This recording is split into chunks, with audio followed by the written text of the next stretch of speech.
Surfing or just looking for a random trinket to a cheap price? Or has life been a bit stressing lately and relaxing with a purring cat and a nice cup of tea sound like music to your ears? Well, there's no need to worry, my dear. Just visit Feline Thrift, combined thrift shop and cat cafe at Thomas Street, 3 to 4, and those 10 shoulders of yours will fall right into place. Hello, everybody. Welcome to our very first episode, so to say, to Doom, Gloom, and Zoom, a D&D podcast presented to you by Mine Entertainment. Oh my god, who is that? What will we know? Who is everyone here? You will get to know. My name is Rick. I'm your resident dungeon master, and with me today are the following players. Shall I will just start then. Hello. You may or may not call me Tobias. I will be playing the wonderful tiefling called Nia, your average punk gal who's just wandering around the streets and has a love for card games. Hey, I'm Finn and I'm playing as Fatadera, a tiefling lady who might or might not dress in Dark Academia style. I have no clue. I think it's Dark Academia style. Might or might not have a doctor's degree and be a little bit snobbish.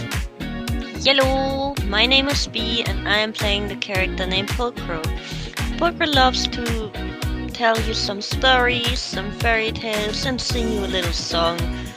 He's very fun. I hope you like him. Now, for your information, dear listener, we are actually 2 more people, but they just can't make it this or next session due to scheduling issues. But they're all very excited to meet you, if I may say so.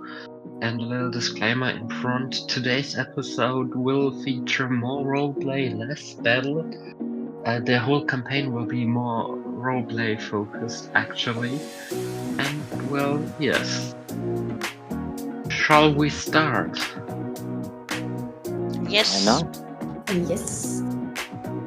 I'm ready to rumble. Okay then, let me get so really arrogantly into character.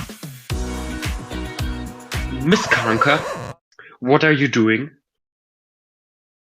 You know, I have to study. You can't interrupt me all the time. I'm your superior. I can interrupt you whenever I like. So, what are you doing? Cause this does not look like studying. Oh, you think The person looks at the book in front of you on the table, which is just a lot of scribbles that you have written in there. you dare interrupt a genius's flow of mind? You, a genius. The person laughs uncontrollably as they leave the room through the wooden door they entered in. Fatadera is now alone, sitting on a chair in front of a table where a book full of scribbles is. The room is full of bookshelves, with books, obviously, and one large-ass window to the left of Fatadera. May I describe my character? Sure. Yeah, okay. Fatadera is a tiefling and she has purplish skin and black hairs in a jellyfish haircut, and the tail of a jellyfish thingy is turning red. She has also golden eyes, is wearing a shirt and a vest and glasses. Fatadera is wearing glasses and has silver glasses and has silver jewelry on her horns and sword earrings. And she's currently studying and taking notes on whatever she's studying. Well, I would say you're studying the magic arts of water production. Yes, that sounds good. It sounds like something Fatadera would study. I can take the time to explain you how the water magic could work. Oh yes, please do. You know how water flows and how the weave can connect to different points of the world. Maybe if we can pull one of the strings of the weave to change the trajectory of the molecules, we can create water molecules out of air, out of oxygen, and do you even listen to me? Probably not. I shouldn't think. Fajadera hears a knock on the door. She turns around to look at the door. Yes, what do you need now? The door. The door is closed. The door. Is the door closed, or can I just step in? I Step in. didn't use a key, so you might open it, I guess.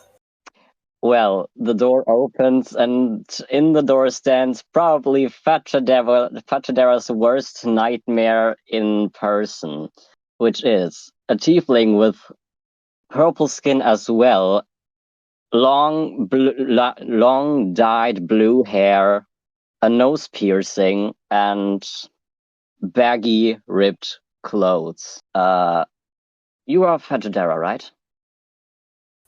And who do you want to be? Barking in my office like this, or it's not my office, but I just It is decided. your office. Oh, it is my office. Nice to know. Barking into my office like dressed like that. What's the problem with the way I dress? I cannot see one thing that isn't a problem in the way you dress. For context, for those of you who do not know, Fajadera is very noble and comes from a very royal-ish house. While my character is here looking like a literal street rat, you would say.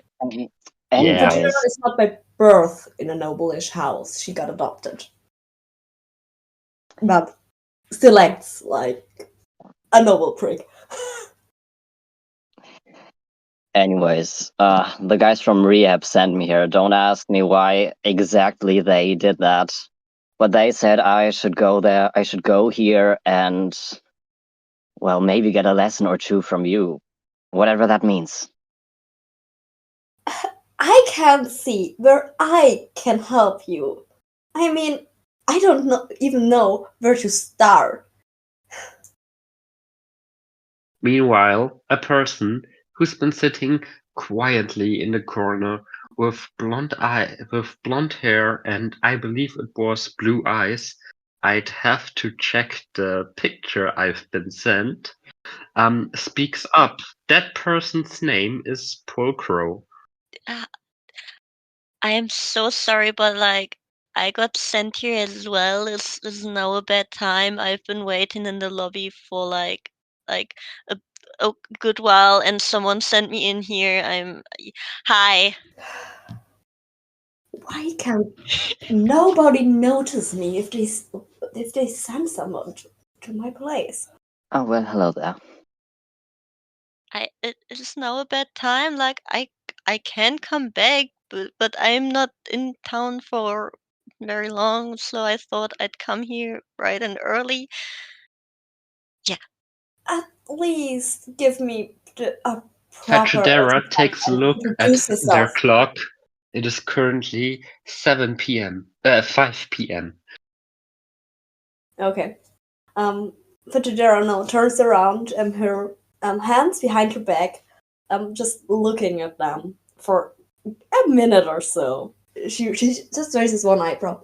So, if you come in barging in like this, I hope you at least can introduce yourself, or do I have to teach you how to name yourself? You do not have to teach me how to name myself. My name is Nia. Just Nia. Fajadera, knowledge, Karnka. Pleased to meet you. And Pleased to meet you. And I'm Polcrow, if you like to know. Hello, Hi. Polcrow. Hi, nice to meet you. I like your outfit. Oh, thank you. He smiles brightly at Pulcro. Pulcro grins back enthusiastically. Have you all stepped into Fachadera's office? Yes, we have. Finn, has Fachadera closed the door? No, she's still at her desk. She just stood up and turned around to the others. She also didn't open the door herself. She let Mia open it. Okay, so I'm just gonna assume the door is still open, correct? Yeah, he 'Cause forgot to that's close very it. important for what my idea is. If it's open, Fajidera will stare at Nia like angrily, like really annoyed that he didn't close the door after entering. I keep it open. Okay, I can see this No, relationship between those two characters are gonna be very much enjoyed. So, in walks a person with very long black hair, with very long, flat black hair, silvery eyes. They stand at roughly 1.5 meters. No, that's too short. At roughly 2.5 meters tall. So they're a very tall boy. They wear very black clothing, almost like the clothing Fachadera likes oh so much. They have a Fajidera to-go doesn't cup wear black. She's for wearing coffee beige tones in their hand. and Yes, gray but tones. if Fachadera were to wear black, those would be the kind of clothes she would like. Yeah, true. Now I know that is not a good description, but I suck at describing clothes. Now the person just stands in the doorframe and looks very smugly at Fachadera and So doesn't say anything. Fajidera raises the other eyebrow, so both eyebrows are now raised. Hmm? What? Why does everybody think they can barge into my office today? I My didn't. apologies, miss. I've just seen that the door has been opened and taken it as an invitation to enter. My apologies. Shall I leave again? Knocking would be enough. The person knocks on the doorframe. You may come in. The person enters the room. Your Highness, I have been informed by your father to tell you that you should come home soon, as Miss Lara has prepared some of your favorite food. You see that I'm currently in an important meeting. She just stares down Nia that he is not, that he doesn't interrupt her little lie. Your father. Pulcro looks at the. Oh, sorry. What does Pulcro look at? Pulcro looks at the guy at the door and just smiles at him brightly and does a very fast little wave like, ah, hi. But he doesn't say anything because he knows better. The person looks weirdly at Pulcro, given their height and that they think they're better than you. Looks down on Pulcro and just makes a small wave and looks back at Fachadera. Mia, are you going to do anything? I'm not going to do anything specific. I'm just standing there quietly looking the dude up and down like, who is this now? The person looks back at Fachadera and says in a very concerning voice, your father shall not be left waiting. We shall commence at once. Give me like 5 more minutes. Then I will have concluded my communication with those individuals. Communication is indeed very important. Shall I inform your father that you will? The person looks at Nia and Pulchro in a very disapproving look. That you will have guests tonight. Oh, I didn't plan to stay that long. I mean, if you're offering, I'd love to stay, but like you don't have to really. I'll just go after this little talk, and yeah, sorry for the inconvenience. It's too late now. Mr. Karnka has already been informed that there will be 2 dinner guests at tonight's dinner. Lost. Yeah, Now, please. Miss please Karnka, I transport. will leave you to your devices, and I will return in 0.5 minutes. The person leaves and closes the door behind them. Pulchro looks at Nia, at that guy was. I'm so sorry to say it like that, but he seemed like he had a stick up his butt, like not even just very far up. Why are you dealing with him? What's your language? I am. Excuse me. So, did you want something from me? Or are you just here? I got sent here. I'm not entirely too sure why anymore. It had been a very long night, a very long day. I've been traveling a bit. I just remember I have to come here. By whom did you get sent? Oh God! Wait, let me think. Oh, Pokro puts a head against his forehead and just stares at a spot of Fatsuridera's desk. Nia Oh and dear Lord, what was Fachadera it? can see a literal thought bubble, like in the comics, pop up, and pictures of faces, like at a rate of roughly 200 per minute, I would say, flash through as Pulchro is thinking. Fajidera just pushes her glasses a little bit up and, yeah. Oh, this is interesting. You, if I may ask? And she turns around to Nia. Yes. You also said you got sent here. Yes, by rehab. Is that so? Yes. Well, I think you can understand me pretty well. I am indeed able to understand you. If I want to, it's a different question. How friendly. So, if you are going to meet my father for dinner, I would wish for you to at least wear complete clothing without any holes in it. I will look if I have something along the lines of that. But the holes are what makes it cheesy. Yeah. And with that we have our first pun of the campaign.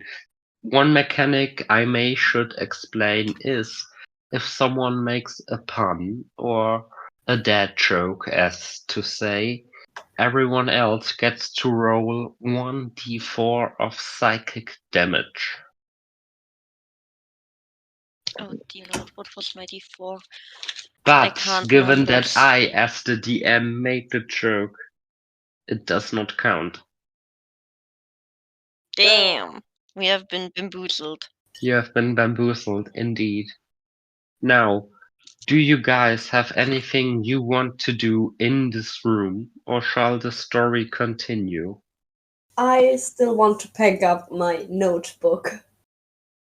Fetchadera picks up their notebook. You may add to your inventory 1 notebook with scribbles. Hey. Does anyone else want to do anything, or perhaps steal from Fetchadera, earning a very disapproving look from them? Oh, I'm already looking disapprovingly at you. Earning a more disapproved look. Not right now. Pulcro just looks around real quick if there is anything to spark his memory, but then he just shakes his head and goes to follow Facciodera. Nia, I'm are you not doing following as well? I'm following as well, I guess. Good. Y'all are walking out of the office. Facciodera closes the door that Nia once again deliberately left open. Are you locking the door?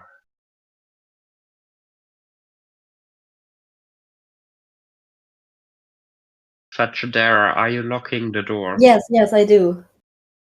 Good. The door is locked. The group of three unfortunate misfits walk along a very long university corridor. To the left and right are students with tablets, books, little flying things that have a display, and generally just how you would imagine a high school hallway, just with taller people and older people and people from all different races and species waiting in front of doors for the auditoriums. I actually have no idea how a university looks, to be fair. I've never been in one, but that doesn't matter. And well, the person that asked what Facciodera is doing is currently opening a door as the three are walking past and is looking very disapproving at Facciodera, but very approving of Nia and Pulcro. You could almost think they do not like Facciodera. Now, you go down the stairs as the office has been on the second floor, like an office. Shut up. Like the office Facciodera deserves. Now, in front of the university door stands a car. A car that is black, with blacked out windows. The hind door is held open by the person that has informed them that the dinner is ready. And they're still looking very disapproving at Pulcro, but gestures that they should enter. Wait, do I have a pocket watch? Yes, you do. I want to look at the pocket watch. It is a watch that was in your pocket and is Like, fastened I want to by look at a the chain. time. 5:15.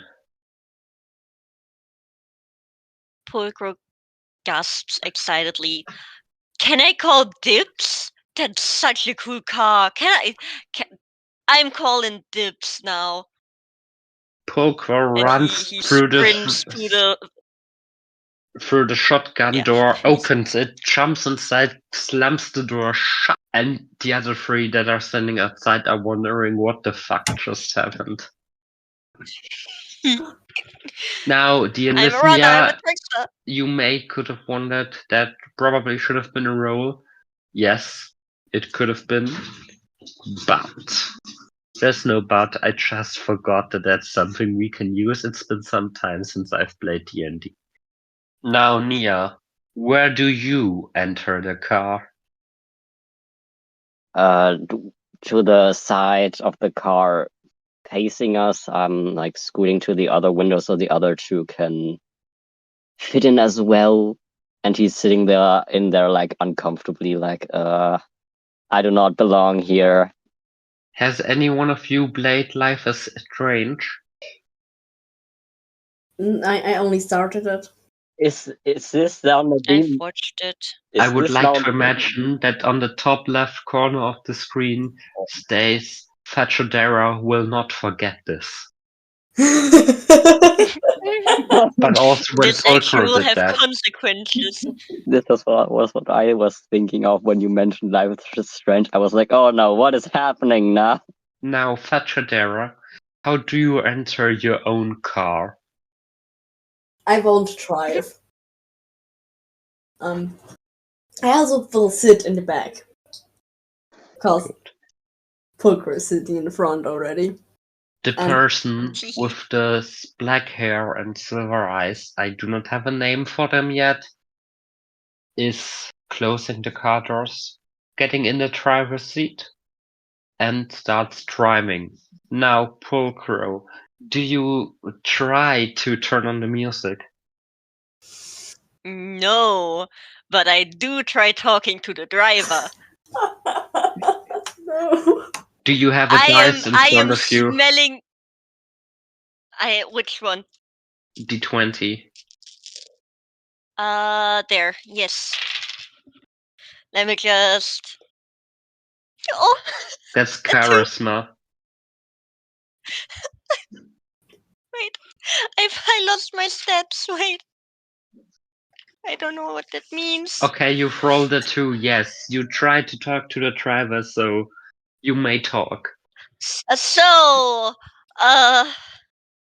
what exactly is your job? Like, are you like a human, a person, alarm clock or something? Like, you picked Fetchers up and I'm you the know, personal like assistant of Mr. Karnka, and by proxy, Mrs. Karnka as well. So you are kind of an alarm clock. What kind of settings do you have?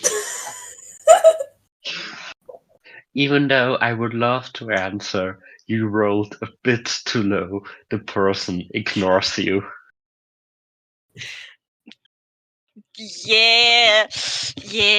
Pulcro just looks out the window and goes like, yeah, I should have expected I that. would love to answer. Yes, please answer. Annoying and punctual. That's a good one.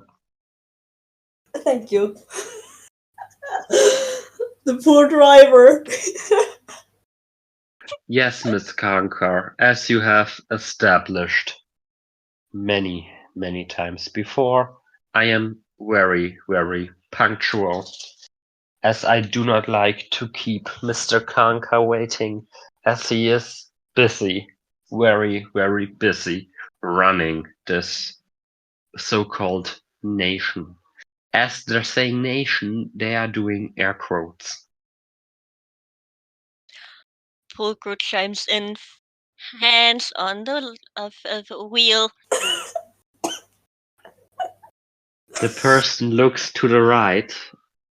Yes, UK listeners, we're like the rest of the world. We drive on the right side. The person looks to the right, down at Pulcro. You can see in their face that they really, really want to slap them right now, but that are really controlling themselves. They look back on the road and just you can squish the steering wheel and are very angry at Pulcro. For how does he just do all this, ask stupid questions, and decide that they are allowed in the holy passenger seat? Pulcro just quickly glances at the driver and then at the hands and goes like, oh, while turning the head back to look out the window again. The car stops at a traffic light. Pulcro takes a deep breath. So, I really love this seat. It's very nice, but I have feelings, and well, you have feelings as well, of course. But I have a feeling in my tummy. That feeling is not good, so I think I'm gonna climb into Wait, the back right quick because Pulcro, wait. yes. Like in a limousine where there's this little slidey glass thing that you can close up and down, the person presses a button and a glass wall rises around the passenger seat and engulfs Pulcro in a little cage to the right of the driver's seat. Pulcro just starts chatting more. Like, oh, that's quite fancy. I am. Wait. Nia is trying not to laugh. You hear like a from Fajadera, like not a full-on laughter, not even a giggle, but like a I want to pull out my notebook and continue scribbling stuff down the page, chemical formulas and dates and stuff. Fajadera continues writing. What does Nia do? For the record, the car is still stopped at the red light. Looking out of the window. Simply, he has accepted his fate that he has to go to dinner at some fancy place he doesn't know. Now, the traffic light will remain red for around a few more minutes, but so long that slowly you will notice that this traffic light is remaining unusually long red. Like every time you drive, you have a feeling, okay, that traffic light is that long, that traffic light is that long red, but it's a very unusual long time. You all start to get really uncomfortable. That long is it? I want to check my pocket watch again. You check your pocket watch. It is 5:16 p.m. Oh damn. Wasn't it 5:15 when we left? That was a minute ago. So we're just standing for a minute at the traffic light. Basically, yes. That man has had to deal with Pulcro for like 10 seconds. He's done. You'll never recover. The driver just continues to stare straight out of the front window. There's this kind of wall between the driver and the back passenger seats, right? No, just between the driver and Pulcro. I used the limousine thing as an example so that you guys know what I mean. Okay, because then I can't not. Excuse me. Is there something on the crossing? So I have the feeling the red light is taking up more time than usual. The driver is looking very, very pale, does not answer, and continues to stare out of the window. I want to open my door and step out. Yeah, same. Fajadera and Nia are standing on two sides of the car. Is Pulcro also stepping out? Pulcro tries to step out, but he's like very unsure if he because the glass on one side makes him think that the driver maybe locked him in, so he doesn't get out. On the crossing before the car is one person. This person is flying, yet does not have any wings. They fly so high that you cannot see them out of the windshield of the car. But when you're outside the car, you can see them. On each of the four sides of the crossing is another car that's just waiting in front of a red light. I'm adjusting my glasses again. Look up. Look to After me. Fajadera has adjusted her glasses, she can see, but only she can see, that the person does indeed have two very, very, very tiny wings. This time Fajadera raises one eyebrow and looks over to Nia and am I sitting on Am I standing on the right or the left side of the car? You're standing on the right side of the car. Okay, then I will go and like knock at and knock at Pulchro's window. You do so. Pulchro looks over to Fachidera and then looks at her questioningly. Is that person the one who sent you? Pulchro stares at the person. I guess you have to Like, get out of the car to stare. Yeah, Pulchro just leans forward in the car, just looking up somewhere, and goes like, huh. Oh yeah, that's them. I remember the wings. I think. Maybe. Probably? Maybe, yeah. Could be them. I want to knock at the door, like go around the car and knock at the window of the assistant guy. Driver. The person still looks straight out of the window and is still very, very pale. I want to open the door. The door is locked. Then I will get into the car via the back seat and just Yeah, Fachidera is sitting back Meanwhile- down. My Purko tries to get out. The door can I opens help? normally. Does the Normally. Purko steps out and then just shouts at the person in the air like, "Hey yo! Do we know each other?" The person looks around, suddenly smiles, flies straight through Poker, and just goes into a big, massive fucking hug that gets Poker almost out of breath. Yeah. Oh, I think that's a yes. Poker! He slaps the How other are person you? on the Long back. time no see. Yeah. Wow, such a long time. Oh, how you doing, mate? Could you like give me a breather? Oh, yeah, sorry. The person opens the arms. So like, after you've left us and, like, yeah, I've searched for you and here you are, so, I guess my search is finished. Yay! Wow! Yeah, such a surprise to see you here. Like, why were you looking for me again? And why did you stop the car? I didn't stop the car.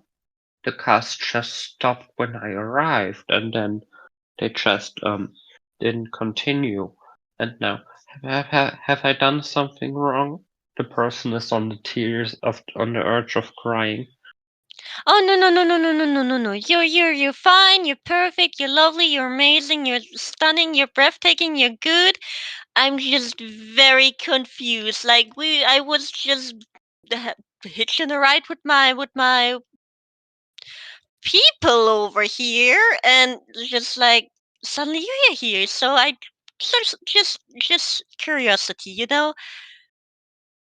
Yeah, I came looking for you because yes, I was very, very bored without you. It's been 100 years. That seems like a very boring time, my dear. I am sorry. I had somehow it slipped my mind. Poor Crow has there. never met this person before. Flick was making this up as he goes. He just yeah. Typical bard. Yeah. He sees patting the other person on the back and goes like, "Hey, you wanna come with us? Like, we can spend some time." I would love that actually, if that's okay. I want to leave the car again. Fachidera leaves the Yeah, car that- again. Yeah, I can. Here. This is my the one who's who's letting me hitch a ride. They're the one. Like, we can ask them if that's okay if we spend some time together. The Yeah. person looks at Fetchadera. The mood changes. They're suddenly very, very angry, and they scream, "You!" They fly towards Fetchadera and starts hitting them. Fetchadera, you may roll a d20 for initiative. Oh no. For what? Initiative. 12. 12. I've got a 14. Oh, you may Oh, start. no. Yeah. Now, Fetchadera, do you want to take a hit, or would you like to try to get out of the way? I don't have hit points, but I don't think that Fajitera, of all people, she has no armor class and like really terribly. She's Okay, got roll a seriously- d20 on agility to see if you can get out of the way in time. On what? Agility, You mean if you got dexterity? that. Okay, then dexterity. Dexterity save? Yeah, it's just a d20 to see if you are good enough to get out. 7. Already with modifiers. Fetchadera takes a straight hit. They both land roughly a meter behind on the street, Oh shit. on the floor. The person tries to get up and dusts themselves, flies back to Pokro, and is back to their happy, anxious demeanor. Pulcher stares at them for like 10 seconds straight, trying to process what just happened, and just goes, "Well, that wasn't nice." Do you not remember what that person has done to you? Forgive and forget. But I will never not hear those screams of yours. The person looks very, very traumatized as they gaze off into the distance, trying to push down memories of a time they long to forget because of the horrors that they have witnessed.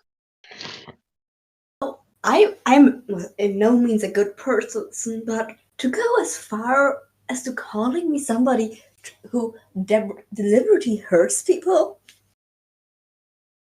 I The feel person turns deeply around. offended. I did not say that you heard Pokro.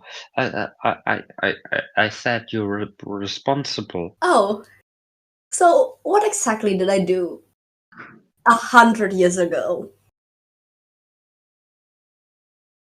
Do you honestly not remember? To be honest, I've never met any of you. You just came barging in my office. Not you, but the other two. Now the person looks very confused and very like they've just realized a mistake they've done, and quickly turns back to Pulcro and asks, "Pulcro, what years is it?" Pulcro pulls away his shirt from his left arm, stares at his naked wrist for a few seconds, and goes very confidently, "I really don't know." Oh shit. I'm too early. The person flies back straight up really, really fast until they're out of sight. How amusing. Too early. What? What just happened? How amusing. I take or Fajidera takes notes. really frantically. He still has the notebook, and she takes notes of what the angel, whatever being, had said.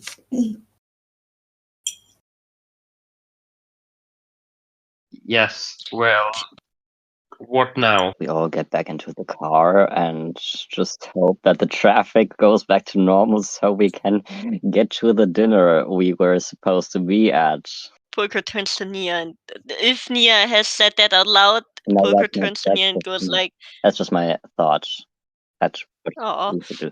Pulcher just stares where the person just disappeared to, and just takes a deep breath, nods, and mumbles, "God, I wish I was an alcoholic."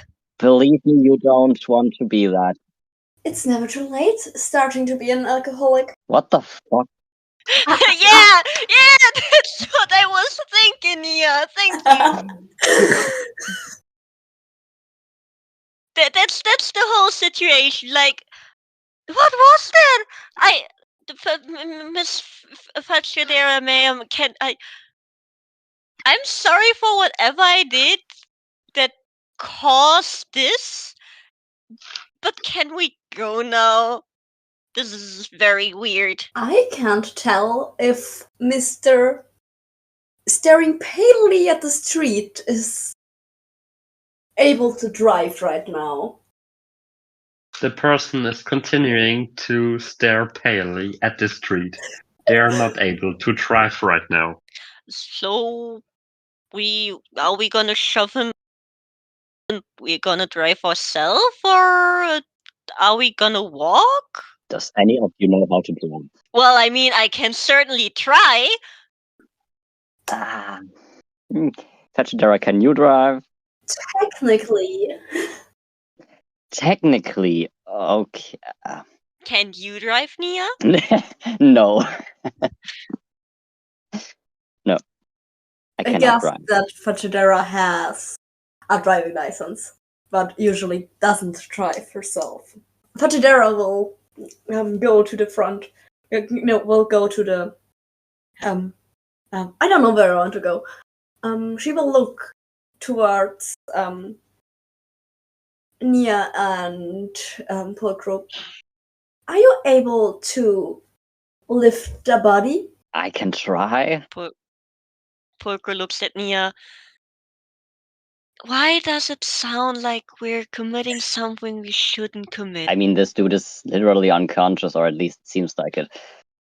And we have to get somewhere, so we are doing nothing wrong, I guess. Yeah, okay. Yeah, I can get behind that. Okay, I pull him out by the shoulders and arms and just pull him out like this.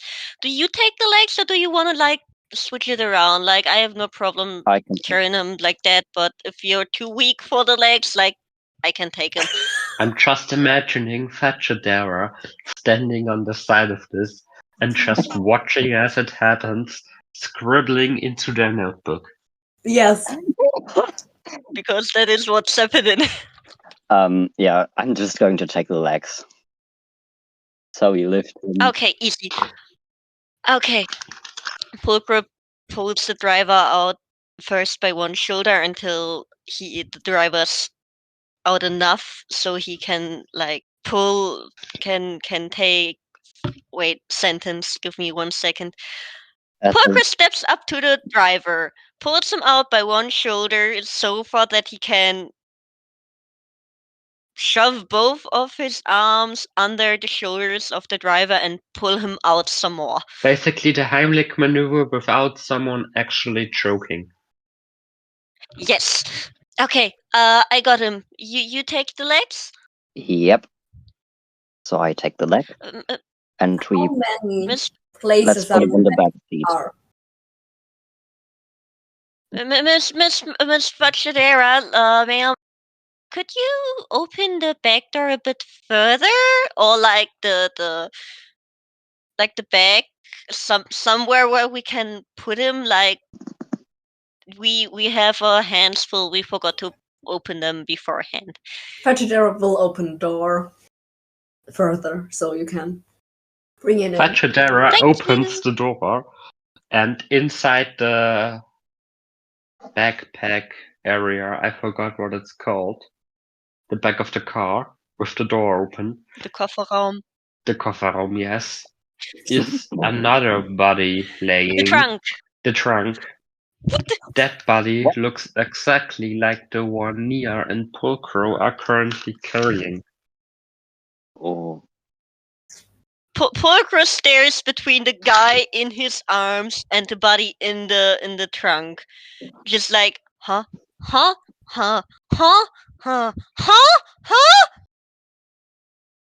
Nia For a and good bit. Pulcro both decide to just say, fuck it, put the unconscious We ball. body of Alihu Karnka's personal assistant into the trunk, close the door, and get in the car.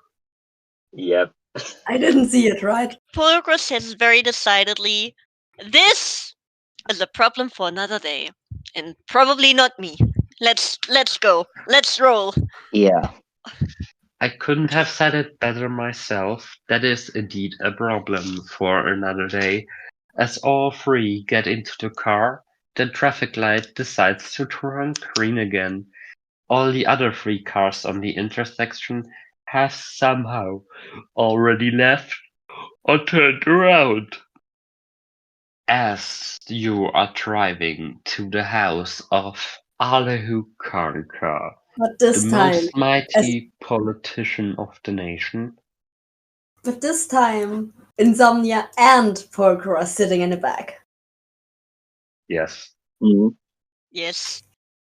As the three are driving up the driveway to the house, a person looking exactly like the two in the trunk comes running out, looking very stressed and looking every other second on the watch as Fachadera puts the pedal to the metal and brakes so hard Pulcro, who is sitting on the right, crashes through the glass barrier that the driver has put up and lands head under in the passenger seat where they've been sitting before.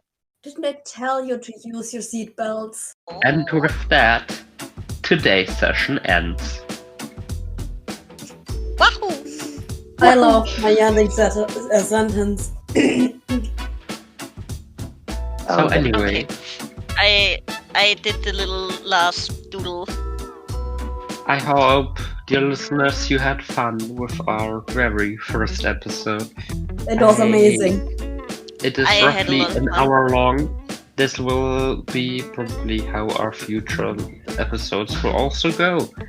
Now, we do not yet have a release date. I do not yet know when I will be able to edit this, but it will release sometime in 2024. I hope you all enjoyed the first episode of Doom, Gloom and Zoom. Hear you next time. Bye! Bye-bye. Bye.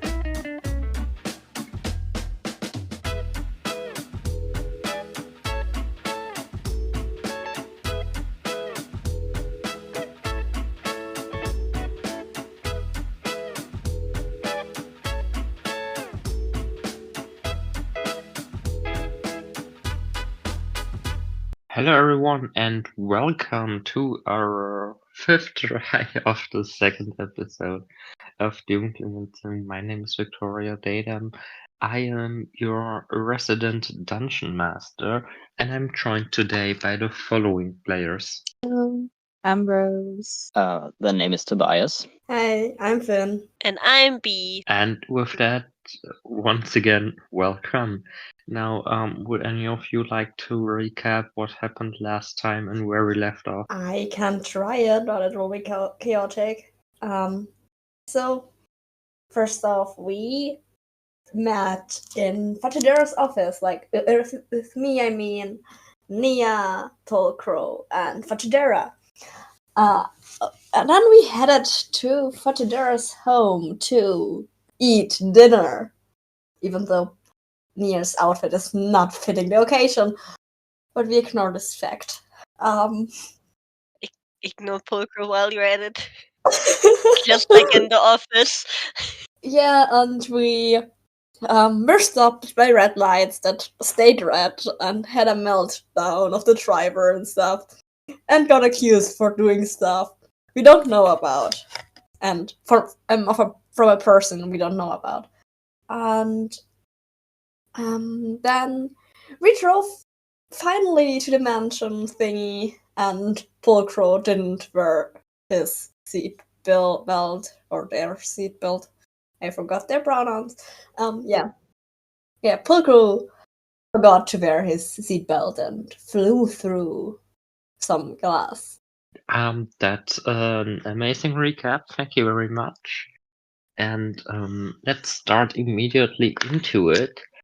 After Procro secluded his little ow at the end of the last episode, Fachadera got out of the car to try to talk sternly to the person that she has stopped abruptly to not drive over, and is promptly halted by the response from the long, black-haired, black glove-wearing person to come inside fast. Oh wait, no, I'm gonna do the NPC talk. Miss Karnka, you are late. Please step inside. And yeah, what do you do? I am not at fault for your or your kind's failure. It is not our fault that programming on the newer models has been faulty. I apologize in our interest and will go on further to tell this to manufacturing. Yes. That's something. Would you now please follow me and take your guests along? Fachadera would follow, but continue to ignore Nia and Pulcro. Okay, are you two following as well? I guess I go along, and I kind of try to drag Procro with me if he can't walk on his own properly at the moment. Is Pulcro conscious or unconscious? He is still conscious, but he's in a bit of pain. Like with every second step, he just go, oof, ouch, ow, oof, ow. All right, ow, ah. Until they reach the first steps of the villa. He's just in a Good. bit of suffering, and he makes it everybody's problem. Fachadera rolls her eyes on this. Clone number 3 goes inside. You 3 are following. As you step inside is this massive wooden mansion with this grand staircase splitting on the top and going down. The villa from the outside does actually look quite good. In the middle of the staircase is a little well with a statue in it. That statue resembles a tree, and the leaves are in a light shade of purple as they are in real life. Then to the left is an open, grand wooden door that you wouldn't be able to push yourself because it does look quite fucking heavy. And on the right is the same door, just closed shut. Now the person is gesturing to the open door.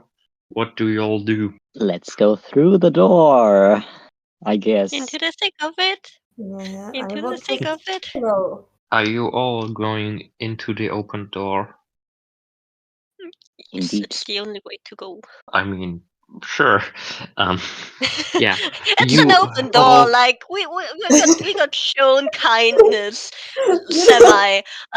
We got shown a bit of manners where they said, "Please go this way." So of course we're going that way. Why should we not? We got raised right, right?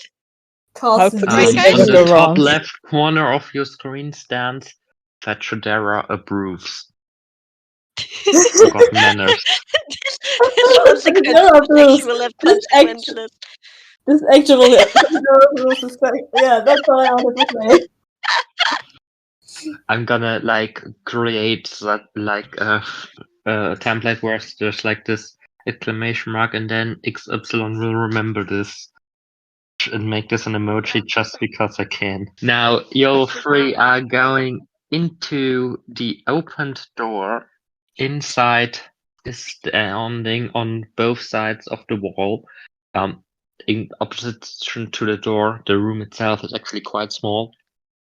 Left and right from the door inside are standing two more clones. Long black hair, black clothes. You're all used to it by now. It's a Are long. we? I hope so, Sorry. because I don't want to explain what they're wearing every single time I say clone. So I'm sorry. It's a long fucking table in the room. At the exact opposite end of the one you're staring at is one massive chair, which does seem quite comfy to sit on. On the left are 3 chairs. On the right are also 3 chairs. On the right, on the chair that's the farthest away from the so-called throne of comfortableness, of comfiness, is standing an elf, or sitting an elf, with long dark hair, with braids, lots of ear piercings, and 2 cybernetic implants, one on their neck, one on their eye. That person's name is Andromeda Dragonheart, and as you three are entering, she stands up and greets you. Oh, hello there. I wasn't aware there would be more people, but hi. How are you? Hello, nice to meet you. Nice to meet you. It was quite an interesting travel it was quite interesting to get here, to put it like Hi! that. I didn't know someone was I didn't know we were supposed to be here, so yeah, same feeling. Fajidora just seems a little annoyed of the situation and just standing there, massaging like there. Does Fachidera know that she's the Tombola winner? She can guess it, I guess, but I can roll for intelligence to Yes, know please. if I. Oh my god, a roll! First roll of today! Let's go! Oh my god! Sorry. Let's go! It's an 11 plus 14. I rolled a 14, like with Oh my god, modifiers. Fachidera got the intelligent.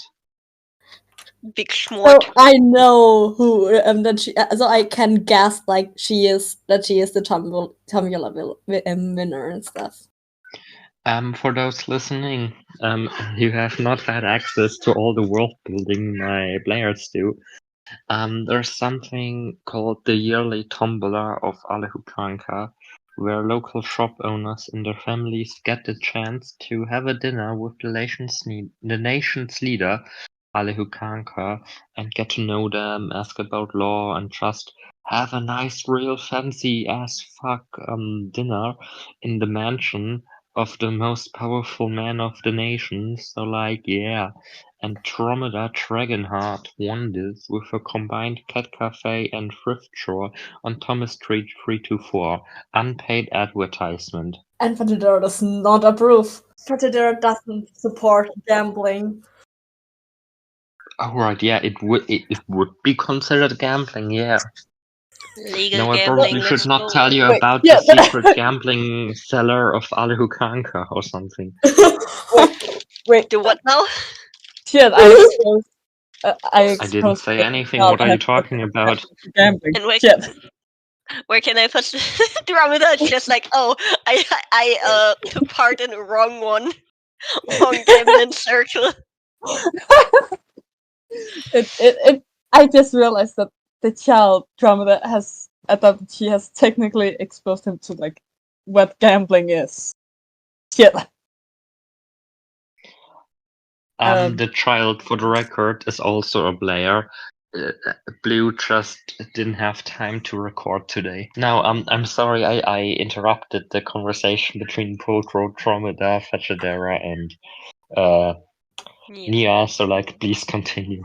I must assume that you, and she looks at Fujidara, and is like, is the daughter of well, the leader. Sorry, I keep forgetting names. Elihu Karnka, yes. Fujidara Karnka. Pleased to meet you. And she holds out her hand. Now, and this is important, what does Tromida do with Fajidara's held out hand? Takes it and does like a kind of handshake, and also like does a weird thing between a bow and a curtsy, something.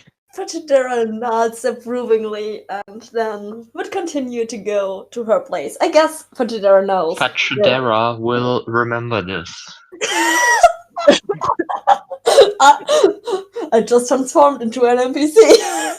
Aren't we just all NPCs in the great scheme of things? Yeah. Wick, Fajidara has a place on the table that she probably knows where it is, right? Like Fajidara and her father are pretty distant, so I would either guess Tromida sits in Fajidara's seat or she's sitting on the far left side. Oh, then Dromeda's did stand up to greet us, right? I did. Yes. She did. Oh. Fajidara would, like, just awkwardly stand there. Like, not say anything more, just, like, go a step back and stand there, waiting for something to happen. She does not like somebody sitting at her chair. I think Dromeda, she realizes like that she took Fujidara's chair and is just like a bit nosy, just like, oh, I'm so sorry. And then picks another chair. Now Fajidara would, like, take off her coat and sit down. Thank you. I have the feeling that Fajidara will remember this will become a constant thing. We got our first running joke. Yay! Are you all ready to pick a seat? I mean, Fajidara already did. Dromeda also did. She kind of perplexed, just went, oh, sorry, and picked another seat. Did you pick the one right next to Fajidara? I don't think so. I think she took actually the chair furthest away.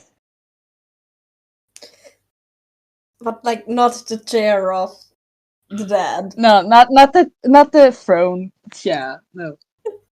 I'm sorry. Please call that chair by its rightful name, Chair of Throne of Comfiness. I thought long and hard about this I'm sorry. name. Dromeda picks, if there's a chair that's like the furthest away from Fujidara and the throne of comfiness, she will Thank you. take that. She will take that chair. I have a very important Yeah. question. Do I have jelly with me? Now, dear listeners, this is time for audience interaction. Did Tromida bring her favorite cat into the mansion of the nation's leader whom she fears, or did she not? Please write it down in the comments below. Thank you. Now let's continue on. Aggressive typing. I need to know. I need to know though, because it will how she acts Roll will a depend if d20 she and will. do it again. Roll a d20, But how Dromeda please. acts will depend on if she brought jelly or not. Yes, please roll a d20. All right. So we can do this Fuck. again. 4. Then 4. You did not bring jelly. For fuck's sake. Pokro, yes, are you put- sitting next to Tromida in front of Fajidara, or next to Tromida in front of no one, or in front of Tromida next to Fajidara? Pulgro sits down next to Fajidara, so he sits across Dromeda. He grins heavily at Dromeda from across the table. Nia, I guess he sits. Nia then sits like besides Dromeda, I guess. on the opposite of Fachidera, or on the opposite of no one? On the opposite of no one. Not opposite of Fachidera. That Right no. next to Alehu Karnka, that's brave. The bravest of us all. I mean, at least he doesn't sit opposite of Fachidera. He was like, I'm not sitting in front of Fachidera. I would scold you for everything you do wrong while eating. Pulchra just here for a good time, and everyone knows it. I would like to add that Dromeda smells very kindly and motherly to Pulcro. Aww. Pulchro and Dromeda immediately form a bond that will never be broken unless someone else at the table, looking at you, Fachidera, does something that a creature from 100 years in the past will never forget. Wow, that was some foreshadowing. Foreshadowing? What are you talking about? Fachidera is a really nice person. Thank you Oh, very yeah. much. We all stand Fachidera because they're the nicest of us all. Very sweet. Yeah, they would never. They would like never do anything to upset anyone. No, never. Also, I believe Dromeda would also smile to Nia. Maybe not as like motherly, but still like kind and a bit nervous. Oh. So just only I don't get a smile. I mean, She's Fachidera scared of and you. Dromeda. I mean, Nia and Dromeda probably know each other. Yeah. Wait. Oh yeah. And it is canon now that Dromeda keeps a catalog of all of her regulars with like a list of stuff they like and don't like. What else does she have the cybernetics for? Honestly, she would. Especially for the cat cafe because of allergies and stuff. Yeah. Please don't take notes. Oh of my me. god.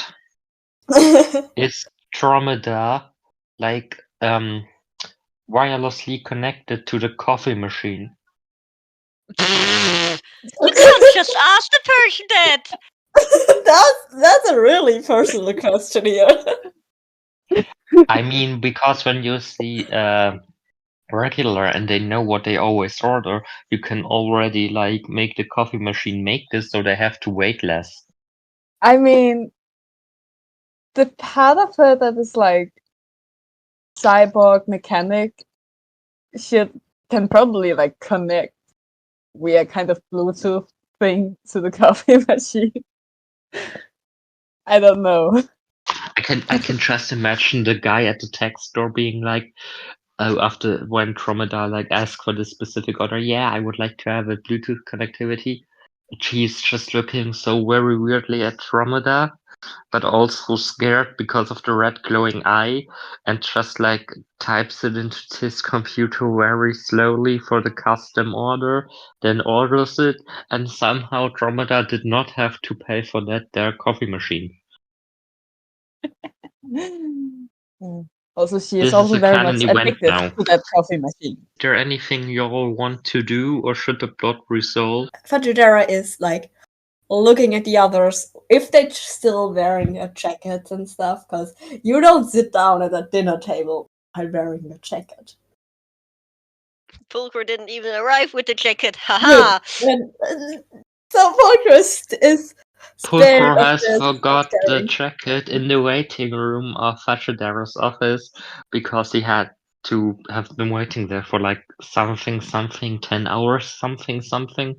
And The timer has started. Get to know each other. Pulcro puts his elbows on the table and leans his head on his hands.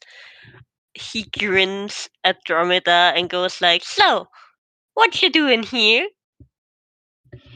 Oh, well, you see, I won kind of by accident, actually. But I want this kind of Tumblr competition thing, where I could win this kind of dinner with the Mr. Karnka. So that's kind of what I'm doing here. Yeah, I've never. I don't usually go here. I don't know if you could tell by. Well, my clothing isn't all that official and stuff, but yeah, and Dromeda, she visibly seems a bit nervous. Well, I Um, think you look very fancy anyways, even though it's not just something that fitting for here, I guess. Like, look at me, I'm just in my hoodie. Or like, yeah, because I didn't Pulchr's think... wearing a hoodie? I don't know! I forgot! I That- blacked out, I'm sorry. I'm sorry, the only art I saw of Pulchr was him in a t-shirt. The Yeah, hoodie thing caught me off guard, but yes, it's DM approved. no, I usually just draw him in a hoodie, so that's where my brain went. Yeah, sure, Um, please continue on. No, well, you know what? I've, We're going with it. He wears a muscle shirt. Guns out, suns out.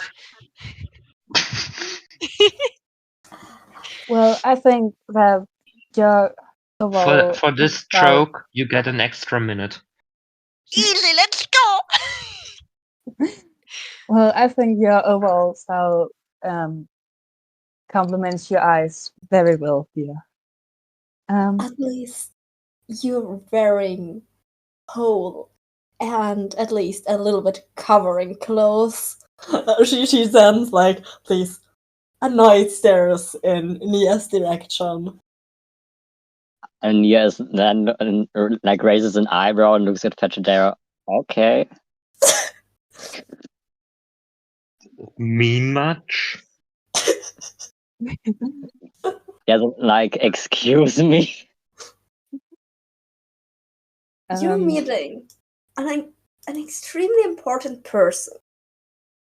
And your style screams, hello, I'm from the streets. That's not something you want to accomplish, right? well, let's not judge a book by its cover. So Wait, what book? Since when are we reading? I thought this was supposed to be dinner. oh It's a no. it's a saying. It's a saying, Pulcro. It means you shouldn't judge somebody based on their looks, basically. Oh, that makes sense. I think I heard this before. Oh, sorry. It's I fine. would It's fine, rather Baron. read than sit here. You and got 2 explain minutes it. left. Please, hurry up and visit every location you want to visit. Thank you. We just sat down! Well, Fetchadera is yeah. just How are sitting you? there and complaining, as one does. That's what she does. I look at Nia and go, well, Nia, how are you? It's been a while.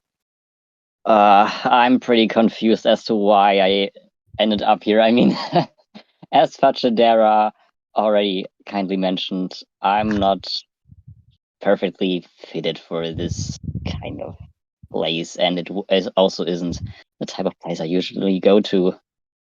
I think it was an accident. This somehow has to be some kind of accident. But well, I just gotta go along To with it, I quote guess. Bob Ross, there are no disasters, only happy little accidents. And somehow this happy little accident made Fachadera very angry. Yeah, not angry. I'm not angry. I'm Just annoyed. Very slightly disappointed. annoyed. Yeah, I'm not. I'm not angry. I'm just very disappointed. I can tell. Every child around around the earth simultaneously got shivers behind the back when Fetchadera said that. Now, 30 seconds left. What are you doing? I think I nod at Nia and it's like, well, the cat misses you, so you could just Oh, stop I on miss them. by. I miss them Yeah. too. And I think I turn to Fetchadera and very nervously, clearly scared, go like, and how are you, miss? Well, I could be better, but thanks for your concern. Suddenly, you all are hearing a dinner bell. Dinner served. I think Dinner the host served of and this in dinner is gonna be here. Hi, Quack. Good. Through a secret door I did not describe because I somehow completely forgot to maybe have an option for other people to also appear while not using the main hall, is entering a person with very, very long, nice-looking black hair, dressed in all white. You could say it's the same clothes the clones are wearing, just in a different color. As this person enters, Fetchadera stands up, does a little bow, and sits back down, while simultaneously looking very disappointed at the rest of you. Alehu Karnka is sitting down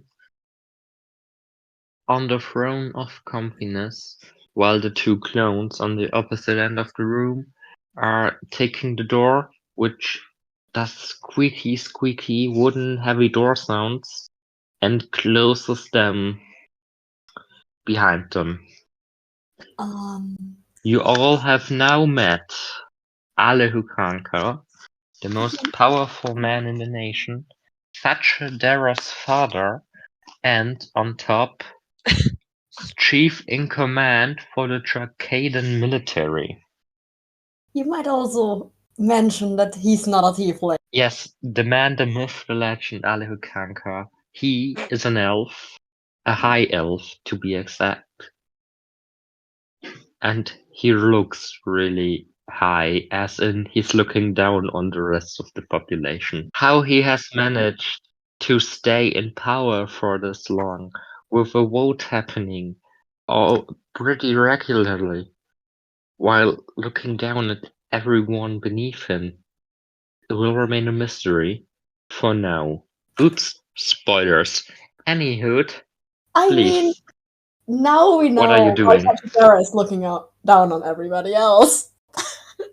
The only thing I That's know fair. is that Dromeda would do everything and anything in her power to not look Alehu Kanka in the eyes. Pulcro looks at him for a short moment because there's someone going in, of course, we're looking at them. But then quickly looks away because, oh, that's intimidating. You get used to it. Nia just looks at him like a regular person. Like the man next door just walked in, like, oh, okay, his hair looks nice. Okay, looks away. Like that's what he thought. That was just his thought for now. He just then looks onto his fingers. That's just again. old Jim. He's just getting the buns from the bakery. Yeah. Exactly. Evening. Your day was good so far? She doesn't seem really interested in it, it's just pleasantries. Good evening, Knowledge. My day has been subpar. How has your day been? Except being disappointed by our clones, it was nice. What did they do this time? Do I need to reprogram them? They broke because of a red light. Ah, yes. Did anything happen on your way over here? You are quite late, which is unusual for you, Knowledge. Well, as I said, we had a small malfunction on our way here, due to a red light. The red light seemed quite infrustrous. Do you need to have therapy to work through your issues with that red light? He does air quotes while he's saying red light. Whoever knows what that means. Polka stop just lying. stares at the tablecloth while all of this happens and tries to keep his face expressions like as neutral as can be. I have seen you brought us more company than we have expected. I did not. It was our clone who was kindly to invite people who got sent for me for whatever reason. You do not by chance know what number that clone had, so I can reprimand him accordingly. We still have him in the trunk of our car. I will see to it as once. Alehu Karnka claps while behind his chair through the same door, which is now no longer secret. It is just there. It's a wooden door in the wall. No one can tell me I didn't describe it good enough. Boom. It's just a Comes regular door. another clone. This clone is wearing green clothing and has a white streak in its black hair. Number one, please see to it that the clone in the trunk is punished accordingly. Don't Yes, we have master, two I clothes will. in the... The clone leads through the secret door again. You hear some clambering through the roof, like they may be climbing through that because they have no other way of getting to the other side with the wooden massive door. I don't fucking know. Don't retcon my world building. Yes, that happened.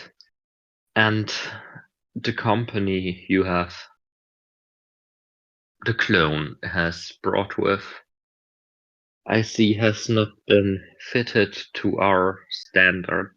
He's looking through, he's like massive criminal offensive side eye, looking at Nia, who's sitting next to him I while told he's you. saying that.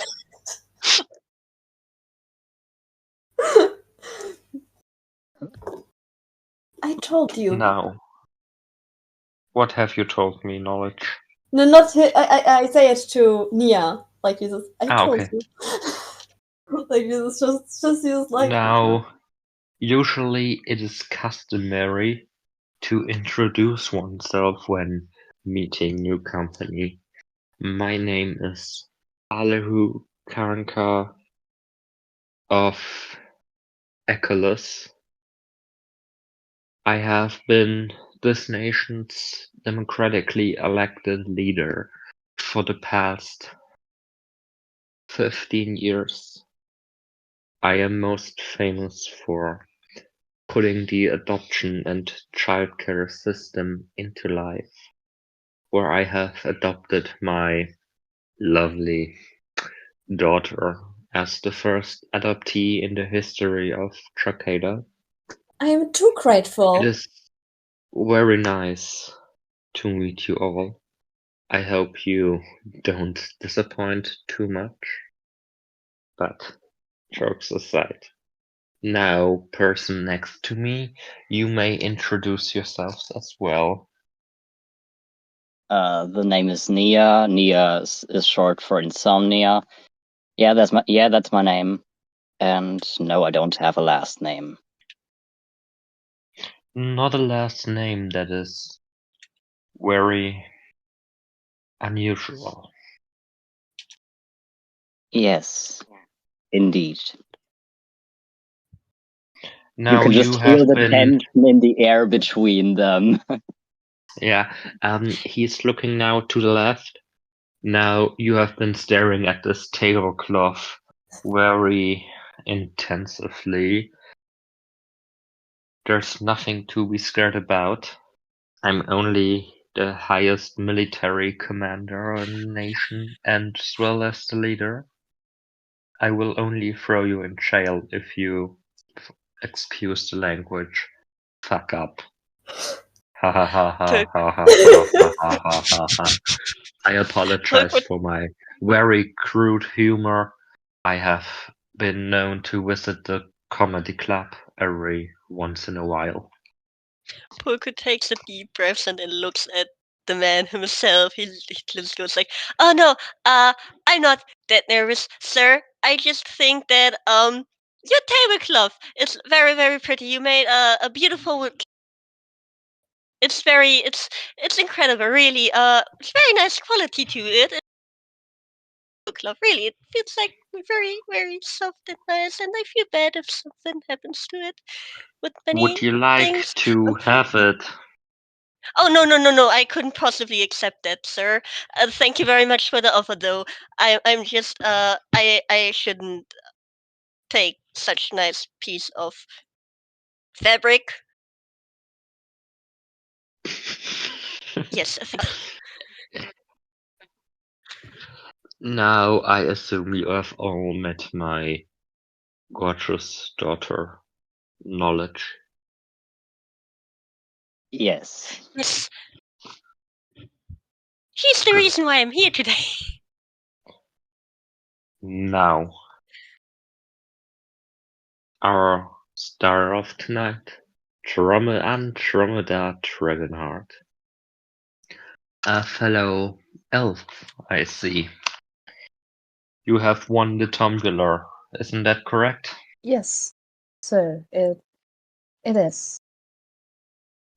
I'm very honored I can to see be you here. are quite nervous, as you've just said. Relax, nothing's gonna happen to you. Because my spies have already, my associates have already told me anything before you have entered this property due to safety risks. Cause I am sorry to say this, but you are just a lowly peasant with a shop owner. Now I do not know why we make this tumbler happen every year after year for the past 5 years. It was not my idea. If it my It wasn't my idea either. I do not know whose idea it was anymore. It's been some time and the cloning has taken a bit of a toll on me. But that shall not matter. Miss Dragonheart, I hope you have filled out the form that was sent to you regarding allergies and stuff. Yes, of course. Now, but as your three wizards, Mr. Insomnia, Mr. Pulcro, have been quite spontaneous, the kitchen was not able to get allergy-safe food in time. It is a shame. I employ the best cooks for what? Not being able to spontaneously cook a new free menu meal in the span of 15 minutes. But that shall not matter. I that's hope you not have how all cooking brought works. hunger. That's not how cooking works.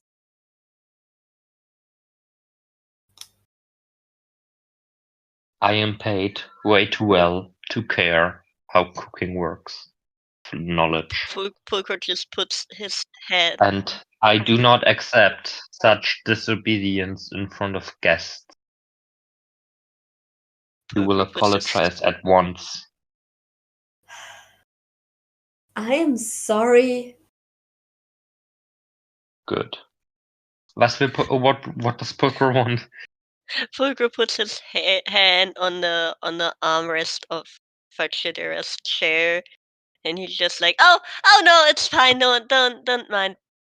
We don't mind really. It's just, you know how people our age are." Yeah, well, I hope your food discrepancies, so to say, aren't too diverse. Now, cooks.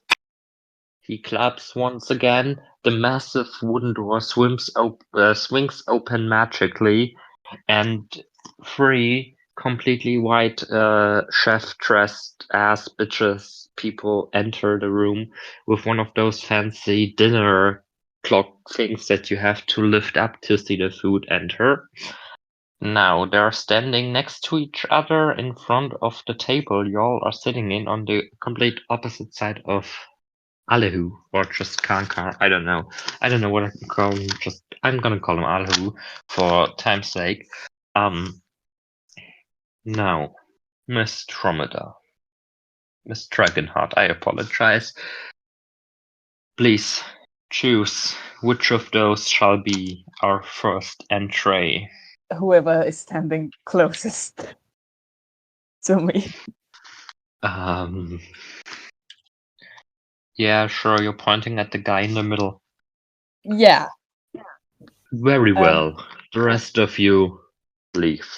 The two other cooks leave as well. The door closes again magically. You can feel the two clones that just heavily track this door under the strain of their muscles closed, looking at this door very angrily that it closed on itself because they did their job for nothing because it's able to close itself. Anywho, the person lifts the dinner bell. I believe that's actually its name. I am unsure.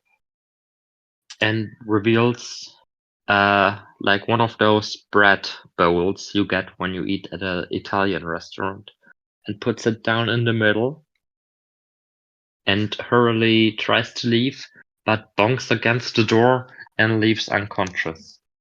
And lies unconscious. That is unfortunate. I should have used better staff. I apologize for this unruly display. I'll have him removed at once.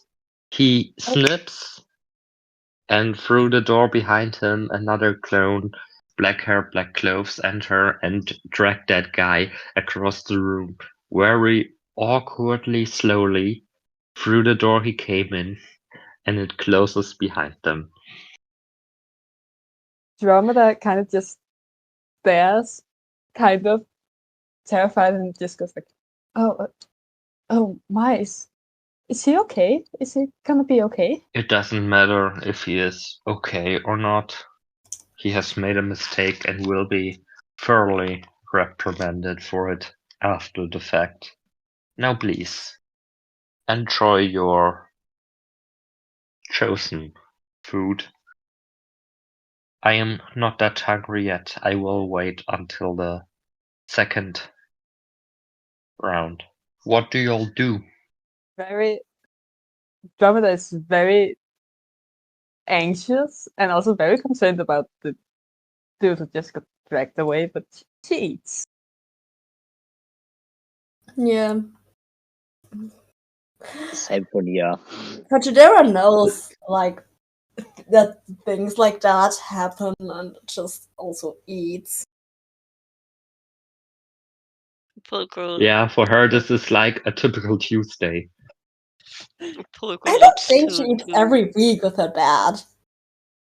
Okay, it's a typical every second Tuesday.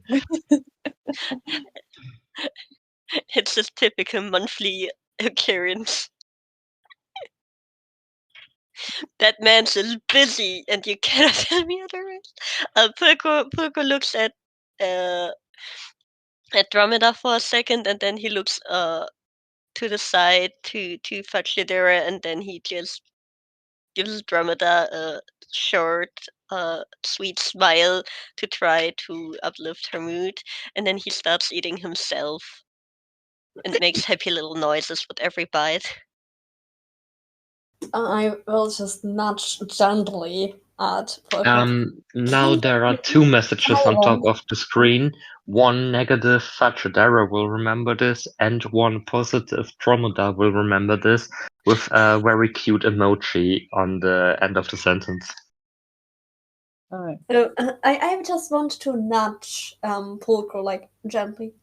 Can you try eating a little bit quieter, and I will try to like really speak and keep my voice low so that Alejo doesn't hear like her reprimanding Polkro. Holkert takes a big gulp to swallow the rest of his food and just nods quickly, like, "Oh yeah, sorry. It's a very good food." Mwah. Have And then you all finished? I'm sorry, did not mean to interrupt you. and then he continues to eat quietly. I tap on the table or something to get Polkro's attention and just like quietly say, it's okay. Pulcro sitting in front of you, theoretically speaking, you could kick him to get his attention. She doesn't really want to kick him. If anything, then It's this small like kick that's not hurting. It's just like getting attention, nudge like this with the dinner kick. foot. A nudge, yes. A very light kick that doesn't hurt. Reminds me of home. Okay. You both roll a d20, and whoever if Dromedar rolls higher, it does not hurt. If Pulcro rolls higher, it does hurt a bit. Pulcro just thinks, this reminds me of home, no matter how hard the kick is. Poor little natural Pulcro. 1. I got an 8! Oh fuck. Yeah, okay, anyway, as Dromedar is trying to kick Pulcro or nudge him to get his attention, she miscalculates her kick strength, completely bumps against the table, startling everyone except Pulcro, who still continued to eat his food. Alehu is looking up from whatever the fuck he was doing, looking very confused, and goes back to whatever the fuck he was doing. And you managed to get the attention of everyone but Pulcro. But somehow you have still managed to hurt Pulcro. Please take 1 damage. Oh, ouch. Pulcro, I'm so sorry. It's alright. He just thinks he got a mosquito bite or something on his leg. Just a small itch. That's the pain. I think Dromedar, she looks up and realizes that she got the attention of everyone except the person she was trying to get the attention of, and just goes like, I'm so sorry, I don't know what happened. I'm sorry, and then immediately just looks down and ignores Alehu looks everything. disapproving at you and says, "It is fine," and looks back down. Nia gives Dromedar a gentle shoulder pat, it's fine, don't worry. Fatadera ignores it completely. She acts like nothing happened. As established, Pulcro didn't know anything had happened until Mr. Bossman himself spoke up, and he just looks at him a tad bit confused.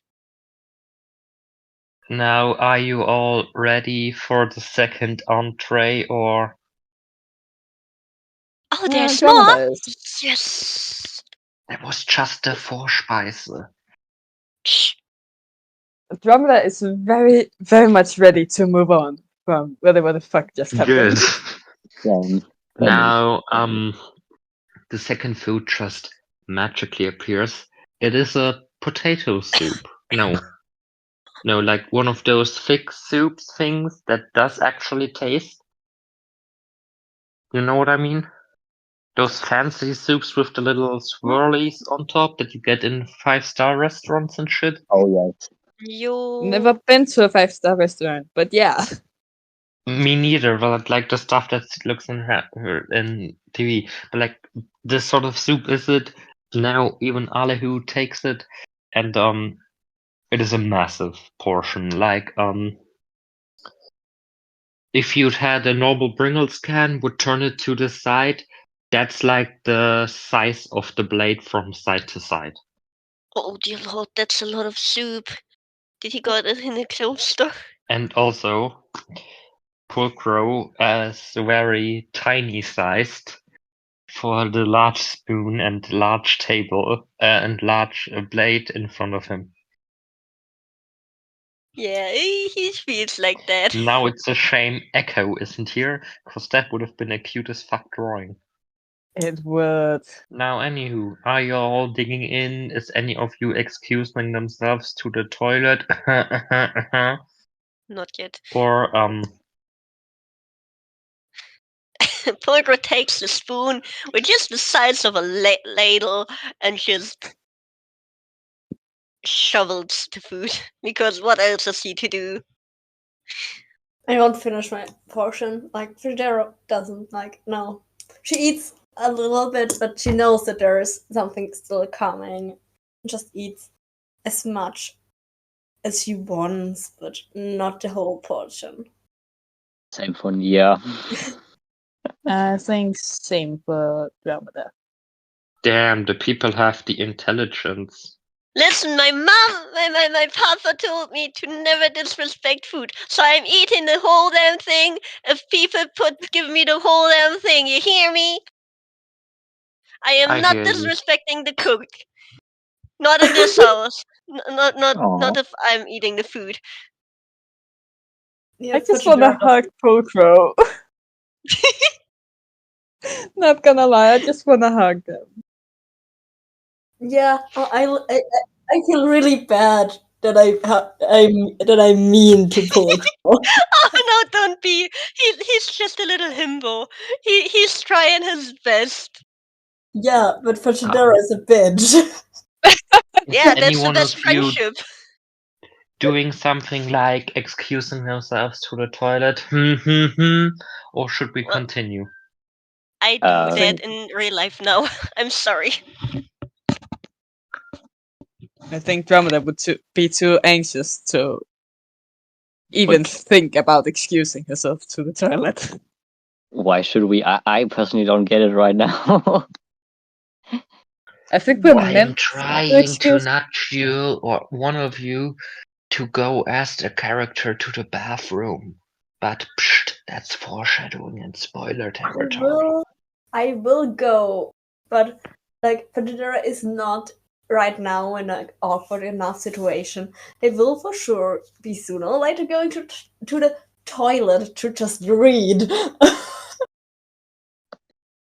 I honestly believe that Dromeda would think that she would not be allowed to because it's a fancy dinner and shit. Okay, following, should we just do one more entree and then, because Pulcro already ate the whole fucking soup, has a stomach ache and needs to go to the toilet to like You calm don't down? need to. I would honestly also stay for like one food and then just disappear because she has no intentions to eating the whole dinner with her dad. That does actually feel very in character for Fachadera and also very not at the same time. Like, she wouldn't do it to anybody else except her dad. Now then, Fachadera is heading to the toilet. No, not yet. I still want to wait for the next food. Okay, the next entree magically appears while the soup disappears. It is, to the delight of Pulcro, I believe, pizza. Okay, that's something Fachadera doesn't eat. Pulcro just I'm stares. sorry, that's the only thing that came to my mind. Please suggest a different food. No, I think it's funny because Fachadera would just not eat pizza for not the right reasons, just because she wants to, and she's spoiled, maybe a little bit. Said it for a good long second because oh god, it looks so good, but my tummy is about to explode. Oh dear lord, what am I gonna do? Yeah, Pulcro, are you eating and getting a stomach ache or? Pulcro is for now just staring. like thinking what to do best now. Pachidera would stand up, look at her dad. If you excuse me, and then just turns to the door to go in You the are excused. general direction of the toilet. Fachadera sits down on the mysterious chair that just like stands in the hallway, pulls out her massive ass FKK book, Fachadera Knowledge Karnka book, and scribbles on her notes. In the meantime, poor Crow has actually decided to eat the pizza, got a massive ass stomach ache, asks where the fuck the toilet is, No, and goes Pulcro to the politely bathroom asked. because I need a blood. Yes, I'm sorry. Crow Very asks nice. politely where the fuck the toilet is. Yeah, I like that! And goes to the bathroom. While he's in the bathroom, once he stood up, while he's washing his hands in this massive ass expensive fucking hell ass swearing looking bathroom, he hears whispers.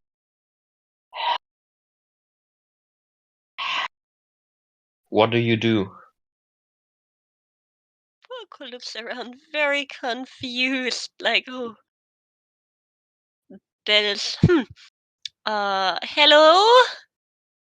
Anybody here? Help me. I am behind the mirror. Help me, please. Alrighty then. Pulcro looks if there's a ledge on the mirror that he can, like, open. He As flutes soon around as the sides Pulcro of it. touches the mirror while trying to find a ledge to open, the mirror thing engulfs his arms and sucks him in, leaving the water running to the disapproval of every one of the clones, and just disappears into the mirror. That's what. Oh, Did I I hope that cut out like I wanted it to, but I'm not sure. did I'm unsure I either. I'll hear that. Fachadera obviously went to her own private bathroom and did not get a single thing of that. Aw, I wanted to hear it. I wanted just to hear the shout. You hear very faintly because the bathrooms are somehow connected because I don't fucking care. A Vents small faint scream. through the winds. Okay. She looks up from a book and then notes random scream into it. And then after the random scream part, she notes Pulcro? Question mark. Bum bum bum. And with that, ladies and gentlemen and non-binary creatures, today's session ends. We left Nia Andromeda in an uncomfy dinner plate. Fachadera is writing down notes, is very confused about what's going on, and Pulcro just got pulled in a magical mirror because he tried to help and didn't get any help himself because he's a white man. Wait, what? He got eaten by the mirror. He got eaten by a mirror? No clickbait, Canonically eaten real? by a mirror. Taking fights left and right. Dromeda was With that, freaking I out. hope everyone had fun. I know I did, to quote Josh from Let's Game It Out. Here you are all in 2 weeks' time. My name has once again been Victoria. I was here with Finn, Tobias, B, and Rose. And I say bye. Bye bye. Bye. Say bye as Bye. well. Bye bye. Don't do crimes. I'm saying Gay that do now. crime. My name is Andromeda Dragonheart, and I last time won at Tombola, with the prize of having dinner with the nation's leader, Elihu Kanka. I'm gonna be honest, it's not really a dream of mine. I was actually quite nervous, to say the least. So far, nothing happened. I just kind of sat there when his daughter and two, I think, other people walked in who were apparently also meant to join this dinner. And later, Mr. Karnka joined. It was nerve-wracking, if I should be honest. So far, nothing really happened. Miss Kanka, along with a boy named Pulcro, left at some point and they haven't come back. But surely it's nothing to worry about, right? And with that, hello and welcome to another episode of Doom, Gloom, and Zoom, your new favorite, most liked D&D podcast in the world. My name is Victoria Data. I am your dungeon master, and I got here with me the most fantastic group of queer nerds a DM could wish for. First off, thank you for the compliment. My name is Tobias, and I am playing the character Nia, aka the resident punk tiefling. Hi, name's Finn, and I am playing Fajidera Knowledge Karnka, the daughter of Aleo Karnka, as we learned. Daughter with a gender star. Nice. My name is Rose. I use he, they, and she pronouns, and I play Dramada, who you just heard give a recap of last session. He uses she, her pronouns. Pulgro can unfortunately not join us tonight, but given that at the end of last session, Pulgro just was sucked into a mirror.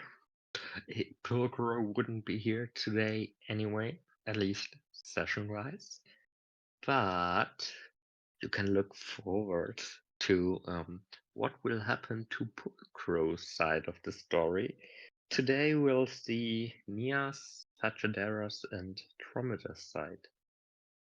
So, yeah. Anything y'all want to say before we start? Not really. No, Okay. let's fucking go. Let's go.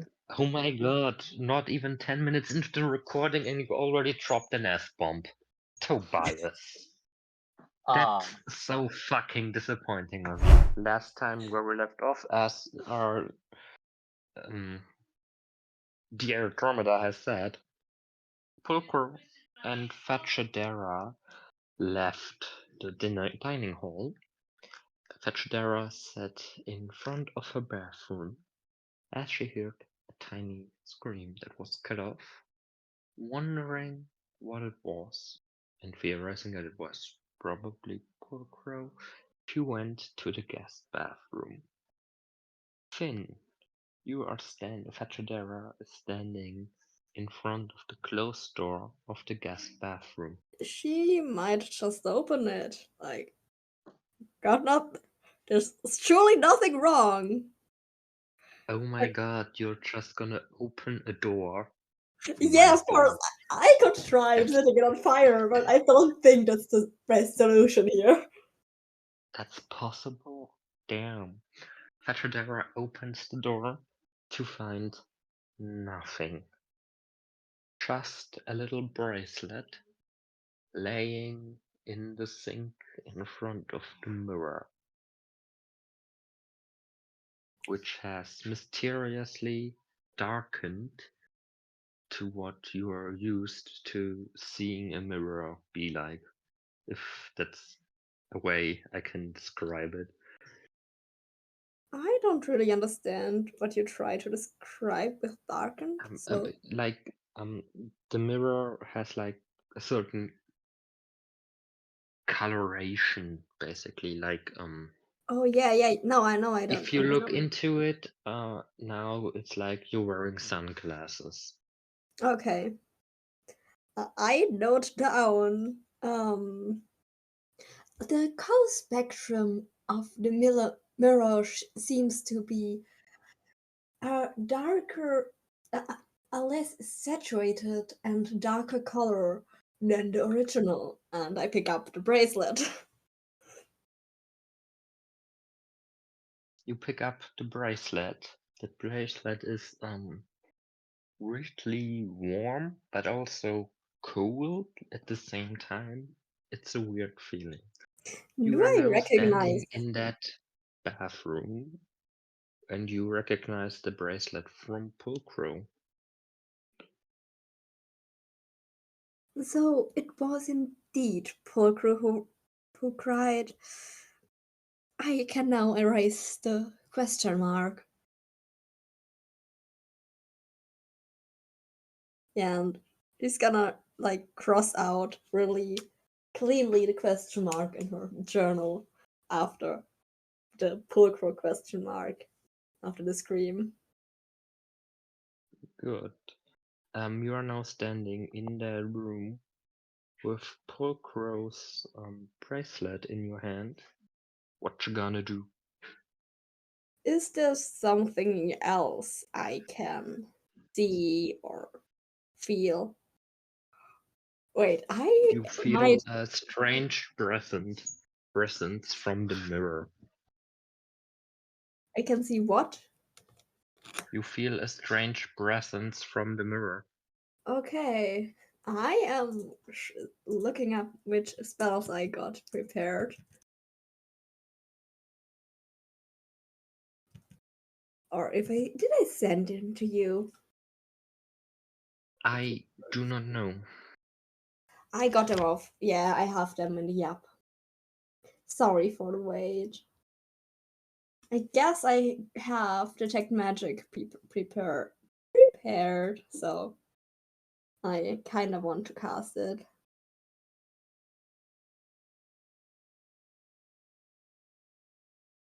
Then go ahead. Yeah, I have to look up if I have it prepared. Yeah, I've got it. For the duration, you sense of the presence of magic within 30 feet of you. If you sense magic this way, you can use your action to see a faint aura around any visible creature or object in the area that bears magic, and you learn its school of magic, if any. This spell can penetrate most barriers, but is blocked by 1 foot of stone, 1 inch of common metal, a thin sheet of lead, or 3 feet of wood or dirt. But it's not written like lead, but like lead. Wait, what is this? Okay. Well, you can feel a strange presence from the mirror, No, I but don't not want see the to. shape of Wait, anything. wait, sorry, I don't want to cast this. I want to cast another spell I have prepared. Okay. It's better suited, I think. It's identify. I don't know. Don't ask me why I prepared 2 of the spells that have literally the same thing they do, but I'm reading. Yeah, I don't think I even want to know, actually. I don't. I want to tell. You wanna use identify. Yeah, when I use identify, I can choose one object that I must touch. And if it's a magic item or magic imbued, then I learn the properties and how to use it. If it requires attunement and how many charges it has. So what I get is you wanna touch the mirror. I wanna touch the mirror. Okay. And Touch the mirror, I roll a d20. and I pull out, before touching the mirror, I pull out one of the spell books that hangs on the silvery moth themed chandelier on the side of Fatadera. It's her spell book, and she pulls out the spell book for the School of. Wait, which school is this? Divination. The School of Divination. It's a blue small book with the symbol of divination on it. I rolled a 12. Should I add my spell? Should I add something? No. Okay, Just it's a touch 12. the mirror. It's a 12. You touch the mirror, you feel nothing. It's a mirror, nothing else. Okay, sad. Then So you've just wasted a spell slot for nothing. Well, I know it is not a magic item. If you say so. Yeah, because if it's a magic item, the spell automatically tells me if it is. Well, no, it's just a mirror. Yeah. So, after you have discovered that it's just a mirror, what do I you don't do? believe you. I don't believe you. That's just a mirror. Yeah, no, it is legitimately just a mirror. It's a cold mirror, but a mirror nonetheless. And yes, for our German audience, this was indeed a cold mirror reference. Sad. Then I guess I go back to the dining hall. As you enter the dining hall, you hear Alehu Karnka laughing hysterically, which I will not do because I'm not home alone and I would not want to give my fellow person living here a heart attack. With Dromedar also laughing awkwardly, still being nervous as a wreck, and Nia looking strangely at Karnka, laughs also.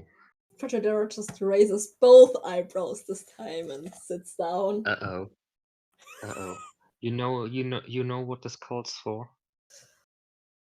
I don't know. Fachadera will remember this. Oh no. Yeah.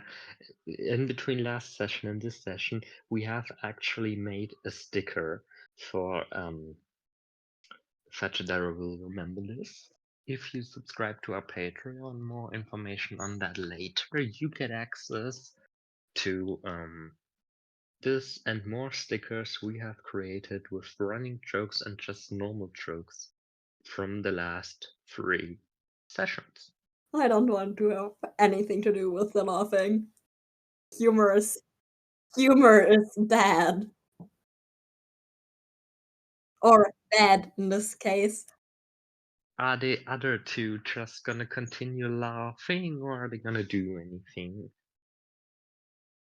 I'm gonna just stop laughing slowly and maybe take a sip of my water or something. I'm gonna.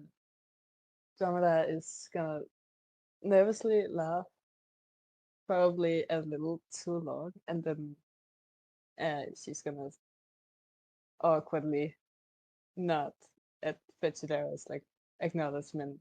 So like, oh, you're back. Yeah, I am. Did any of you see Pulcro? I see he isn't here He, anymore. after refusing the tablecloth, he just went and asked where the fuck the toilet is, but very politely so. Okay. Well, I'm sure he'll be back in not that long. And you see like one of Fatidora's like one half of her mouth just like slightly twitching, like she trying to communicate that he's not, but she doesn't want to make it so obvious that her father realizes. She makes it like with the half of her face he can't see. Knowledge. Yes. Since when is it polite to just leave during dinner? I must have taught you better. I was at the toilet. Since when? Since when is it polite to leave during dinner? That did not answer my question. Knowledge. Since when do I have to ask for permission to go to the toilet? I'm not a Since we child have anymore. guests in the house, and it is the polite way to do things. Knowledge. Oh, too bad. I also don't want you hanging around this tablecloth loving weirdo any longer after today. With our first impression, he made a terrible one. Do you understand knowledge? Of course. Good. Now, Miss Dragonheart, Yes. what made you decide to partake in the tombola? Well, it was actually a great friend and employee of mine who suggested it. So, and yeah, then I took part in the tombola, and yeah. I must say, out of all the tombola winners in the last years, you have by far been the most polite one. But our dinner is not over yet. Shall we go on to the next course, or should we wait for your little friend to return? I don't think that is necessary. Alehukanka snaps twice. Another 2 clones come in, with clone number 1, the one in green, follows. They remove the plates, put on stuff. After the pizza has all been eaten and Pulcro went to the toilet last time, blah blah blah blah blah blah blah. What is your guys' suggestion for what this course is? I'm Is out it of still ideas. an appetizer? It's dessert already. Oh, okay. Then creme brulee. Creme brulee it is. They put down creme brulee. Also one on the space Pulcro was sitting at. Bum bum bum. And the first clone goes to Karnka and whispers something in his ear. Do any of you, Nia for example, because he's sitting right next to him, want to listen in? Yes, I want to listen in what they are saying. Okay, you may roll a d20 on perception. Yes, D&D Beyond is loading. It's a dirty 17. With the 17 you can hear 3 words. Mirror, missing, and cellar.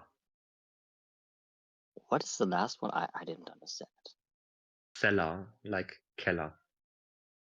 Ah, okay. Now, after the clone is finished with whispering into Karnka's ear, you just hear a very loud and very strong and magical, or energy-wise and whatever, under who Karnka is powerful. What? And out of Tromeda's cybernetics are flying sparks, and you all just feel a push as he's saying the word, as it was so powerful. You all just felt it. Like it was an earthquake for a word, if you know what I mean. Is it the first time I feel that power? No. Okay, then That's I'll happening pretty regularly when Karnka is enraged. Okay, then I will completely unbothered. The glass just flies to the side and you just catch it. Yes. You're used to this behavior. You've been living here for the past 20 years. I moved out sometimes. I'm not living with my father for all the time. Yeah, sure. Dear guests, I must apologize myself. I need to tend to some urgent business. Alihukanka gets up from the throne of comfiness and with his clone number 1 leaves through the door he came in, and you are all hereby alone in the dining hall. Pulcro is missing. Missing. Yeah, In gone, you could say. excuse me, gone? How? Yeah, How gone? I don't know. Why should I know it? Isn't he something like Nia's friend? No, I didn't know him before we met in the office, so Dromedar's cybernetics still continue to throw sparks around. Can I like? Andromeda, are you alright? I think Dromeda like tries to like take her hands up to cover it and is like, I am sorry. It's just quite a headache. Yeah, it happens. And she like leans over the table and buries her head in her hands, and just like looks like she just have a headache. As I got to know, Nia has heard some words maybe worth sharing. Wink, wink, wink, wink. As far as I've heard, what the servant clone thingy said, he told him about the mirror. Maybe he's now gone to look at it himself, or whatever. Warte. Wait, Nia doesn't know about the mirror. The servant said something about a mirror. That's at least everything I could hear. Probably the mirror in the guest bathroom. What is with that mirror? I noted that it had a slight discoloration. She opens her notebook. A slight discoloration. What? He's confused. In simpler terms, it darkened. What? I said what I said. And now Pulcro is gone. I've heard Pulcro scream. Oh, and she now pulls out the bracelet and lays it down on the table. No, he can't. He can't be. Fuck. He obviously can. Andromeda right now has nightmares to her military past. Backstory. I would say this is more like just motherly instinct protection that is kicking in, and if she wasn't like her mechanic part wasn't fucking up, she would just be like fucking running out of that room. Also, the servant had something about a cellar. Nia looks at Fachadera.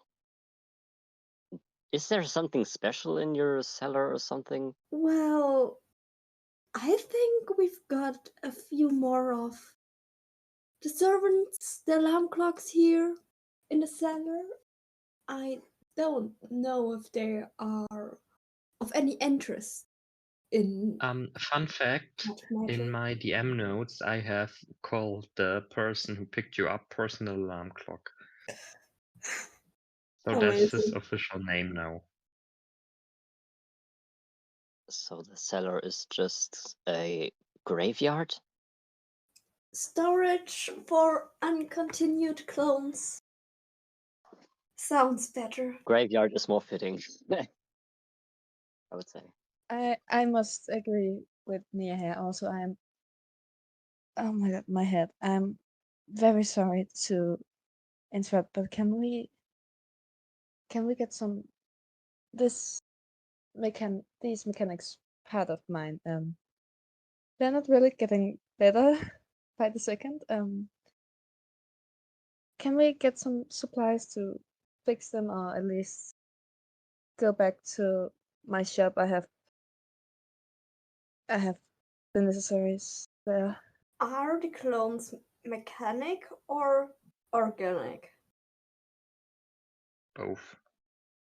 Because if they're mechanic, I'm gonna say that we could have some spare electronics around. We could just go to that, how did you call it, graveyard of ours to look for some spare, I forgot the word, bullshit. Parts. For some spare parts you could use. Yes. Thank you. I may not walk that fast. My head hurts like hell.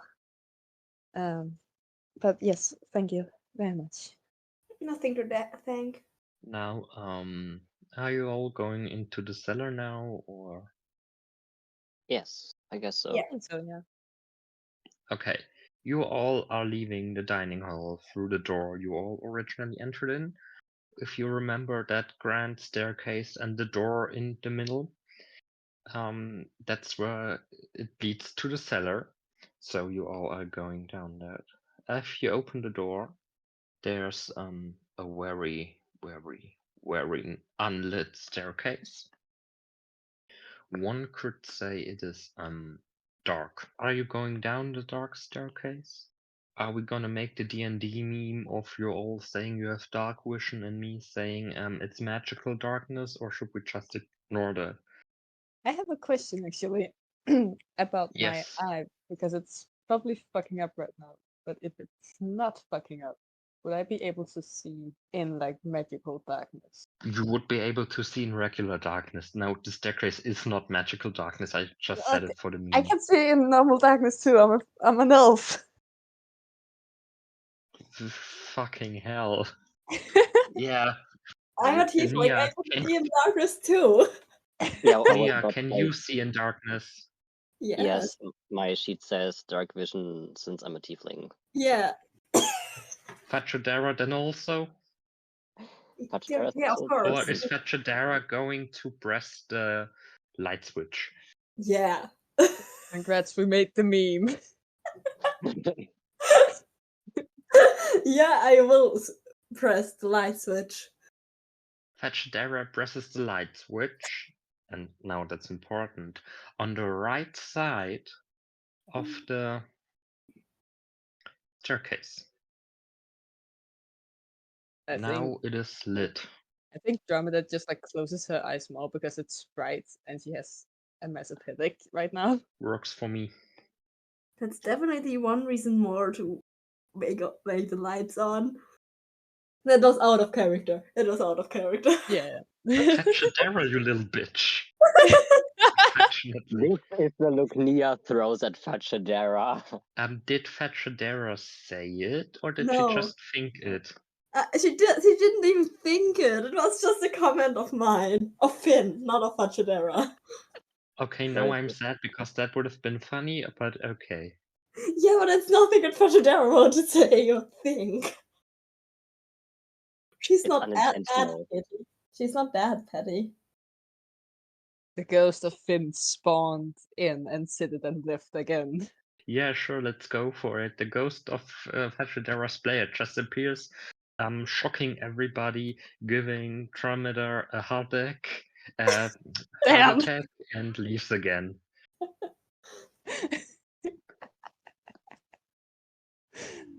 Now you all are going down the 123.5 steps. How does that work? Why that number? I don't know. It's a random number. I want to hear it again. I want to hear it again. I'm now writing it down in my notes.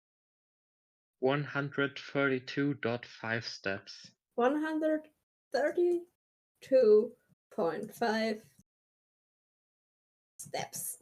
The last step is one of those little tinier ones where you always trip.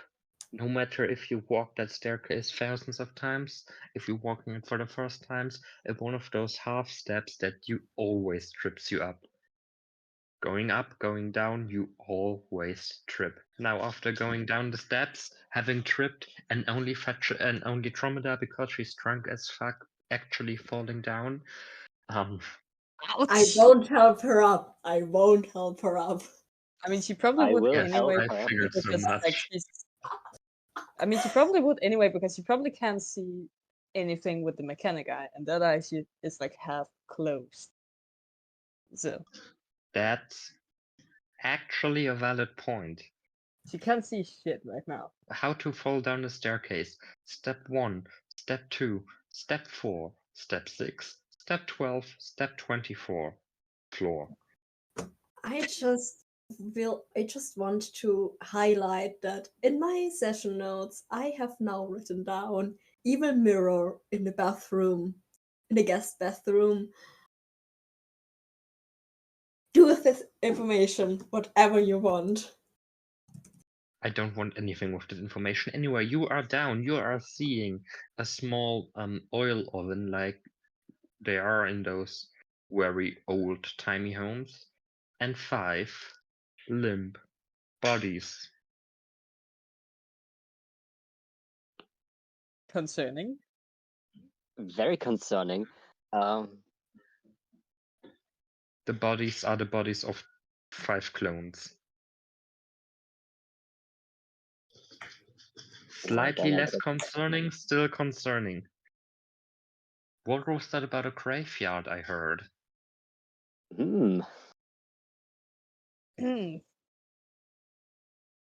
So, what parts do you need? I mainly. I almost don't remember. It's gonna sound weird, but I need a screwdriver. I didn't catch it. What do you need? Not in character, just. It's fine. I'm not entirely sure how to say it as screwdriver, but Oh yeah, thanks. Screwdriver. it's fine. Do we have a And screwdriver in the? I also just a tiny piece of like metal plate. Wick, do we have those things in the cellar? There's the cupboard. I forgot to mention that totally did exist before. Then I will go up to the cupboard and start looking into it. Can Dromeda just like give up and sit down on the floor? In that screwdriver. Oh god. In that cupboard you find 3 screws, 1 small metal blade, and what looks like to be the head of a screwdriver, but not the part where you like hold it. Only the screw-driving part of a screwdriver. Okay, I can work with that. I pull it out and give it to Andromeda. Like I let the screws and the plate, and then I look at my inventory. What do I have that fits into my? I forgot my pockets are upstairs. I do not look into my inventory. I just give Dromeda all the stuff. Dromeda would try to locate where, like what caused the meltdown, and then replace it with some new screws or the metal plates. Roll a d20. Just a d20? Just a d20. D&D Beyond, work with me. That's 16. That's a 16. You can fix it, but it's still gonna hurt a bit. No, you just still have a headache. Alright, thank you. Thank you, my dear. Now, after Dromeda has been repaired, are you all going to look at the bodies?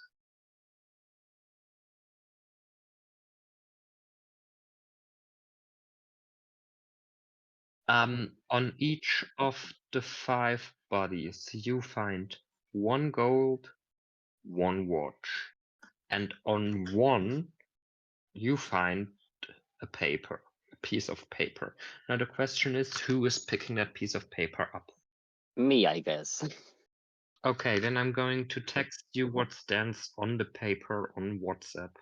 Do that. I would go to Nia. Okay, a singular word. You can see that I'm just holding this piece of paper in my hand and I'm just reading the word and then looking at the symbol, being like, what is this? Let me see. I give it to Fatadera. Then I'm gonna post that picture of the symbol into the chat. Do it. It is sent. Do I know the symbol? But you cannot place from where you know it or what it is. Okay. Dromeda doesn't do much. She's just kind of sitting there trying to process things and trying to suppress memories. Yeah, I'm taking notes in like Pachadera's currently taking notes. Like scanning through her notes if she finds anything similar. But probably not, because you said that I don't know anything. Well, Finn knows it, Fajadera does not. Yeah. No, I wanted to connect it, so I thought probably more investigation because I'm investigating it. Yes, investigation, yes. That makes far more sense. I'm just plain old stupid. No, investigation is actually the skill that is most forgotten in all of D&D. You know, I wonder why. as well as athletics. Only the people who skill and intelligence and strength are gonna ask if they are allowed to roll these instead of perception or acrobatics. Yeah, okay, roll investigation. Okay, roll is now going. Woo! 21. Whoa, Jesus fucking Christ. You I've can got pinpoint +5. that the symbol belongs to the wait a second. You can pinpoint that the symbol belongs to the Luristic rune system. Am I allowed to describe how Fatidera makes this connection? Yes, please. So, I haven't told you, but Fatidera is wearing a bow thingy, like two ribbons without like the ribbon itself. And in the middle of it, holding it together, is a gem, a purple gem with a symbol similar to an R, but like the lower diagonal piece of the R is like it's crossing out the letter. And Fajidera recognizes that there are similarities between the symbol on her neck, like on the jewelry piece, and the symbol on the paper. Damn. Intelligence time with Fajidera. Yes, you got the intelligence. And this time, for the first time, really positively, Fajadera will remember this because she has written it down. Wow. Yeah. Oh my god. Oh my god. So Fajidera will now look up from her book, close her book very slowly, looking between Nia and Dromeda like they're students, and then say, "Well, I think we're looking at a rune here. Did you guys hear about about the Luristic rune system?" Out of character, I am now looking at our dear DM. Same. Do we know it? The players know, the characters do not. I can just imagine Nia literally saying, "What the fuck is luristic?" And is that and Tromeda like thinking it has something to do with tuna because she has misheard and understood tunistic. So like she makes a connection about fish. Nia's just tilting his head like to the side and is like, what? The Drummond is heuristic rule just system. scanning her memory but finds nothing. The heuristic rune system. Never heard of it. I'm sorry, I can't say I know what it is. As expected. You still have that piece of paper with that word, and it's a really good idea to say that word out loud. So wink, wink. Maybe do that. Wink, wink. A rune. Is it a rune on the paper you found? What's on the paper? A rune and like the word passion written on it. As you say the word passion, drawer in the cabinet in the cupboard opens, and inside you find a tiny golden key, like one of those old-timey keys. Oh my. Now that's interesting. I go in the direction of it and look at the key, like take the key and look at it, I guess. As you touch the key, you hear a voice. A new hand touches the beacon. No, Oh not the Skyrim meme. no! Oh god! The fuck. key nearby is imprinted with Nia's DNA sequence and can only be used by Nia and no one else. Do I have any chance? A piece of fabric, like not fabric, I forgot the word. Schnur. What is the word? Rope. Yeah, a piece of like not heavy rope, but fine rope. You can that I can give Nia so that he can make a necklace out of the key.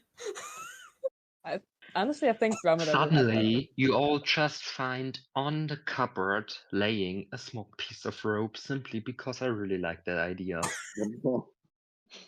I will just don't say anything. Just take the rope, the piece of rope, and hold it to Nia. Yeah, have I'm just strings. going to take it, be a little bit confused at first, but then just shrug it off and to make this into a necklace. Well, maybe we can use it later. I would have actually expected Nia to just put it into their pants, in their pockets. So like character what's it called? Expectation subversion. Yeah, you got a necklace with a key now.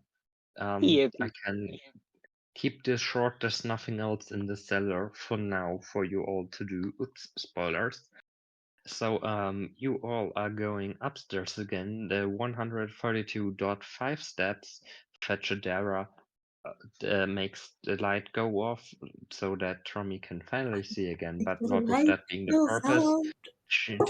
They are closing the door behind them, and they are headed back to the dining hall as Karnka comes out with clone number 1 and clone number 2 and looks very disgruntled and says, "What were you doing down there? I told you you are not allowed down there."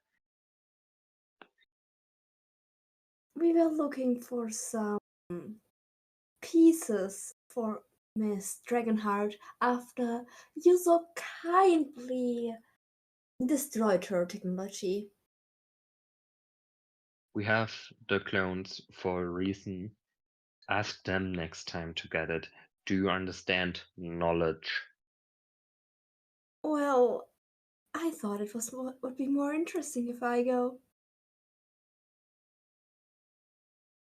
What has happened to you ever since that incident? You have changed.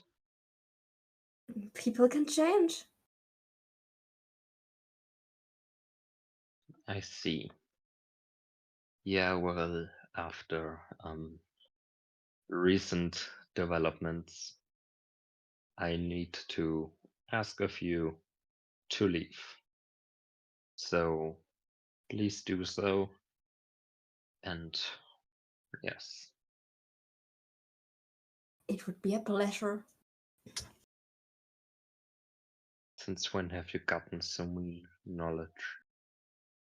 You were my little girl once, you remember? People grow up. I see. Now, leave. He points to the door behind him, the exit door. You can see that now it is dark outside. We have currently 9 p.m. 9 p.m. You are all now standing on the outside of Karnka's mansion on the driveway. The car has an open trunk. The door is still open because Nia and Pokro both have not closed it and getting out. And you are all now just standing there. Well, would anyone like a cup of tea or coffee or whatever my shop can offer? Suddenly, you hear a very shrill, loud sound coming from the garden. It is so loud, in fact, that you all turn around unexpectedly, so fast, in fact, that Dromeda's headache is getting worse because she moved so fucking fast. I think Ramada, honestly, she goes a bit in front of the group. Just like, not spread out her arms particularly, but just like chill. Her personality really is just a mother. I didn't understand. What are you doing? What is Dromeda doing exactly? She's like placing herself in front of the group to like, if anything were to attack, she would be the one it would hit. Nia's just stepping to her side, like not standing behind her, like standing beside her, not behind. And what does Fachadera do? She stays behind. Nice. Yeah, I can literally see her doing that. So now, after you've gone into battle formations, what do you do? Go towards the noise, in the direction where it came from. As soon as she sees Nia going towards the noise, Dromeda just like joins. They're like, yeah, we're doing this now.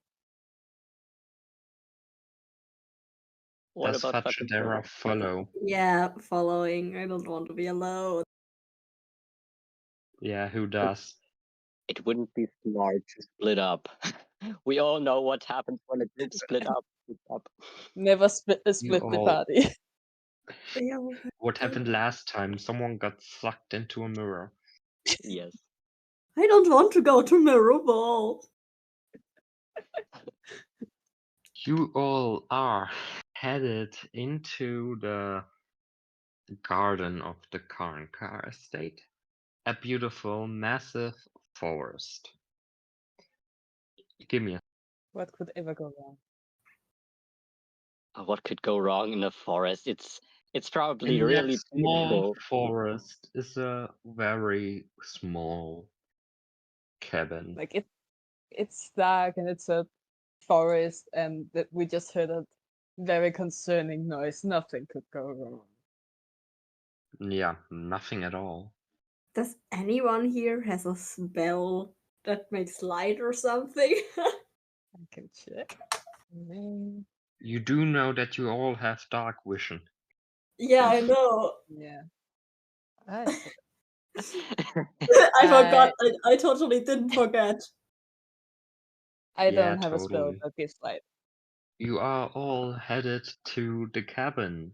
You are now standing on the porch of said cabin. It's a beautiful, nice wooden thing, as the forest people, yes, the ones the hunters always use on their hunting trips in American movies, where the mystery shit happens every time.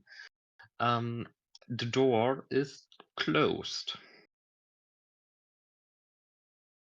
I think Dromeda hesitates a bit, but then knock on the door. Nothing. Does the cabin have a hole for a key? Yes. I want to try if the key fits into the hole. If it As you works. are inserting the key close, you can feel it change its shape in your hand, and it fits. You are unlocking the door. It is now open. Inside, you can see a really basic dining setup: a table, four chairs, and it is not like the table is empty. There's just one little candle on top that is lit, and there's a cupboard. There's stuff to put shit on. There's a small TV, and on the left side there's a puddle of red fluid. I think Dromeda immediately goes to the red fluid and checks if it's blood. I also want to go to the fluid, but not only to check blood, but to check if I know what it is. Is it water? I talked about water in this first session. Is it investigation or perception? What do you say, Fetchadera? Investigation. Because we're investigating And the roll blood. for investigation. Oh. Oh no, what did you roll? A 6. But I've got a +5, so it's 11, but it's still not good. I rolled a 17.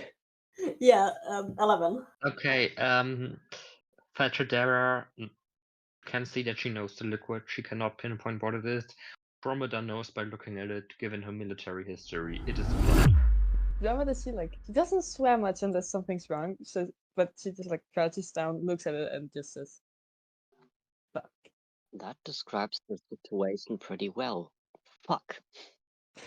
Yeah. Interesting. You can see that the window above the little blood pile, which is on the opposite side of the door, for those who did not pay attention, the window is open. Did you just touch the blood, or did you just look at it?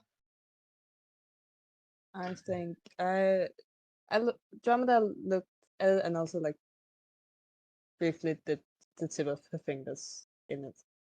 So like Okay. So. Dromeda, no. of course, knows how normal blood feels, regardless of species it is from. But she can sense that this is not normal blood. There's something wrong. This is not normal blood. I don't think it's from a human or an elf or tiefling, a creature. It's not normal. I want to write down something in the notebook. Like, not really write down, just hold the notebook and a pencil, and you can clearly see that Fetchadera is thinking about it. Fetchadera's eyes just say, elaborate, please. Yeah. So, Dromeda, elaborate. Do I know more? Yes, you do. Just bullshit your way through it. All right. Okay. Sure. Well, if I were to guess, as said, this is not normal, but I'm afraid if your clones, Miss Karnka, bleed, my best guess would be that's from one of them, one or more. Probably only one, since this pool is not that big. But yes, I think it's either whoever this blood. Yeah, I'm gonna belongs to. just throw out 2 hours of puzzles I made because you like just discovered the solution on your own. Jokes aside, but yeah, that's the solution. It is clone blood. I mean, Dromeda is traumatized, not dumb. Says the player who took like 2 days to find out the most obvious solution. I said Dromeda is not dumb. I never said I wasn't. Yeah, so it is clone blood.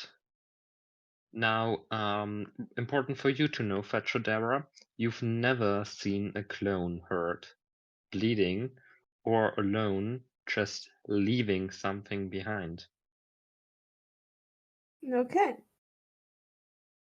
I am not sure if clones are even able to. But if you say so. Even so, I mean, surely something has been added. Breast doubt. The meme. I'm doubting. but even so, we can follow up on your theory. Yes, I as you say, it's only a theory. It's only what I suspect, but all I truly know is that something has been added to this creature, to this blood.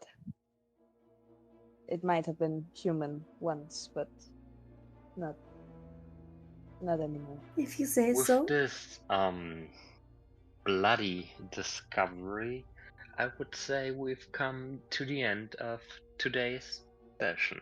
Yay! Blood. Blood. Beautiful. Yay, blood.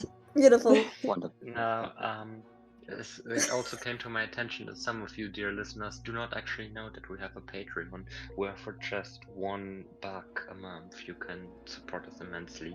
Now, that is not actually needed, but if you do, you will get perks as exclusive shit like the spin-off on how Pulcro, on Pulcro's perspective, which will be released like months after we recorded it, which will be like a week for Patreon people.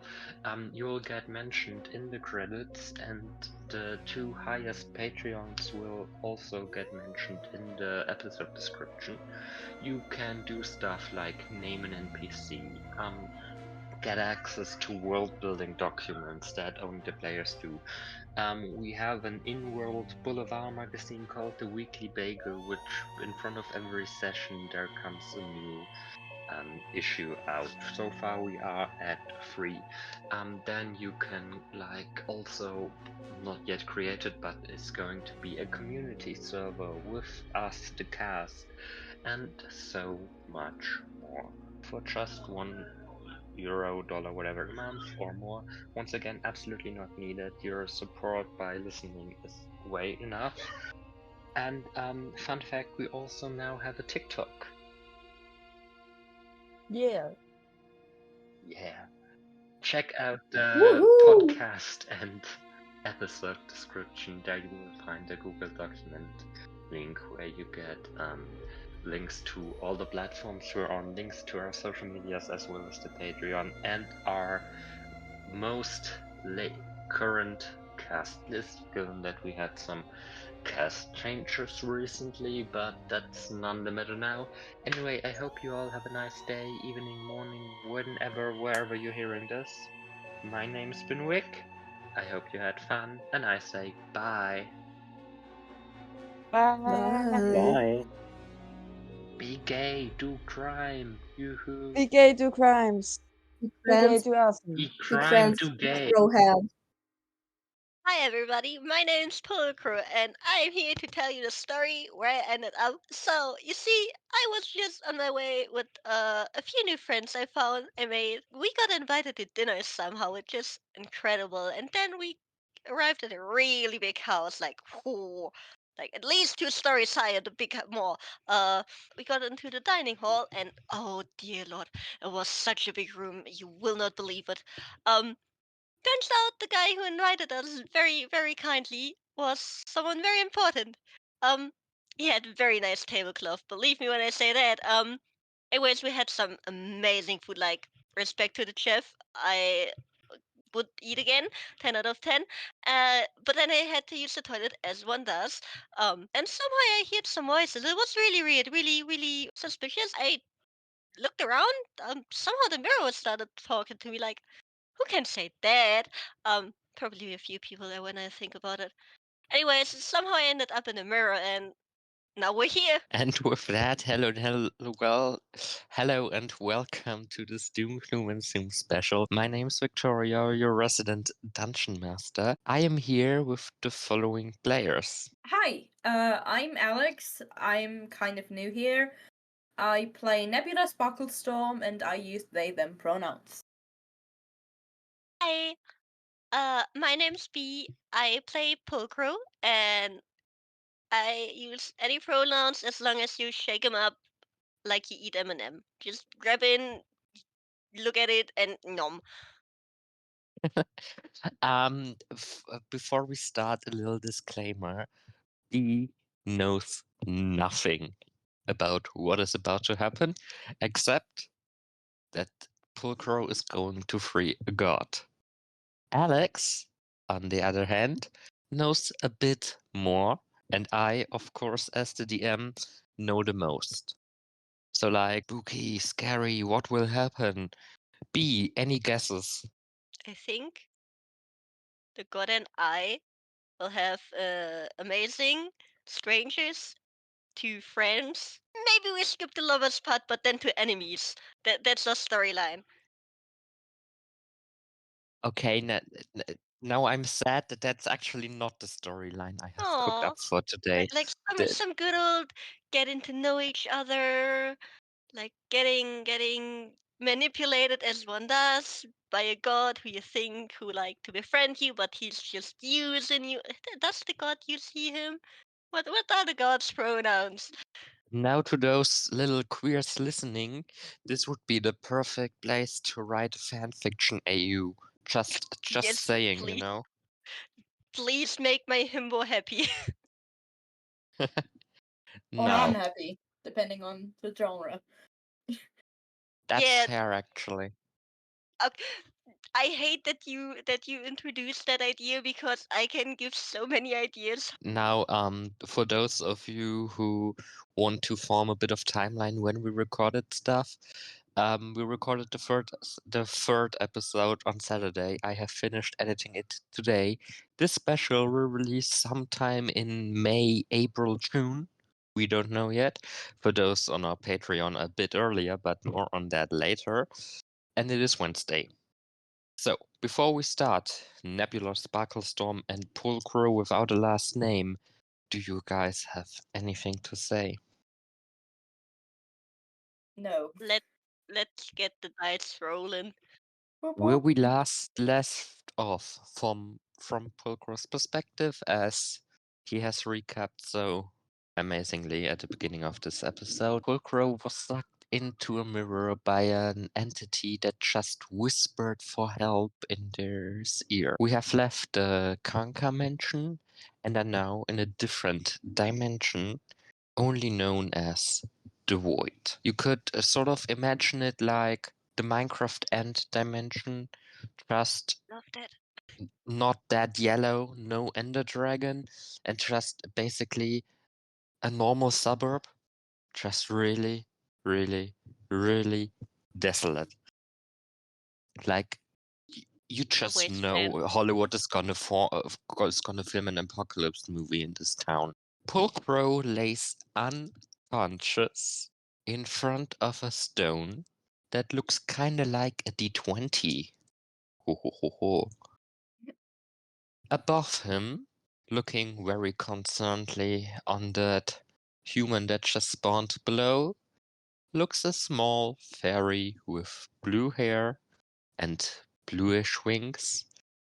Their name is Nebula Sparklestorm, and they're just about to wake the stranger up from an involuntary nap. I just grab a stick and start poking Pulcro, who's just lying on the ground in front of me. B, would you like to just wake up Pulcro, or should this be a roll? Let's roll, baby. Okay, let's roll. A d20, please. Who is rolling what dice? Nebula is rolling if it's successful to wake Pulcro up, and then you decide if the roll is high enough. It's a 17. It's a 17. Yeah. Puck was groaning and looking up very confusedly. Pulcro very faintly hears whispers coming from the stone and sees a very concerned Nebula looking at him. Good morning. Hi. Who are you? Oh, I'm Pulcro. Who are you and how? How? How what? Yes. Honestly, fair question.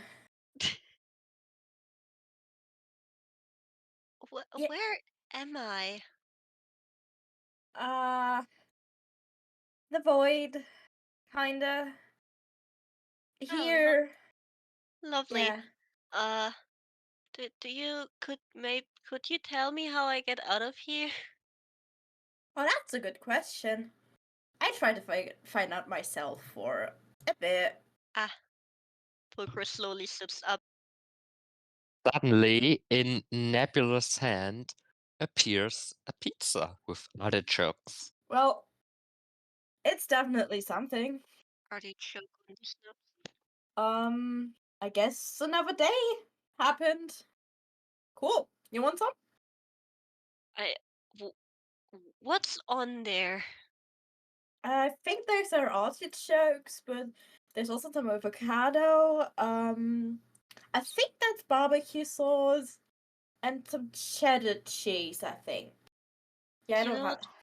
It sounds very interesting, but I think I'll have to pass. I just ate dinner, I think. All right. Yeah, don't worry about it. Yeah, we got pizza here all the time, says a person that just appears behind Pulcro. It's a very old and stubborn-looking dude with a cane.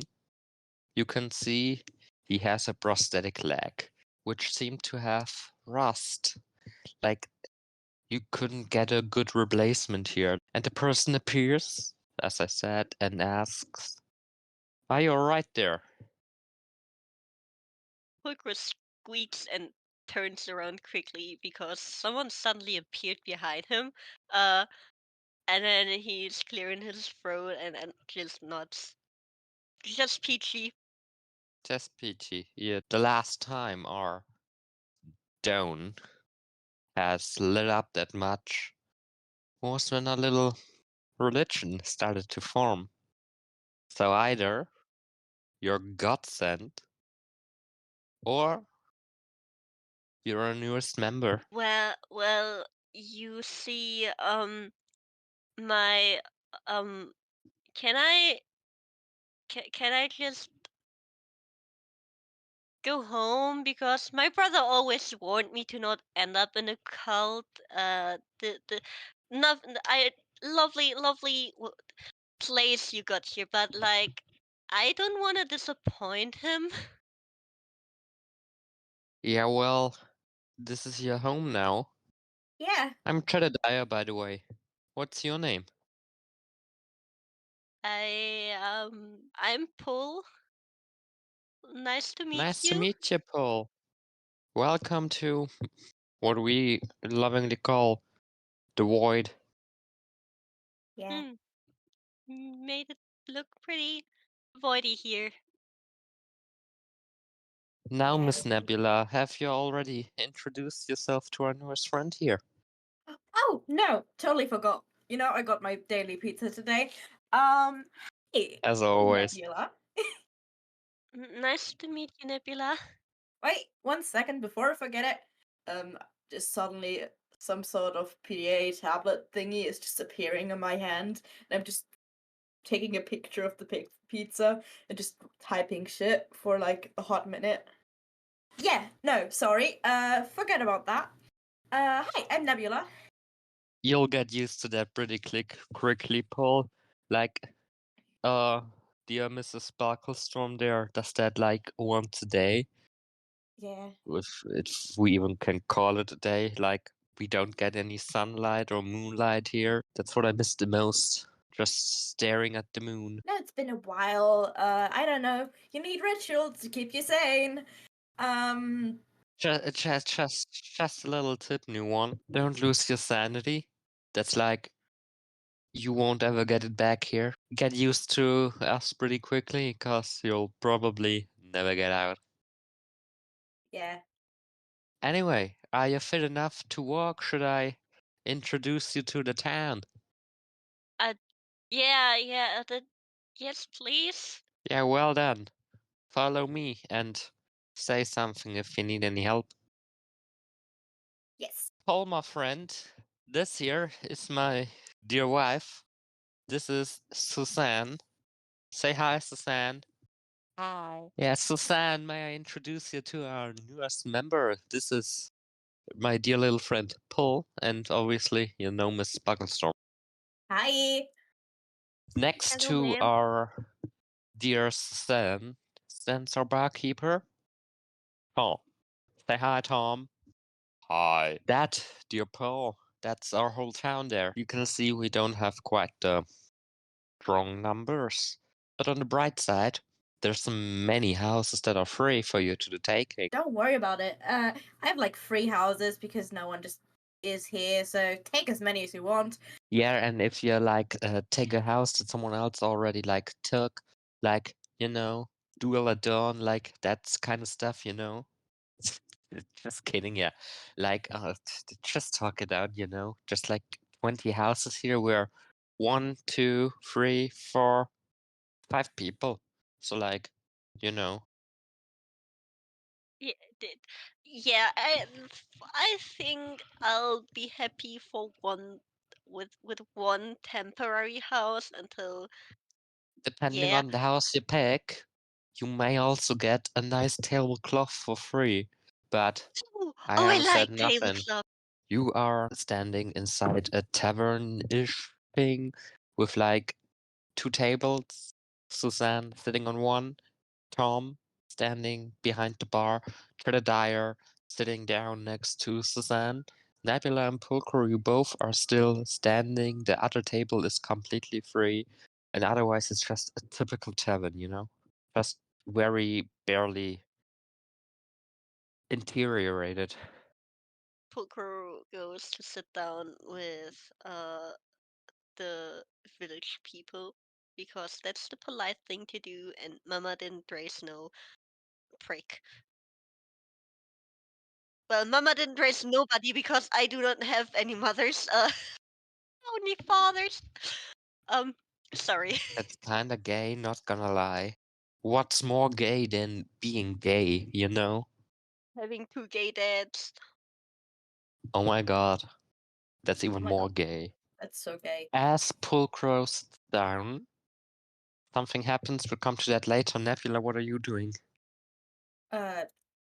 Well, I'll just join you. I probably have like my own seat because I'm like 60 centimeters sorry, 61 centimeters tall. So It's I just like at least 1 foot for you American people out there. oh, I mean, we love Americans. Freedom. I mean, it's probably like an elevated seat. I just flutter up and just sit down on a very comfortable, fluffy Oh my god. cushion. Oh my god. It's one of those little children sofa Yes. seats just on the table. Oh my god, yes. I just sit on the Oh, table. Pulcro hears stronger whispers, which you can't make out, without rolling at least, coming from the direction you just came, while also being talked to by Suzanne, who's a really Labertante, as we so sweetly Eddie. call it in German, and Jedediah, who just like disagrees with his wife. Then I will join the discussion. Anyway, I'm so glad I'm not the newest person here anymore. I mean, it's been a while since I was here, so I'm not kind Yeah, of you not a know, like newbie, but after you Tom came, so like it's been some time. You're like the third oldest here. yeah. I mean, it's quite comfy here, gotta say. You'll like it. I'm sure of But it. are you eating healthy enough, Nebula? You still haven't grown, my dear. Well, I like pizza. Pizza's good. Pizza ain't healthy. But it's good. So Touche. I mean, Now, dear Paul, what did you do so like before you came here? I was just eating dinner with a new acquaintance who, yeah, um, I would like to return there if that's possible in any way, shape, or form, please. Yeah, I'm sorry, mate, but you're trapped here. yeah, sorry. Let me guess, Paul. Did you touch a mirror by any chance? I did. How'd you know that? Yeah, 'cause like that's how we all came here, you know? Yeah, mirrors are bitches. And we have still to find a way out. Yeah. But just one thing. We have taken all the mirrors in this town and destroyed them. And Right. yes, we tried if they might get us back into our respective realities, but they don't. So better to destroy them than to have that devil's work here with us. Cause like one thing, information for you: all mirrors are evil. Just keep that in mind. Man, Uh, fucking hate mirrors. all right. Good to know. Thank you for telling me. The whispers grow louder. Sorry, I'm a bit out of still. You Yeah, said no worries, mate. You can't just came here. you said it's just us, like all of the people here. Yeah, it's like just us. Like we formed, we formed a small cult. You know, there's nothing else to do except like eat pizza. But like we can't do that all day. There's not that many combinations left. We haven't tried yet. Yeah, sadly. And throwing pebbles into the void is also not as fun as it used to. You know. Y- yeah, I can sure imagine. I'm just a bit confused because I I'm hearing a commotion. Like not nothing big, nothing big. But like I am pretty sure there are people outside. Like it sure sounds like it. They're a bit further away, but you can hear them surely. Are you right, love? I don't. Mate, I got no idea what you're talking about. We're the only five here. I mean, we Yeah, used to be more, but they like just gave up. The one with the void now, yeah.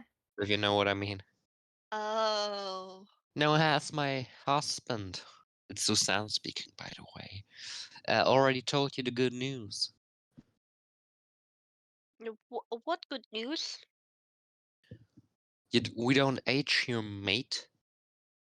Oh Which is yeah, always gonna be in this beauty Oh wrecking state man, we're in right now. Like, immortality ain't so bad if you got shit to do, but we don't, so like we're bored most of the time. yeah. uh, Pizza's Yeah. great though. How many possibilities did you try yet, Nebula? Oh god, let me just look that up. You see that my notebook is just like the note thingy is just appearing in my hand again. Today was the 546,038th day. Ah, I thought you had already hit the million mark. Well, we'll never learn No. out, don't we? while they're talking about the pizza, Pooh just slowly, calmly stands up, just mumbles something about needing some fresh air and goes outside. That joke's good, but like, no worries, mate. We've all been a bit out of it once we came here, but you'll get used to it. Yeah. Thank you. Don't worry about it. You'll actually do get used to it, like, quite quickly. But once again, don't lose your sanity. We're quite hungry for sanities, you know? Just kidding, yeah. See you around, mate. Yeah, See ya. probably. Definitely. I'm guessing Pulcro leaves the tavern. Yes, and he's looking for the source of the whispering. Well, commotion. The source of Well, the commotion. the whisper's coming from where you came from, so I'm guessing you're just going back to the stone. Yes. As Pulcro gets to the stone, the whispers grow ever so loudly, yet you still can't make out what they're saying. You are now standing right in front of that D20 stone. The whispers are almost unbearably loud. You can still think clearly, but that's quite like the only thing you can do. Pulcro kneels in front of the stone and just inspects it. Like he's waddling around it, looking at it from different angles, and at some point just knocks on the top of the dice. As Pulcro touches the stone, you have already lifted my riddle. God damn it! You hear a faint help from two voices. It's ever growing. Just yelp, help, help. Growing quite unsettling. Hello? Where Oh my are god! you? Oh my god! I'm trying to Hello! help. Hello! Hello! Oh my god! It's been years. Oh my god! Can, can you hear me? You hear I a can hear voice. you. Oh my god! You must help me get out of here. I'm not supposed to be in here, you know. Well, how can I? How did you end up in there? What? Huh? What do you? What do you? What are you touching right now? The top of a big stone. It looks kind of like a dice, like a game, like from a board game, you know. But like it has a Okay, lot of a That's, lot of numbers. that's good. I've read about it. What's the side that's up? What's the number you see? Wait, give me a second. I'm rolling my real life dice. Except you have a plan for that. I did, but that's the better option. It's a 7. It's a 7. Yeah, that means we need 13. Something, 13 items. Can you get me those items? Like just some random stuff. Like if I put stones on you, like 13 stones, are they enough? It may be stones. I don't know. Like you gotta ask the other people there. Like you're the 51. I tried to get me to help, but they just never did. So please, just ask around if they I got a favorite item or something. That's probably it. But yes, a stone is good. I love stones. Please just give me a stone. That might work. I'll look around. Give me a get. It might take a while, but I'll come back. I promise. I hope so. I don't want to be trapped here for another eternity. And Booker goes to search for a stone. You find a small pebble. And I put it onto the dice. Okay, that's one You already. hear a voice saying 12. Und der Würfel and the stone moves and now shows the number 8. Stone voice, you still there? Yes. Oh my god. What's it showing now?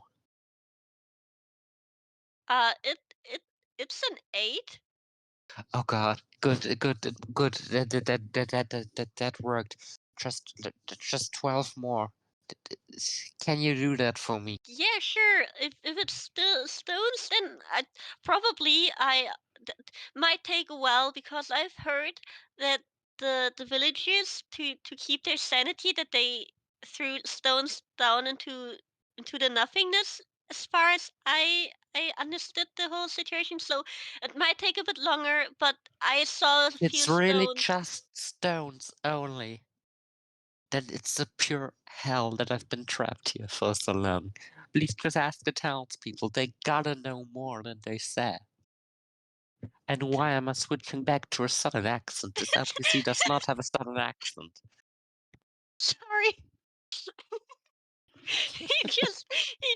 The stone was just suddenly remembered that they were part of the town. That they were supposed to pretend to be a part of the town. Well, let's just say the person in the town, the person in the stone has been quite a bit longer there than the town has.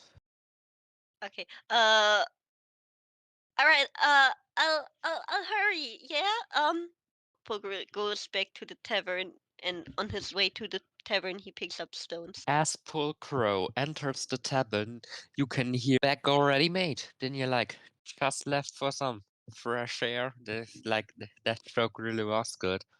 We don't need air here, mate. Yeah, it's a figure of speech where I'm from. Quick question.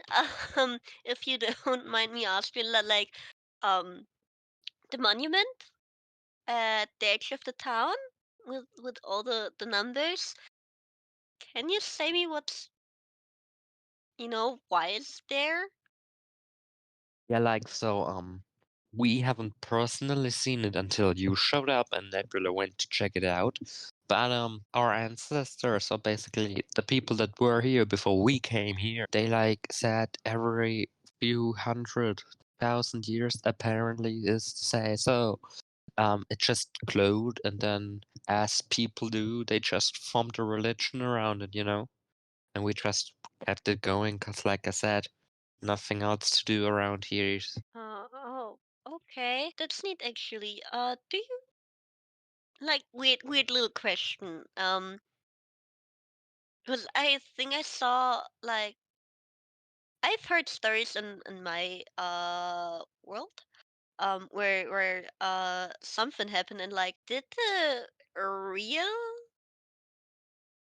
something came like a higher being did came out of fake in a religion? Mate, I got no clue what the ever-loving fuck you just said. Like is there a possibility that when you were creating or your ancestors, sorry, when your ancestors were creating a religion, could they have accidentally summoned a higher being?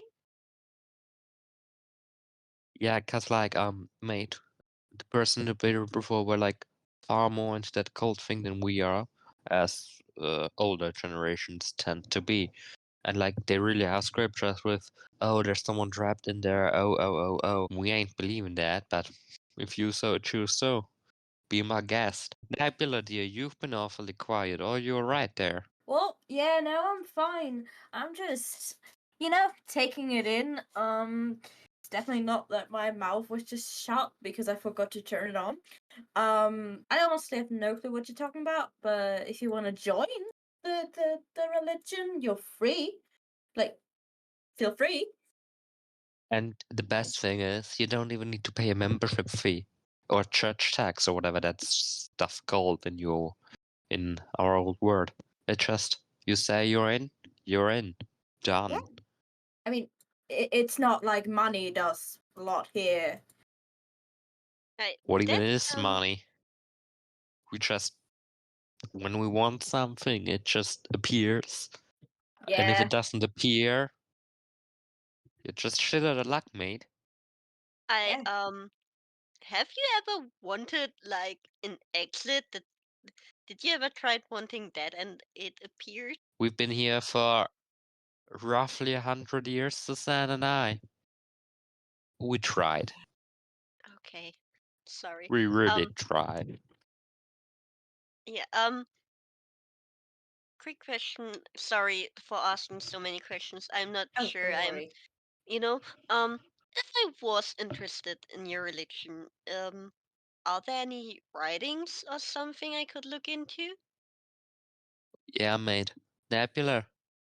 Do you know who has them stored currently? Because I don't. It's Tom. Do you have them?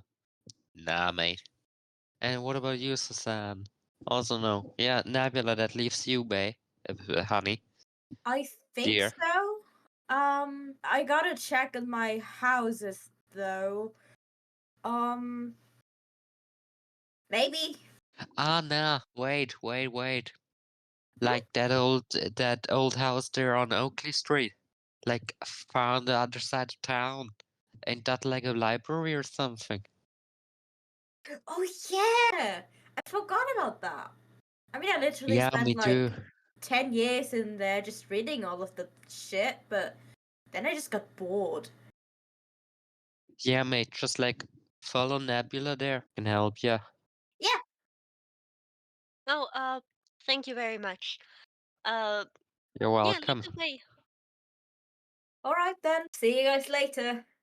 See ya. Y'all just leave the tavern, go down that beautiful town square. And as I am definitely 100% describing this town square in its littlest details, Pulcher and Nebula are talking. So, what do you think? It's pretty. Uh, I guess to keep your sanity, you guys just kept the town nice. Yeah, I mean, I did wreck it like a couple of times, but it always just repairs itself. So don't worry about it. It's very boring. I know it doesn't seem like a lot. I was probably in a similar state of mind when I got here. Like I don't even know how long. At least a lot of pizzas ago. Yeah. It's like, you know, pizza's like the only thing that kind of keeps me sane here. Plus Question the is, rock. did Nebula start with the pizzas during the 10 years in the library or after? Who knows, honestly. Who knows? I'm gonna keep this short and gonna give you a small excerpt from the religious text you have seeked. Just give me a second. So yeah, a really, really long time ago, there was a handful of gods that was banished into this dimension. Those gods are known as the old gods. The old gods were put there by the world as it has created new gods because those, the old ones, became bad. Like really, really bad. Now there are other entities who I am not permitted to call by name yet, who have created a prison for other gods and their fellow entities to imprison them. That's at least the theory of the Void People. After some millennia passed, the old gods have died, leaving this place desolate and full of magic. That's how the pizza exists, by the way. That's the religious text with far more information than I would actually give you characters, but that's it. What are you gonna do? I knew about that. You do, but Nebula didn't. You sure? Nebula, there were a lot of books. Isn't like we just talked about how Nebula spent 10 years in this fucking library. Yeah, there would have Anyway. been a few books. Yeah. Or I read like everything 5 times. So, you like what you read? I'd say so, yeah. Got some more of that? Uh, somewhere probably. Honestly, I'd have to look for it. DM note, there Yeah. are not more books about the religious shit. No, I don't think there's more actually. Sorry. Oh, it's alright. I guess so. Pray tell, what's your favorite book here? Well, there is the official answer and there's the unofficial answer. Which one do you want? Yes. Oh well, okay, so the official answer is I would get like a fiction kind of science fiction book.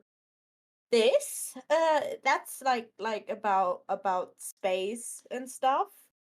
It's called Space Clash. They have like darkness sabers and stuff. It has like 10 volumes. So if you want to read more, there's always more. Then I just go into a corner, open up like it's kind of hidden compartment. Here's my stash of spicy fanfiction. I got bored.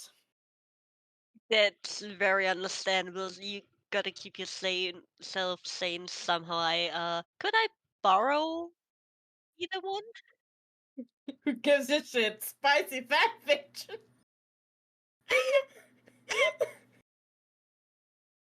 Yeah. Like, which one could I borrow if you'd be it here? Well, you can have any, honestly. Just don't throw them into the void. That would be a shame. But you know, just bring it back whenever. I mean, we'll see each other around. There's no way around it. I guess I'll be so free and take your writing if that's alright with you. Sure. Just don't show it to Jedediah and Suzanne. There are some chapters about them. Oh No my worries. god, this shit just got No spicy. worries, my dear. This will stay a little secret. Thank you. We can deal around that. After Pulcro has received the spicy fanfiction about Jedediah and Suzanne from That's just Nebula, one chapter. That's just one chapter. There's more. let's not kid ourselves. It's all about Jedediah and Suzanne. Who wouldn't like to have spicy fanfiction of that hot ass couple, you know? I mean, there's at least like a book about them, but like also about like OCs or like you know the space fights. I forgot what I called them. Important question, Alex. Yes. How many chapters does your spicy fanfiction have? 69. Nice. After Pulcro has received the 69 nice chapter spicy fanfiction of Suzanne and Jedediah and many other shit, Pulcro asks Nebula if they have a favorite item. So B, please ask. Hey, Nebula, while we're while we're at the topics of like favorite book and stories and such, Yeah. on this island, do you have anything else that you would like describe or name your favorite? Yeah. Actually, you see this flower in my hair. It's like this big sunflower. You see it. I guess. I hope you see it. I hope it's still here. Yes, you see Yeah, it. By the way. it's very pretty. Thank you. It's like one of the only things that I still have very untouched from like my life before this shit. So it's quite, quite important. Huh. Uh, good to know. That's very sweet. Yeah. Why?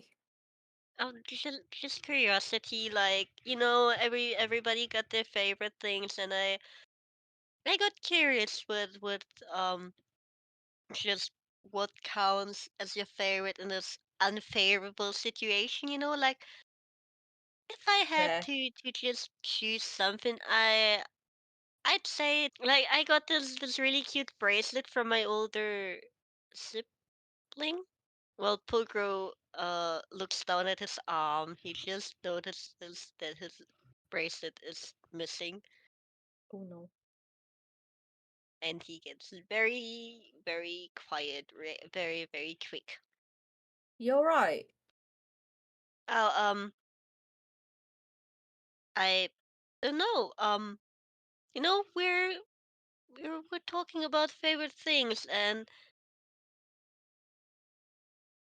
I think lost mine somehow, but I Oh, I don't know when or how. I know that's so that's so good. Uh, um, I don't know.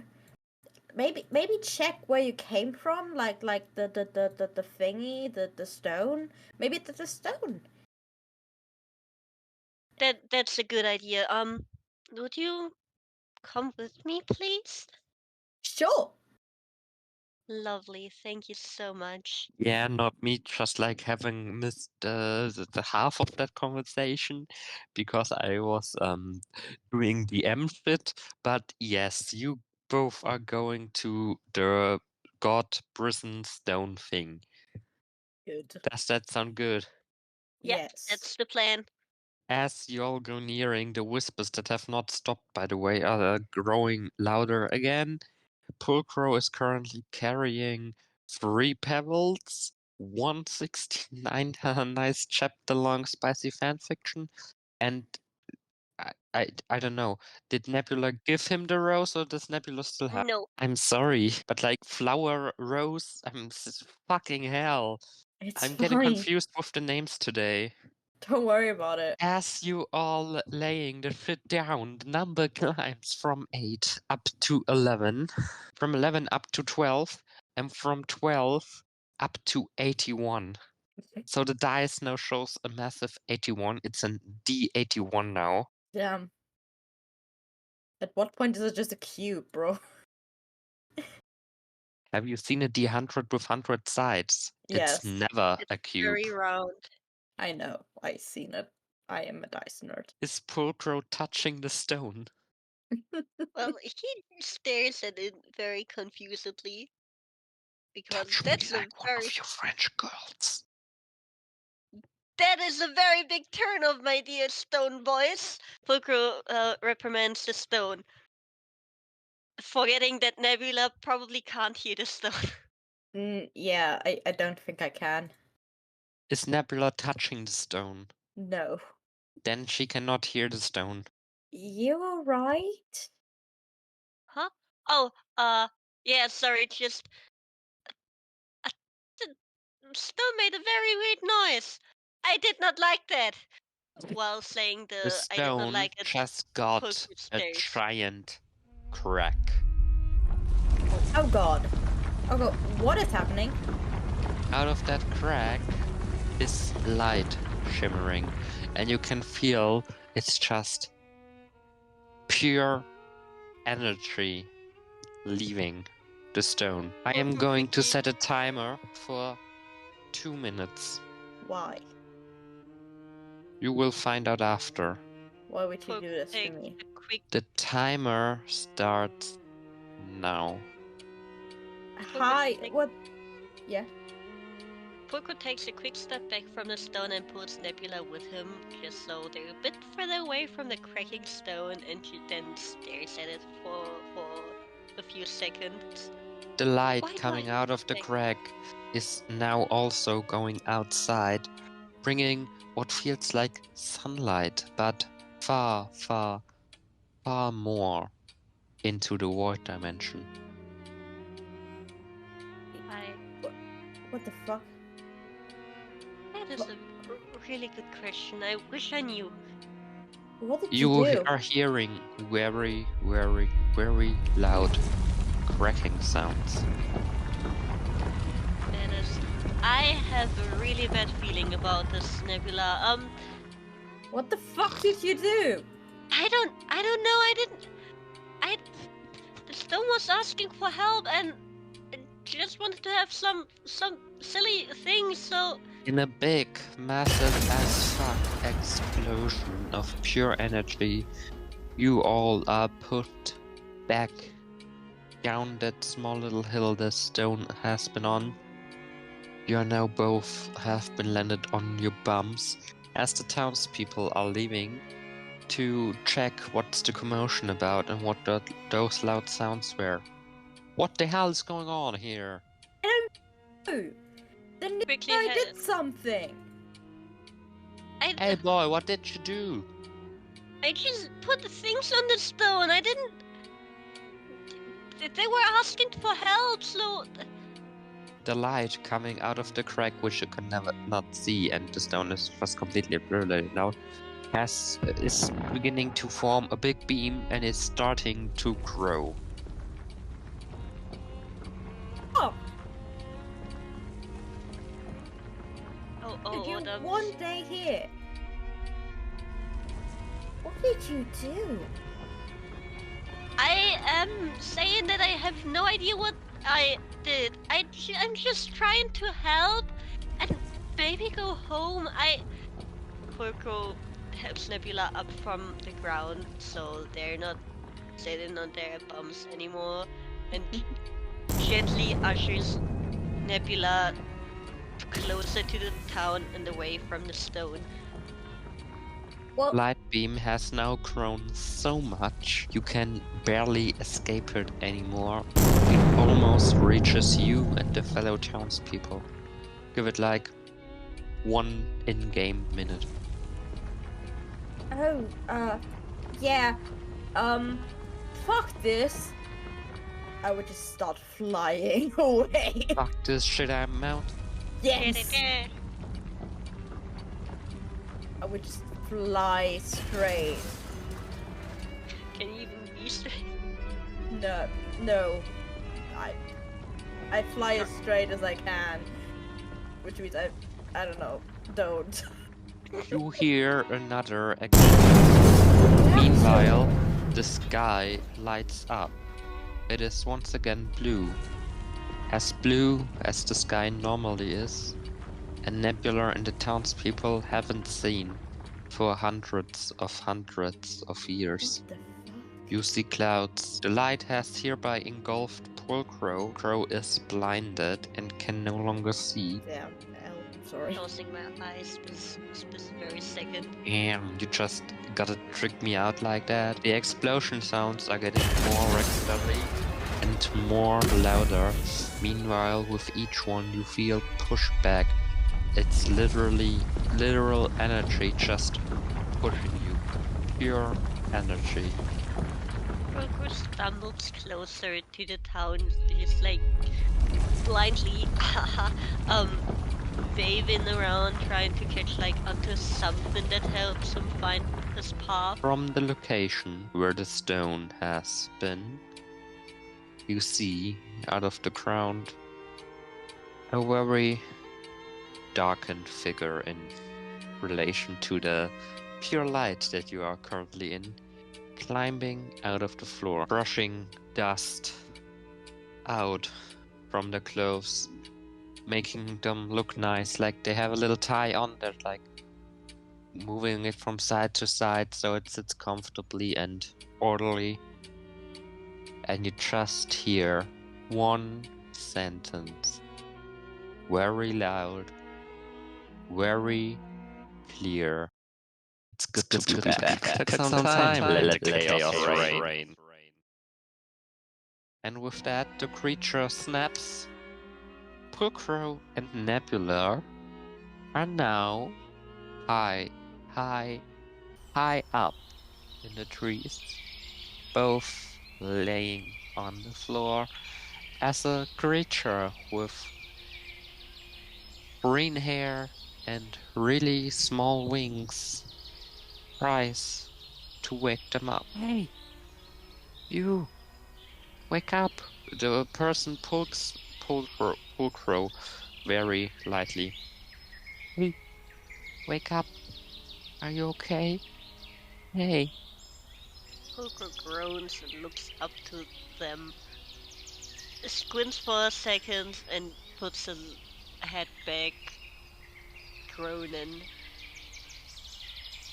Pulchro recognizes the person who's waking him. Just for him, a few mere hours ago, that person just hugged him in the middle of an intersection. Nebula, still unconscious. Pulchro groans lightly, and regrets multiple life decisions. He connects a few dots and just curses himself quietly to high heavens, which are now closer given the fact that he is in a very high tree. You are in a tree house, I should have mentioned that. Yeah. Which is very high up in the trees. Yes. Is Pulchro waking up Nebula? Pulchro is having half of an existential crisis at the moment. But only half of one. Yeah. He needs a bit to like organize himself. Meanwhile, Lena goes to Nebula and pokes her too. Hey, are you okay? Wake up. Hey. Huh? Huh? Oh, thank God, you're okay. Are you feeling Hi? alright? Where? Wait, where the fuck am I? You're in my tree house. Which is... On top of a tree. Oh, thank you. You're welcome. Oh, for fuck's sake. Am I still in the void, or... What's the void? Are there any windows? You are outside. Oh, for fuck's sake, I'm outside. Yeah, like it's basically a porch. There's the house part, but it's all one big massive treehouse complex, basically. Yeah. You see normal sky, clouds. Yeah, it's fine. What the fuck? Why is... Where... How... Who are you? I'm Lena, nice to meet you. Who are you? I'm Nebula. Who's your friend there? You mean Paul? Hi Paul, nice to meet you. Hi, it's very lovely to meet you as well. Like, I must say I'm quite a bit confused. You guys have just appeared out of nowhere on my porch and now, well, you're here. Yeah, I'm so sorry that happens to be a recurring theme in the story that's happening. Yeah, I don't know where I am, I don't know who you are, and I am very freaked out because I just spent like above 100 years in some random dimension and now I'm here. Well, welcome, I guess. Would you guys like anything to drink? Some water or something? Do you have pizza? No, I do not. But by Why pure not? chance, I was thinking of ordering some later. Yes, now. Like later. We right now have 10 a.m. Like in the evening. I was going to. I don't care. Get me pizza. Pulchro looks up from where he's laying and just looks at Layla. Thank you very much for your hospitality, and I'm sorry about my companion. Well, it's fine. I do be also craving some pizza. I'm freaking out. Yeah, I feel ya. I see. It's noticeable. Yeah. Imagine spending like 100 or like a bit more years in a place where you don't think you'll ever get out, and just suddenly you're getting out. It must be crazy. Following idea, I'm just gonna put us on a bottle of tea, a kettle of tea, and then we'll just sit down and talk, you know, because I got nothing else to do, really. It sounds lovely. Thank you so much, dear. Nebula, let's calm down for a second, yeah? Yeah, I will calm down once I know what the fuck happened to the others. Where What the fuck? others? Jedediah? Tom? Suzanne? Wait, where exactly are we? We are right above the Cameroon forest in one of the tallest trees, and yeah. Okay, which continent are we on? World building real quick. We're on at continent here. Okay, You'll think of which something. country are we in? In the country of Chakada. Okay. I know that. How long have I gone exactly? No, better question. What time is it? What do you mean?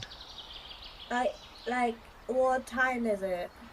It's 10 a.m. right now. Or like it just said that. Yeah. I mean, which day? Sorry. It's the 4th of September 1937. 1937. That's a weird. Okay. I don't remember when the fuck I got in there. Do you remember when you got in there? Yeah, I'll tell you later, yeah? All right. I genuinely don't remember. It's been. Oh God. Yeah, Tom. Holy shit. I would just jump up, kind of fly outside. Probably like, is there like a window without paint or something, or like an open window? Yes, the door is still open. Okay, I would just just fly through there and look No, for. come down. Are you crazy, Nebula? If the I'm. government, if you're seen, you're gonna get arrested. Why? How long have you been gone? I mean, I don't know. Like, I mean, I think I went in there like around 1900. Have you forgotten the laws? All humanoids are forbidden to fly. Yeah, no, there was something about that. Okay, cut me some slack. I've been out here for like 150 years. Can you give me like a recap? Well, I've been living here in my tree house with my Uncle Jeff and Grandchad's name. Giuliano, best pizza maker in all of Tree Town. Oh my God, I love your uncle. I love pizza. Giuliano ain't my uncle. My uncle is George. Oh, sorry. Giuliano I was just some guy that tried to escape the government. Valid.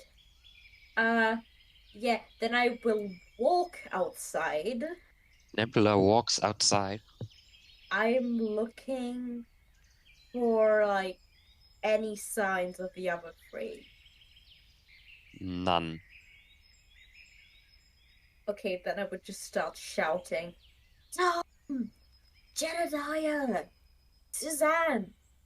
Hey, Guys here? quiet up there. I'm trying to sleep here. Have you seen them? Who? Jedediah, Tom, and Suzanne.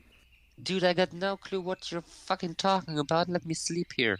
Only if you tell me where they are. I'm beefing with a random NPC. And with that, today's session ends.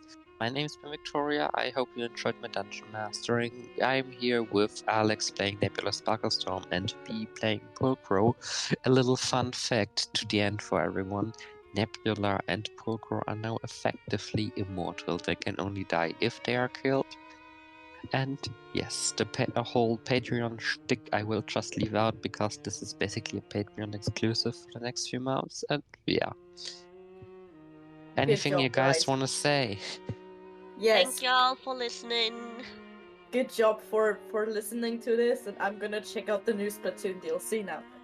Have a lot of fun. Thank you. I'm very confused. Yeah, as always, be gay, do crime, be crime, do gay. Stay here and Crazy, I've been crazy once. They locked me in a room, a rubber room with rats. Rats surfing crazy me. Gay, Yes. I've been gay once. They put me in a pond with chemicals. The chemicals turned the frogs gay. Gay, I've been gay once. And the freaking frogs gay. Bye. Bye. Bye-bye.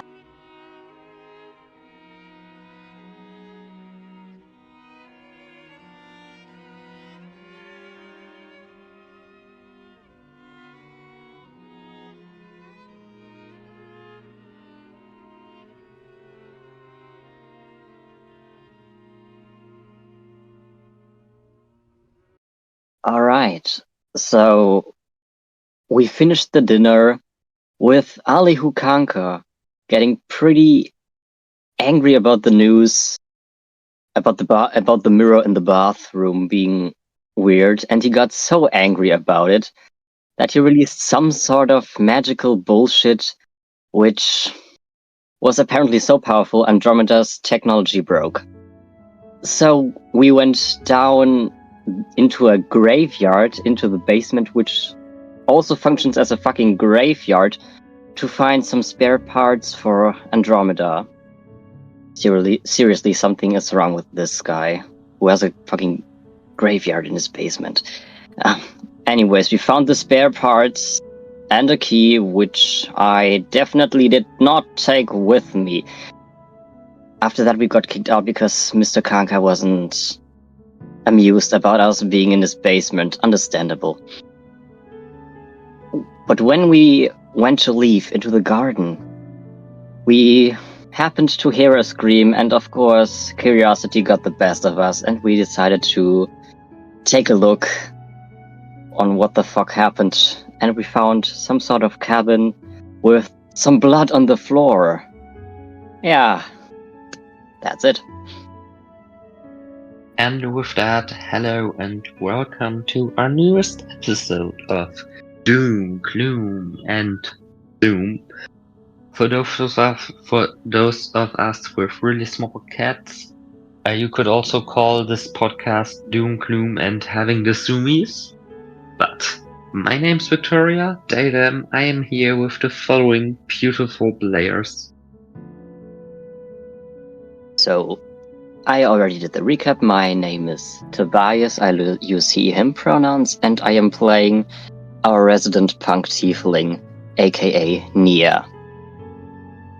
Hey, I'm Finn, also he/him pronouns, and I am playing our lovely Pachidera, knowledge Karnka. Yeah.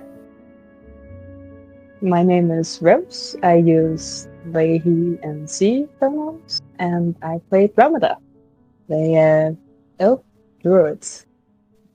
We last left off at the cabin where Andromeda has licked some blood or something, I don't know, and has found out that it was human once, but no longer is.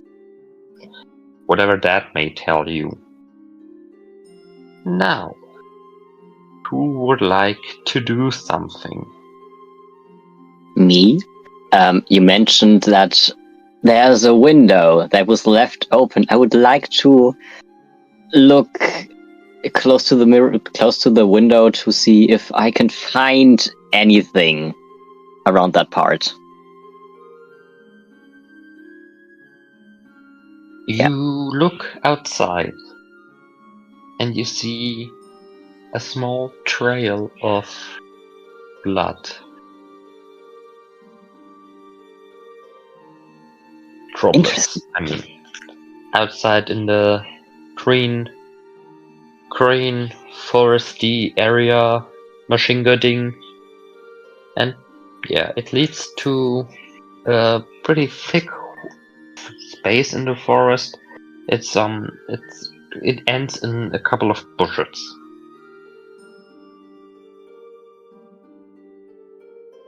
Well, then, don't mind if I do climb out the window and follow the trail. I know you're gonna hate me, but please roll for athletics. I'm not going to hate you, actually.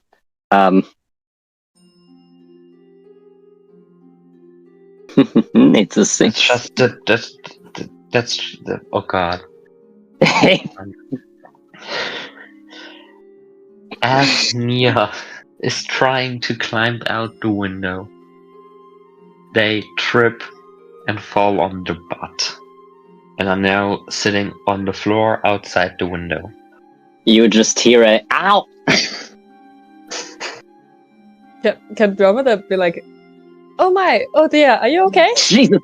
And like rush over to the window and like look out for Sure. Nia.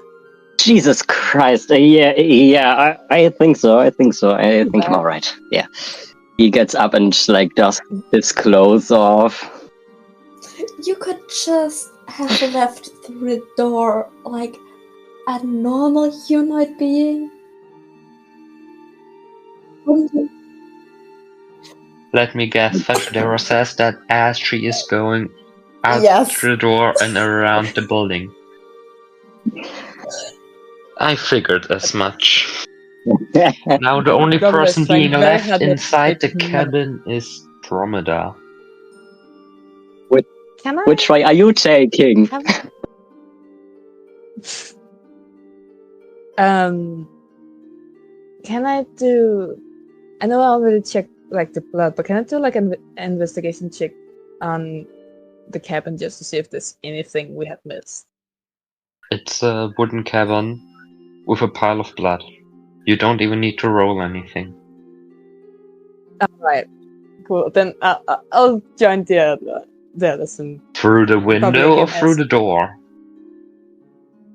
through the door. I am not stupid. Only stupid one here is Mia. This time not not Fachadera will remember this, but Mia will remember this. Yes. I have to make up a symbol for that. I'll continue hating on Nia. I'm sorry. I really love. Okay, right. I really love Nia, and I really love Polkro and all the others. But my character will continue hating on them. It's fine. It's fun. I find it funny, honestly. Out of Just pure relatableness. Fachadera is Fachadera. Yeah. As you all are outside, you're just like seeing the trail of blood droplets going all around the grass. Nia, are you still sitting down? No, I got up. Okay. Alright. Now, what do y'all do? I probably again already have my jackets and stuff back, so I can check my inventory if I have anything of help. What have you got in your inventory? I have no clue. I'm going to check it. So Yeah, I'm not gonna bullshit my way through Fachadera's inventory. I'm just looking it up because I have actually an inventory. Me too. Believe it or not, you all do. Even if it's just the pants in your pocket. No, I have a random book on me. I don't know if it's gonna have anything, but I got a book. Detective Fachadera is once again taking notes rigorously. Obviously, like you can't just Fachadera taking notes shouldn't even be mentioned because she just does it all the time.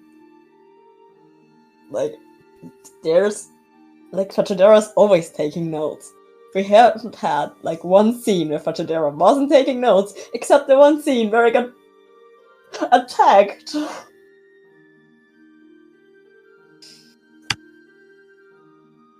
Let me guess, Fachadera also took notes while driving, trying to write down the experience? No, actually not.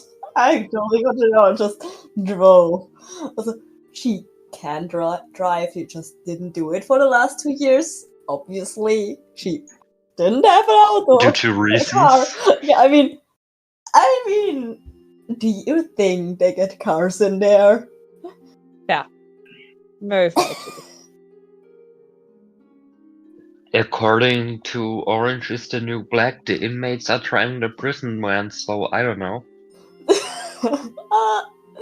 For the record, I've only watched one episode, and it was the first one. So, like, I got no idea what the hell is going on in the TV show, so, like, don't spoil me. I'm actually unsure if I'm gonna continue watching it. Regardless, you guys are following the trail of blood. I've just so randomly decided. It leads to a pair of bushes that cover your side. You're gonna stand in front of it, We would have and done it now anyway. I want to I punch the give the bushes. control of your characters back to you. You're gonna. Did I hear that right? You're gonna punch the bushes. Yeah, but no, like, I want to, like, push them away, not punch them like stupid, like a sensor. I don't care. You said punch. So roll 1d6 of damage. I'm gonna check the Yeah, I'm checking the That's more damage I will ever have to roll. Like, I won't Coming have to roll that much against the damage bush. in any other situation, I guess, except spells, because I don't care my damage. 5. The bushes are hereby taking 5 hit points of damage. They only had 4 hit points remaining, so one bush just straight up dies and whelks in itself and becomes brownish and shrinks and is like now a shriveled bush. And you can see through it, behind it, is a small staircase leading down. I just wanted to describe how Pachidera, like, you see Pachidera just slapping the bush and the bush dies.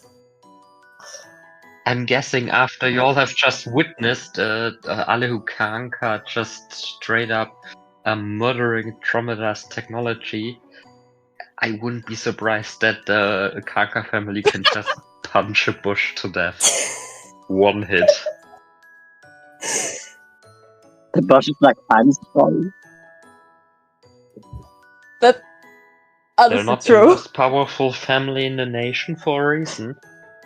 Like, we're not blood relatives, but Thank you. Dromedar just got reminded that she should be scared again. Bum, bum, bum. I'm deep. Now,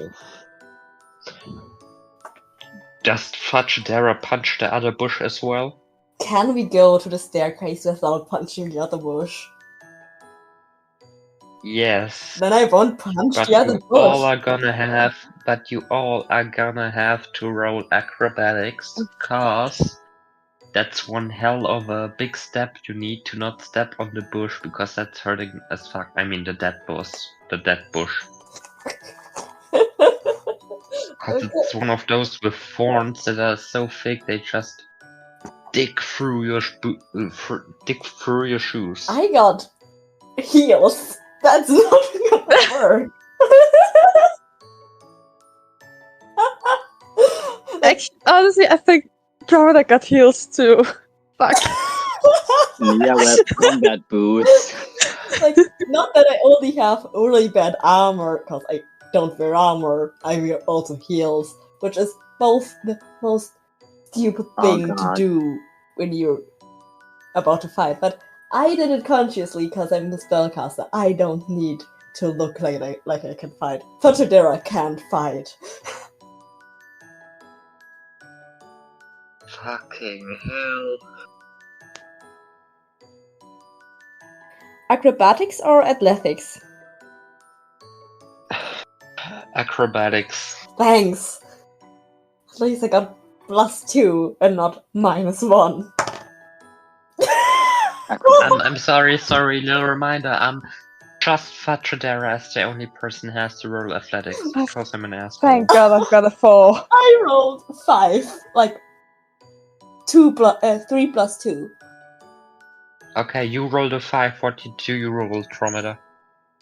Oh, but I thought it was only for today that was meant to roll, but I got a 4. And you, Tobias? I rolled an 8 plus 2, so it's 10. Makes sense, honestly. Okay, so a 4, a 5, and a 10. Kind of makes sense that Nia is the one. Nia just climbs around the bushes to the staircase without a problem. Fatradera struggles, almost trips, but does not trip. I'm too cool for tripping.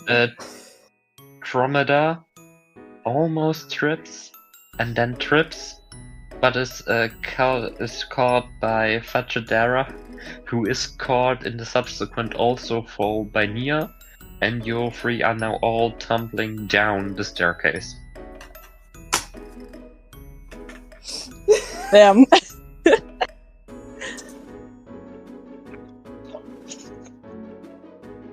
So yeah, you are now down the staircase. There's a wooden door. I think as soon as we land, I'm just gonna be like, I'm sorry. It's like one of those normal day-to-day doors. Oh. Does it have a lock? No, it does not. It just has a handle. Arson! Okay. Arson! Let's see. The handle to open the door. Yes, the handle opens the door. I wanted. Are you opening the door? Yeah. Okay, you are open the door and you are seeing a small concrete room that has one metal operating table in its middle. On one side, the room is more in the middle room size, basically. In one corner lays a pile of clones, like roughly 10 to 12 clones just piled on each other. All around the room you can see mechanical parts strewn apart. On a wall to the right are just like clones with missing limbs and stuff, with just pure mechanics showing out of there. And there's another pile of blood in the middle of the operating table. And yes, that's as graphic as it's gonna get. It's basically just pure metal. Holy shit. Dromeda's having flashbacks right now. I want to go to the operating table. It looks really interesting. Now, important question. Are you all closing the door behind you? Yeah. I don't think Dromeda's going in there, to be honest. I'm pulling you with me and I'm closing the door. Damn! Yeah, You do have light, right? Rose, you can't just escape the blood like that. Damn. Alright, guess I'm in there now. Yes. The Fatradera goes to the operating table. What do you do? I want to investigate. You don't even need to roll. On the operating table you see a small puddle of blood, like smaller than the one in the cabin, a few mechanical parts, cables thrown apart, and just one arm, like forearm, with mechanic parts coming out of it. But the rest does look human. Interesting.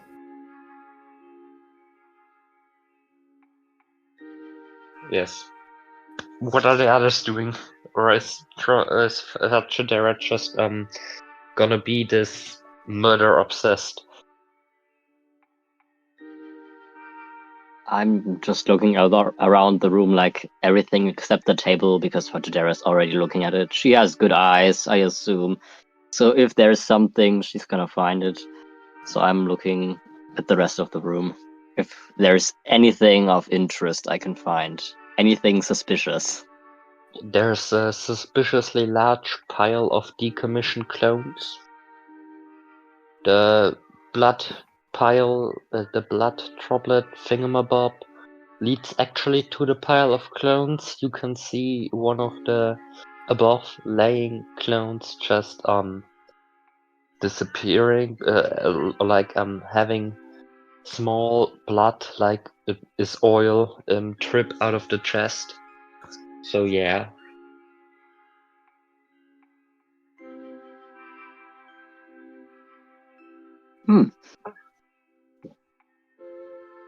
So that's where the blood came from, I assume.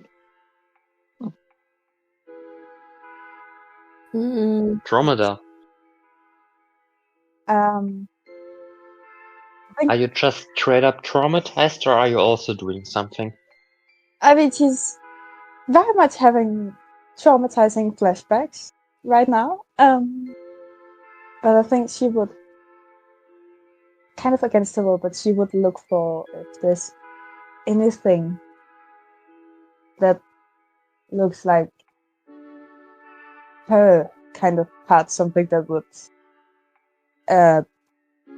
like some instruments or her, basically anything she has seen before. There are a lot of cables and just like motherboards strewn apart, and like just metal parts, as in were in the cellar you visited previously. So like basic, just like normal tech shit that everyone has seen before. There isn't anything specific that like is the same as when she got her implants or like and stuff. No, All right, not yet. then she can breathe again. Basically. As you all are looking through the room and Andromeda is getting traumatized by the second, you hear voices and they are coming nearer to the stairs.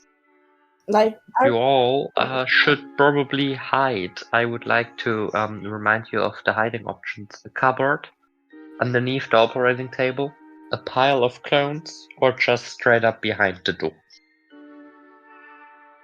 Now, I'll take the pile of I'm taking the clones. cupboard. I'm going back into the closet. yeah, operating table. For the duration that you are staying hidden, I would like to ask of you to roll a d20 Stealth? in stealth. Okay. So, Nia is laying underneath, like sliding into the pile of clones and just hiding. Is that right? Yes. Petrodera, That's what do exactly. you pick? I am going beneath the operating table. But not the Makes sense, and you are going back into the closet, Yes. I heard. Yes. Okay.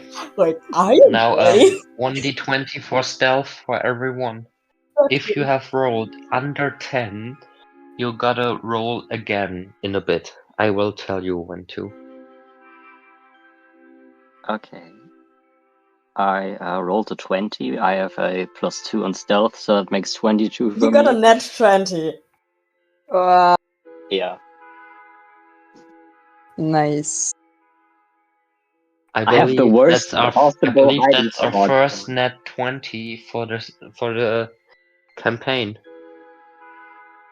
Yeah, No, I don't think I'm so. pretty happy that I don't have a net 1 yet. I am collecting those. Oh no, I got that one. So Nia is just staying hidden under the best hiding spot of them all. Cause who's gonna look for a body that is not supposed to be there in a pile of bodies? Fair point. Petrodera, what did you roll? 13 in total. Okay. And you, Tromeda? I rolled a 40. That's good. Now I don't need to constantly think about if you're hidden or not. Yay! So, as you all just made it into your hiding spots, the voices come nearer and they open the door. So yeah, like, that's how I discovered that ketchup is indeed actually made from pomegranates and not actually tomatoes. Yeah, no fucking way, dude. I said what I said, dude. Yo, before I forget, boss said that there's 5 new ones for us to pick up later. Yeah, well, better get it done sooner than later. Yeah, I guess so. Now, a short question. Yes. What were we doing here again? Well, mostly delivering exposition to the people hiding in this room. We're not supposed to know about what? I said we're supposed to pick up 5 new clones. Ah, okay, yeah, well, let's go then. The 2 people named Noah and Lucas just, leave the room again, leaving the door open. Did we see them? Fetchadera probably did, but only the, lower half. Oh, did they have tails? Noah had a tail, yes. So Noah is a It was a tiefling. fluffy tail. Huh? It was a fluffy tail. Oh, okay. Noah's a cat boy. Hey there, this is Editing Rose, and first of all, I highly apologize for the quality of my mic. But I just wanted to jump in and explain what happened. Because basically what happened was we ended up getting distracted and fucked around. And Vic said they wanted this bit to be for the Patreon only. Vic is gonna explain more about the Patreon in a moment. I just wanted to explain why it's gonna go from Noah has a tail to Patreon talk. Yes, that's it. I hope you enjoyed the rest of the episode. We did. And you go have a lovely day. I will head back to editing this episode. Amazing. Speaking of Patreon, dear listeners, have you heard and/or checked our podcast and episode description that we got a Patreon with many amazing tiers that bring you different bonage, like early access to episodes as soon as they're done editing. I'm sorry, I'm a lazy bitch. Exclusive sneak peeks of episode stuff like that, what you just did not hear because you're not subscribed to the Patreon. I'm gonna edit 2 episodes, one with it in, one without. You can bet you where that's gonna land. Then you, on the highest tier, you can have the chance to win a spot in a 1-shot or 2-shot with our resident tiefling lady Genderstar as the DM. Hey. Also, you can. Not Fachadera as the DM, but me. Yeah, that's true, but Fetchadera as DM would be funny. I would like to see Fetchadera as a DM. It would be horrible.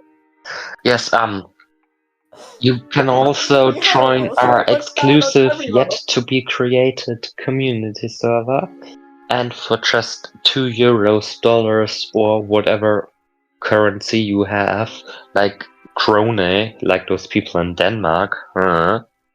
Just kidding. Excuse me.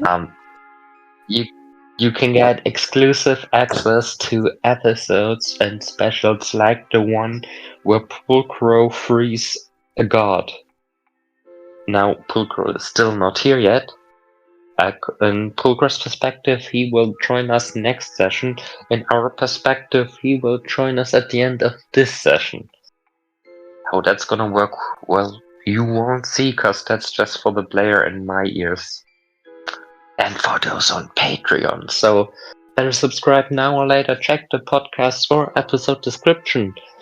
And yes, right back where we left off, the two people, one with fluffy tail named Noah, one without a tail named Lucas, have left after this very riveting scene that I was not able to flesh out more because the people joined. But yes, are you all We were on leaving time. your hiding spots? Hesitantly, yes. Yeah. Nia has Yeah, just slowly fallen but asleep in the pile of clones. No. No. I mean, he has slept in far worse places, but no, not in this situation. Falling asleep, nah. After you all have hesitantly left your hiding spots, I'm guessing Fetchadera did too. Yeah. You all are now standing back in that room full of stuff. As you look a bit more closely, you can see what would resemble a door on the opposite wall of the door you came in. But like really just there could have been a door there once, but it's probably not anymore.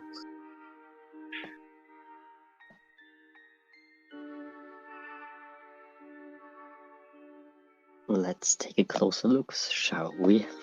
Yes, and also this has been Yeah. here from the whole time, and I did not just retcon my world building because I may have forgotten a crucial plot element. No, not at all. As you take a look, I would like for Nia or Tommy, who of you is looking at it? I think we both are. Okay, Dromedar or Rose, please roll a perception check with disadvantage. Because your tech is still a bit wonky. And Nia, you just roll a perception check. Alrighty. Please, I got a 24. Alright. That's just mean. Alright, I got a 14. That's the least. I got a 18 overall. Okay, Finn, could you deafen yourself real quick? Okay. I'm gonna text you when stuff's back. So, you see what definitely used to be a door, but has been cemented shut. If you put your ear through it, you can still hear faintly what it is. If you would have rolled a 20 or higher, Rose, you would have been able to make the noises out you can hear through it. But given that you did not, you cannot hear it. Any This questions? pains me.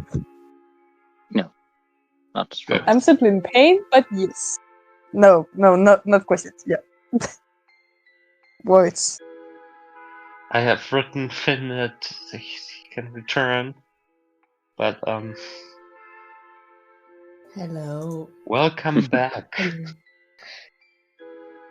We hope you deserved your time of not knowing what the fuck just happened. Yeah, I really enjoyed it. So quiet. Yes. So like, what are you all doing now?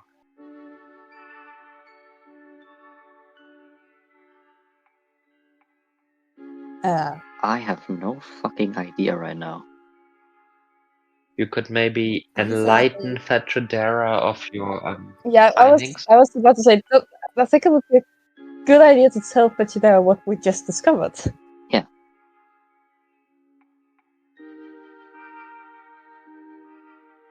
And Well, you see, Nadia, this door, well, as far as what I can see at least, this door has been cemented shut. And, well, I don't really know more, but I gotta ask the obvious I'm not sure I question. wish to Does find out anyone what's of on the you other know side. Fireball? Not now. Mm. Fireball is a I fifth do not. level spell, I guess. Or I do not. third? Third level? I only have access to first level. Same. But I will know Fireball sooner or later. This is threatening. I am threatened. I think you should feel threatened. I am. Hmm. Right. Good.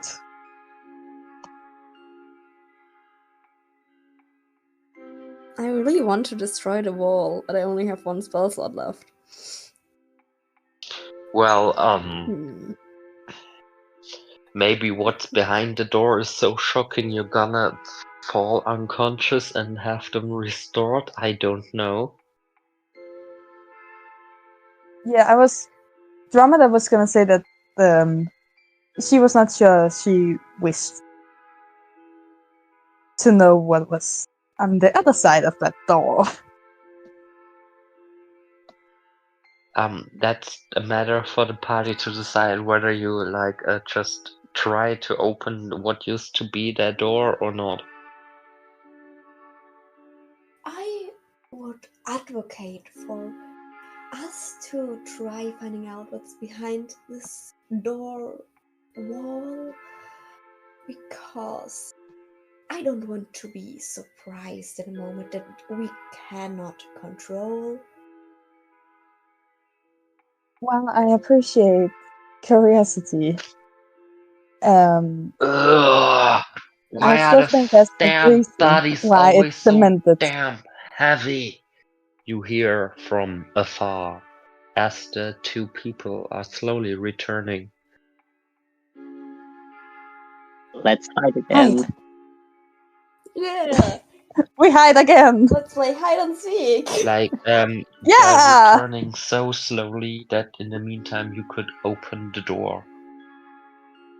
Okay. Oh, then I That will was open the door. cemented shut. How? I want to try to use Mage Hand too. Crush the Grab cement? some pieces. Yeah, I don't want to hit the door with my own hands. Okay, I well don't- then, you know what to roll.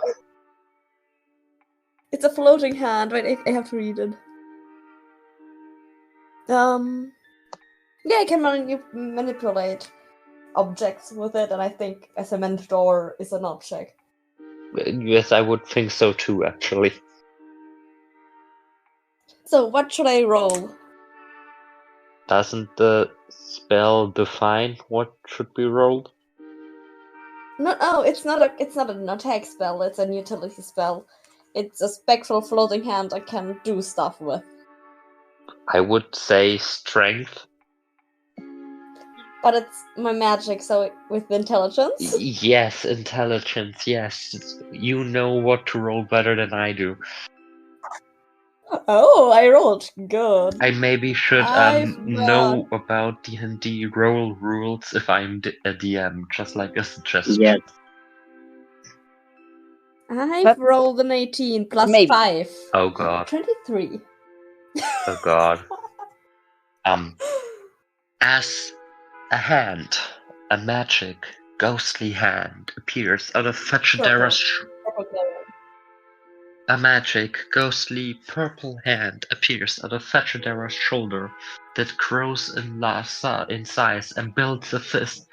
Fetchadera readies to at least mimic to. Oh, it's not connected to me. It's not connected to me. It's just a floating hand.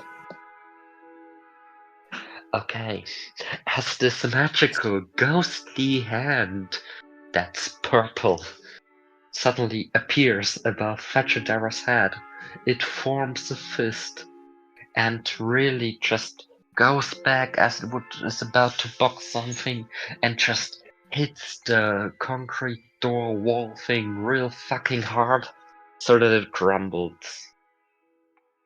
There's now a hole, a door-sized hole in the wall.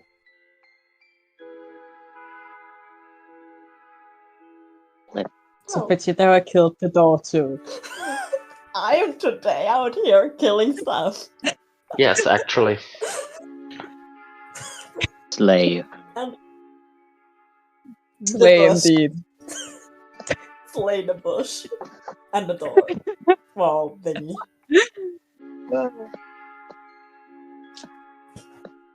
See, it is kind of revenge. I got hit by a big piece of wood today. You're just It's revenge for that one big piece of wood. you're acting revenge on Mother Nature with the bush. Yeah. So yeah, there's this I love door-sized it here. hole now, and yes,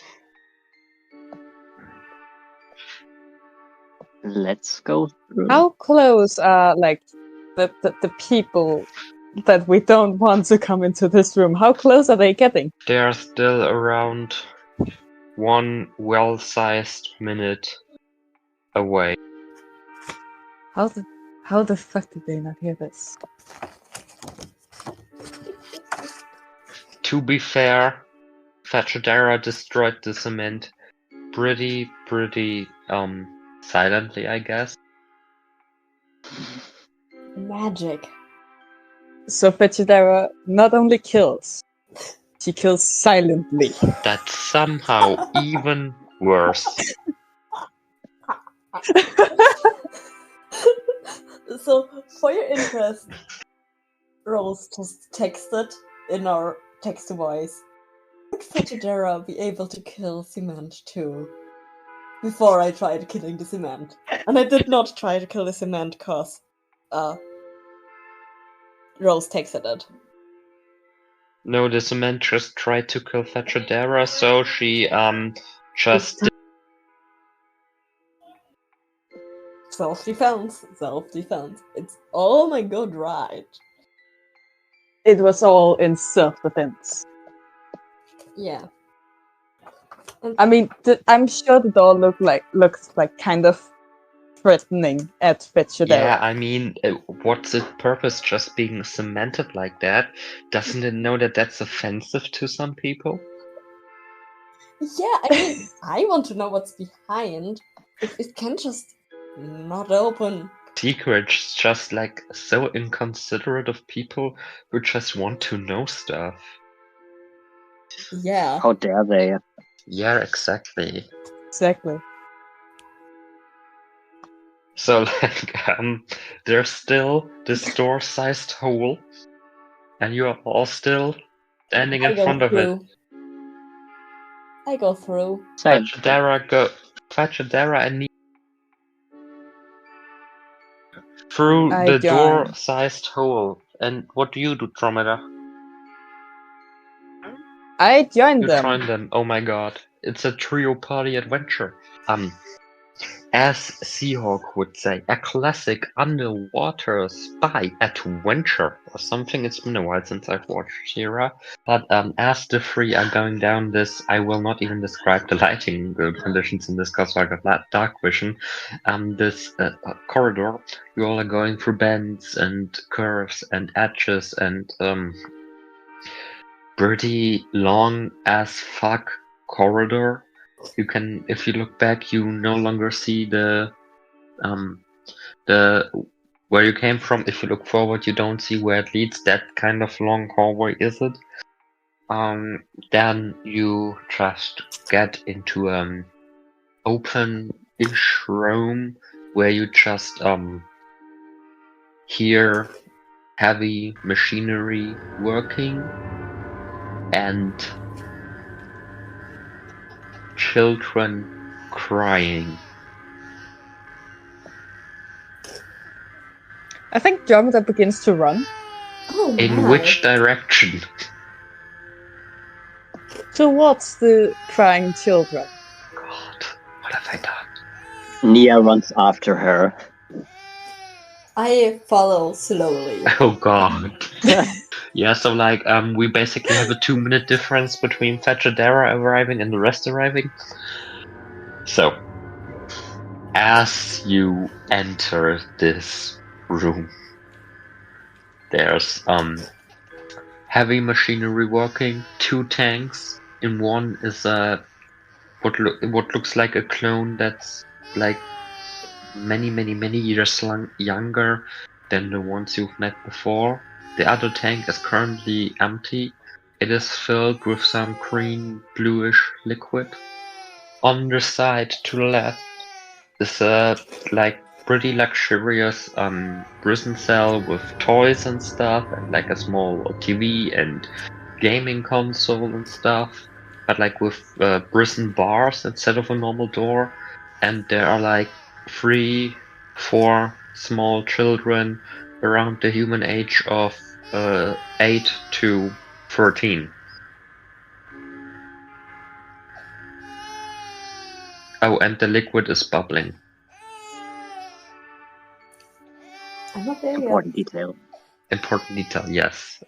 Signaling that the liquid is actually hot. Just cooking. Cooking already. Oh. What you're cooking there?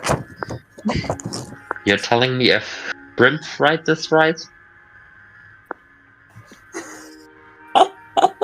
Today is the meme episode. It is. The episode description will just read meme. Trigger warning, orphans. Yeah, The, maybe. the description should just be meme through the paint. Yes. Now, I think slowly but surely, Fachadera is also arriving. Yeah, and as Pachadera enters, you can just see her eye twitching a little. Oh, I didn't expect something like that. And with that, today's session comes to an end. Yes, well, yay! I hope you all enjoyed today's more horror-ish themed session in comparison to the literal just we're sitting and eating episode from 2 episodes ago.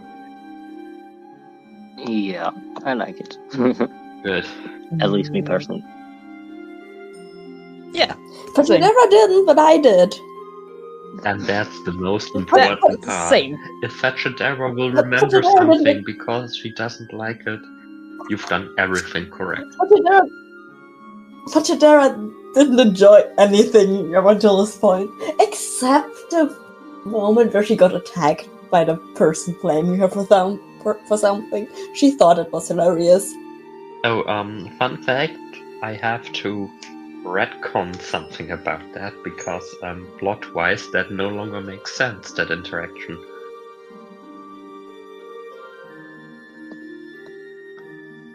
Aw.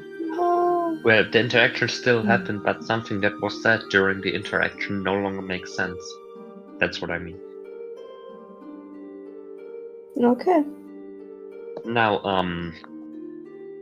with some world building happening right now in Roses and Mine DMs, I hope you all had fun. My name's Spinwick. I've been your resident dungeon master, and Oops. we'll see each other next time. Yeah, as always, be gay to crime, be crime to gay. Gay? I was gay once. They put me in a pond with chemicals. The chemicals turned a frog gay. Hello everyone! Today's recap will be done by our resident tiefling lady, Genderstar. So, Finn, shoot your shot. So, you need a recap. You should work on your recollection skills, you know? Besides that, I will answer you this question one time. So, after getting kicked out of my father's dinner for Polgro disappearing into a mirror and finding a blood trail in the woods belonging to his mansion, we did indeed follow it. A decision that is more than questionable, if you ask me. At the end of the trail, we arrived at Bush's behind which there was a hidden door into a more than interesting laboratory. After having to flee further into the structure to hide from people working at the laboratory, I wasn't advising for heading inside instead of hiding into a pile of discontinuous clone corpses, as a certain person from our group did. After following the path we were heading through, we stumbled into a quite wild scenery of an often sacrificing machinery. Hi, welcome to the hereby 5th episode already. Damn, that's a lot. Of Doom, Gloom, and Zoom. My name's Victoria Datum. I am your resident dungeon master, and I am here with the following players. As always, hello, the name is Tobias. I use he, him pronouns, and I play the one who in question hid in the pile of corpses, also That's known as Nia. And Nia also uses he, him pronouns. Hey, I'm Finn. I'm playing Fajadera, the one who did the recap, and who really doesn't like Nia hiding in corpses. Like, why would you do this? I'm V. He, they pronouns. I play Pulcro, who had quite the adventure when being sucked in a mirror, and now we're all waiting for Pulcro to return. Your fault that we got kicked out of the out of the dinner. Why did you fall into a mirror? I did not fall into a mirror. I got sucked into a mirror. I had no choice getting into the mirror. I would have not gotten into the mirror if I had known I would go alone. And Skill also- issue. The big skill issue. Not to forget, today we are joined by a special guest who will not tell their name simply because I do not want to know the name due to occurrences I do not want to explain further.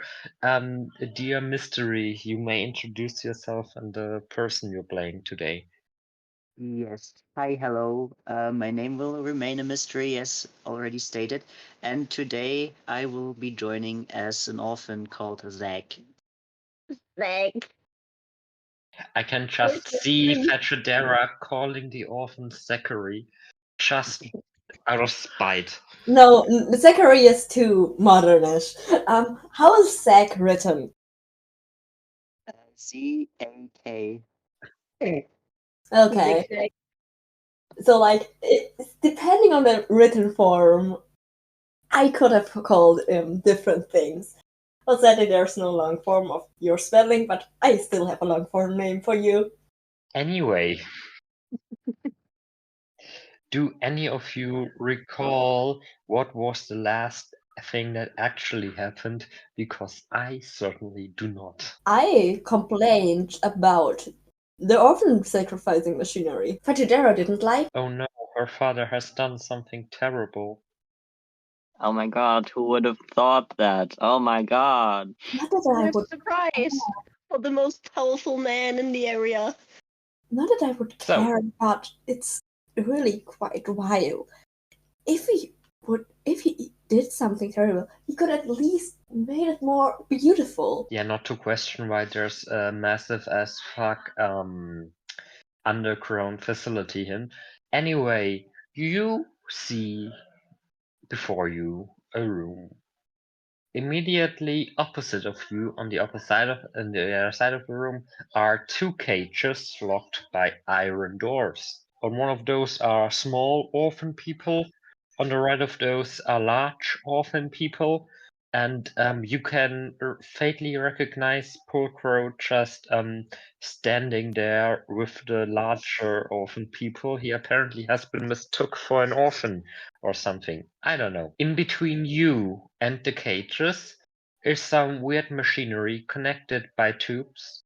On the tube to your right hand side is floating a body in some strange blue greenish liquid. On the left side it's just air, basically. If you look further to the right, you can see another tube thing another pedestal tube thing that's connected to the other ones by a pipe. In this is some strange red greenish glowing liquid. You are standing on top of one of those gitter things that's used in warehouses and industrial things with a railing, and that's very important, going all around. Without deliberately trying to, you would not be able to fall into the green toxic liquid that is actually standing underneath the cloning pods in some external wet system. Before I describe further, any questions? Yeah, what happened to Dromeda, who was with us? I forgot about Dromeda, indeed, actually, thank you very much. You're welcome. Dromeda, at the sight of seeing this, just fell unconscious. Maybe Not that it I was the would care. toxic smell. Maybe it was the orphans that definitely did not shower in the last 10 days.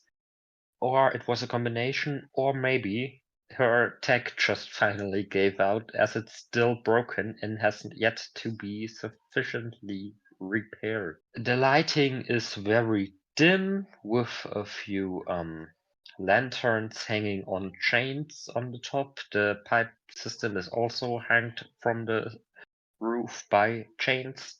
And there's also the green toxic liquid is also glowing as well, but you can literally smell the toxicity. I want to go to the railing, I guess, and look Yes. down and like take in the sight is the wrong word, but like make a mental note of everything. So As you look down, you see some what feels to be endless or bottomless green pool that's just glowing weirdly. It gives a weird smell of it.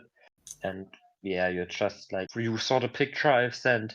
You're basically doing the Titanic stance at the front of the railing. less dramatic, please. Yes, and alone. There's no check with you. Thank you. But another. Do I see like a stone I can throw into the liquid? Pulcro, you still have stones left, right? Sure, if they ask me for it. But I don't. Carried them with me for 100 years. Sure, there's a stone you can throw into the liquid. Then I want to throw a stone into the liquid. Into the right pool or into the left pool? Do I have the two one stones? with the body flowing or the one without? Do I have two stones? You have two stones. Oh I my want to throw a stone in each of the puddles. Not puddles. They're not puddles, I know, but They are wets of oozing toxins. yeah, You puddles. throw a stone into each of the puddle pools. That's their official name now. They just float, and you hear sishing sounds. Add Wonderful. sound effect here. Do I recognize the bodies in the water? You do not recognize the bodies in the water. Reference! Mainly because I know that when you recognize the bodies in the water, you're already doomed, which Fetchadera was to begin with, but that's spoilers. And because there are no bodies in the water. Yeah, but I wanted you to say you don't recognize the bodies in the water. Yeah, you don't recognize the bodies in the water. Thank you for the reference. Of course, I'm part of the SCP fandom. Those 4 down pixels. Wonderful. What are the rest doing? Like, Nia, you're the only person still standing there. Fetchadera lays down because she's unconscious. She literally fell down. No, I don't. What? You meant Dromeda. Dromeda, I'm sorry, Dromeda. I'm dragging Dromeda out of that room back into the other room or somewhere else where she can at least lay kind of comfortably when she wakes up again? Are you dragging her back this long ass fucking hallway into the operating room where you fit? But in the operating room, there are the two people. All right, okay. That's why I'm asking. I'm just kind of putting her to the side. So you're literally just laying her in the hallway behind the door. Not into the hallway, but maybe like against a wall or something. I don't know. In the cloning room or outside? I need to know. In the cloning room. In the cloning room. Okay. This is the wall where Fetchadera is, where Dromedar is now leaning against. You put her like 2 steps away from the door you've entered in. Yes. Could I get to Pulcro? Or is like the way, or like can I not get away from where we are standing? I'm bad at remembering. You'd have to basically walk around the whole room to get on the other side, or you're skipping safety precautions and just jump over the railing, which is like literally maybe a feet away from the railing on your side. Am I allowed to first judge Nia? I'm going to jump. Wait, before you do, I want to turn around while you put down Dromeda and stuff to judge you. Okay. As we've said so many times before, I will say it again as soon as my Discord loads so I can send the fitting emoji. Yeah, but I want to say something to Nia. Well, he does. Okay, do it. Okay, I can't find the sticker right now, so just say it. Fetchadera will remember this, but that's not what Fetchadera wants to say. What does Fetchadera want to say? She raises one eyebrow. Oh god. Do you want to put her? Do you want to maybe put her in a recovery position? If you know what that, I don't know what that is. But since you seem to know, why don't you do it? Why should I do it? You already touched her. Because you are the person who knows.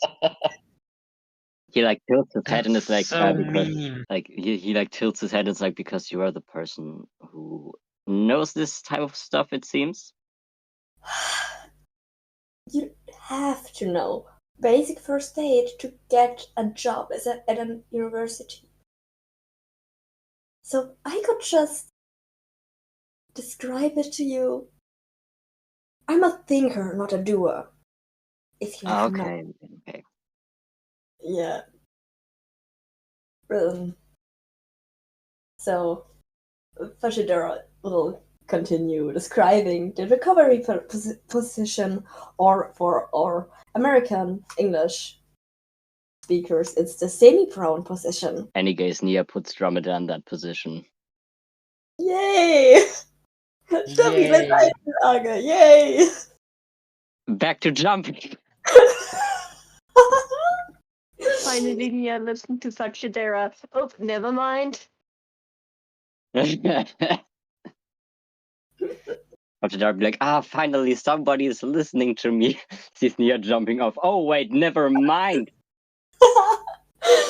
Yeah, you see her like slightly smiling when you put Drummond in the right position, and just her face falls when you jump. Just like, am I surrounded by idiots? Do I have to roll on anything when I jump? I'm currently thinking about that, honestly. Athletics I'm or unsure. acrobatics? Yeah, I know, but I'm thinking if I want to make it a roll or not. Because depending on if you fail, Nia is basically dead. Make it like Toxic. failing. You could make it like failing is only that he is hanging on the other side, not that he's falling down. Or that he Okay, I got it. If you roll lower than a 3, Nia is fucked. If you roll higher than a 3, you're just hanging in the railing. If you roll higher than a 15, you can just jump. Is that a deal? See, it's a Good. 10.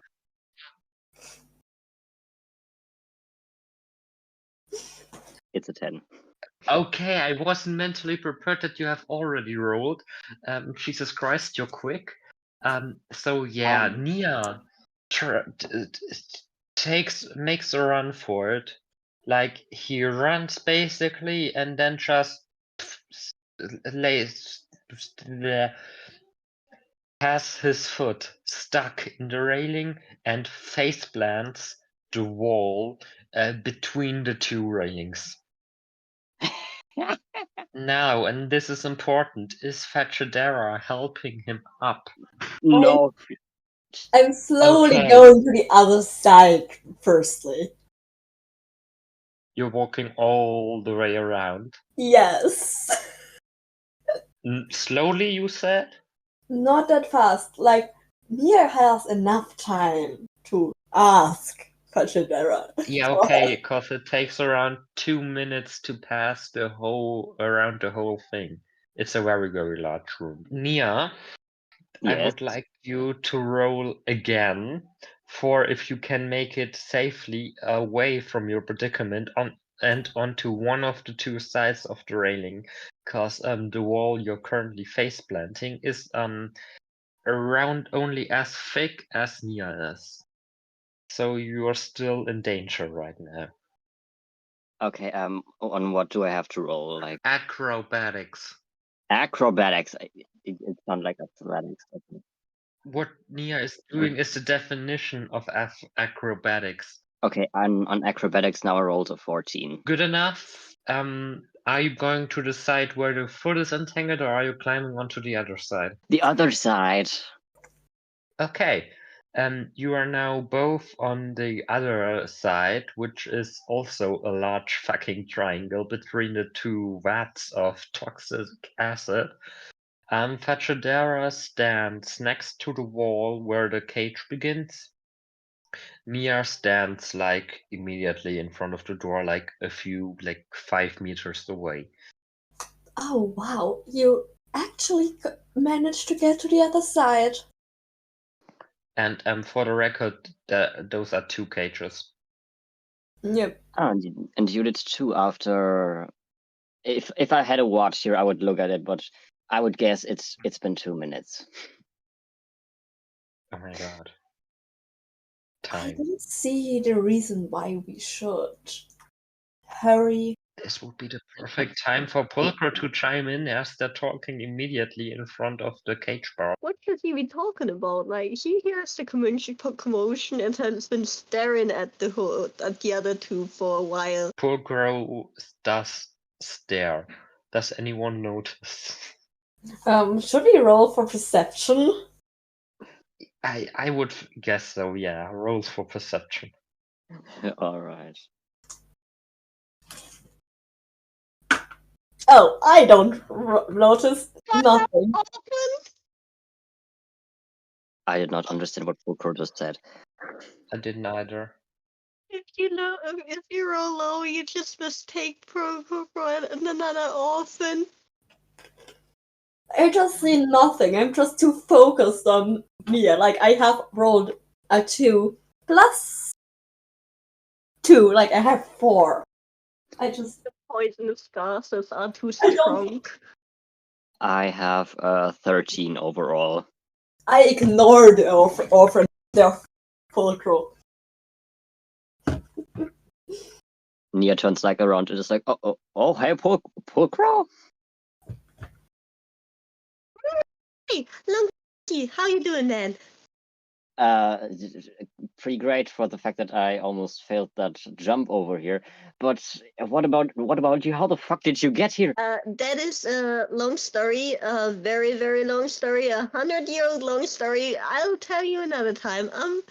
We should help these in the imprisonment behind us maybe and then get out. I would like that very much, please. Oh yeah, right. A small orphan named Zack suddenly chimes in. Hey, it would be cool if you could get us out of here. We're trying. Yeah, please hurry up if you can. How are you talking to me? That's not If Nia could bonk Fachidera, he would do now. If he like had like a baseball bat, he would bonk her. You can just like punch on her arms or something. Like you don't need a baseball bat to bonk me. Yeah, but for the meme. Wait a sec before bonking me. I need to get my insults ready. Oh god, Fachadera and her insults. I've got a whole list of insults for Fachidera. Aw. Okay, I've got one. Then please go ahead and bonk. This will not require any roll, because I just want to hear the insult Fachadera has prepared. Nia bonks Fachidera. Dude, what the fuck? You Get can't. him, How insensitive can a person be? get him, Natus. Filius Canis. I do not speak Latin, regrettably. Could you maybe translate? No, I won't translate it. Okay. And Nia is now straight up ignoring Fachidera and looking for maybe a lock if the key that magically can transform for some reason can fit into said lock. I may have completely forgotten the key and just assumed you left it in the door, but from the wood cabin, I mean. But yes, roll a d20 to see if the key transforms. Come on, key. Come on. It's a 15. My condolences. The key fits.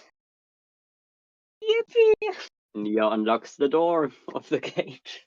Look what So, she is. yeah, the cage of the slightly older orphans, including Zack and Pulcro, is hereby opened. I'm also gonna try and open Finally. the other cage. Zach is looking up at Nia and just very, very thankfully nearly crying like, thank you so much, I've been waiting for such a long time. He head pats Zack and then goes on to trying to find a way to open the other cage. Fachidera wants to I will turn to Nia, just frowning. And what do you now intend to do with the children? I have no idea, but at least get them out of here, because what the fuck is this place? Obviously, my basement. Or the one That's of a my pretty ugly basement. It is a very ugly basement. And a very, very tall basement for it being underneath a medieval mansion. You are now standing in front of the open orphan cages. Both the young orphan and the older orphan cage opened. You are now surrounded by 5 young orphans, 4 old orphans, plus Zack, plus Pulcro. Do I see any orphan that looks like trustworthy besides Zack? You do. There's one orphan with the same skin color as Fachadera, who has one chipped off horn and one that looks like so damn unself-cared, not taken care of, that it's just like deformed so hard it curves. So I will, Fachidera will just point at that orphan. You, I have something for you to do. Yes. What is it? You see the others here? Bring them outside. They're... Do you know where? Yeah, you see the other side of the room. You have to go The through door hallway. behind you is locked. You can no longer open it. But I don't know. You don't know, that's correct. Oh god. So you see the door. Through the door, across the hallway, and then you will be in a room. Sprint through the room, through the next door, and up in the woods. In the woods, you might find a blood trail. Follow the trail to a cabin. That should be sufficient for the moment. Okay, yes, I will do that. People, follow me. We have to walk around 2 minutes to get to the other side because we're not as careless as this person over here and just face plants. Thank you. Someone with a little bit more common sense than Mr. Nia over here. You can hear Pulcher chuckle at that. He's just internally, he's like, I had known them just for a day, but somehow I have missed that already. So yeah, the orphans are trying to escape. 2 minutes later, they're on the other side trying to get through the door. The door is locked. And that little tiefling girl screams over, "The door is locked! What can we do? We don't have a key." Fajidara just looks at Nia. Mr. Key? That's an interesting name, but I'll take it, I guess. He then walks over and tries to see like if the key will fit again. Roll a d20 and try it again. I hate your d20. It's a nat one. The key does not fit. He just yells over at Fajidara, "Nope, not Mr. Key. No." Then punch the door. So I'll take it Fetchadabba wants to destroy yet another door. No, she wants Nia to destroy the door. She I tells was Nia about to to punch say the she's door. not going to get her hands dirty. Fajidara's not going to get her precious little hands dirty again. She's No, supporting. I didn't punch the door with my hands. I used a spectral hand. I want to know this. Nia, are you able to defeat the door? Fajidara just wants to share a new thiefling tradition. Destroying doors, Battling objects. as one does. Alright, now your turn to talk, Vic, again. Does Nia have any skills to just destroy that door in Fetchadera-like fashion? No, I don't have mage hand. Plebeian. Confused. That was a classicistic Cellar. Oh. You will be. I'm really sorry. Fajidara just said skill issue. Yes, basically. Yeah, so that's a massive skill issue. Nia, Maybe you can write one big L into your inventory for the L you just took. I don't know, maybe unarmed strike against the door. To quote Little Britain, computer suck 9. So we see just Nia punching the door and nothing happens. Exactly, that's what you see. And now Okay, there's a small room No, then I next will to want. the unconscious Nick. Dromedar. Wait, Wait. what? Then I want to summon my mage hand and punch the door. A Isn't small that like room? one of those spell slots you can only use once No, it's per not long a. rest? It's not a spell slot. It's a It's not a spell on a spell level. It's a cantrip. It doesn't make damage. I can interact with objects. So yeah, the hand just does hand stuff. And yet another door is obliterated at the hands of Fetchadera Knowledge Conquer.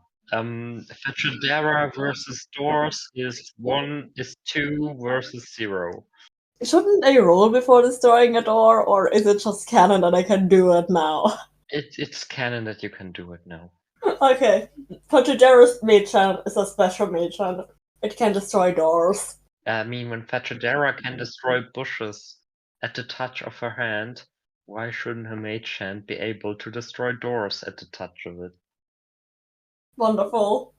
Then the hand needs a name. So the orphans now can go. The orphans are now going along this very long hallway. Is Zack following them? So I guess looking between his saviors and the rest of the orphans, but then decides to follow the orphans for now, but at a distance. What was it about never splitting the party? Yeah. So Zack follows through the very long ass fucking hallway. Crow, Nia, and Fachadera, the OG gang from our first episode, are now standing in this big ass room that I will not describe a second time because I do not know the details anymore. What do y'all do?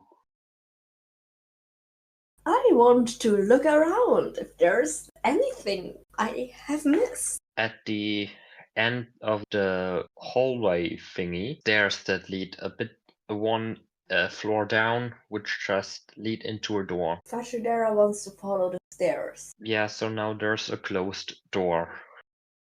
But one of those iron doors, ones that are not just able to be destroyed by magic. Because I said so. Yeah, of course. Is it locked? Can I just open it? Fetchadera opens the door like any normal person would. Wow, for one. She's able to open the door normally and not make a fight. Wait, what is Yeah. that? Of course, I open a door. I don't always have to put anything on fire.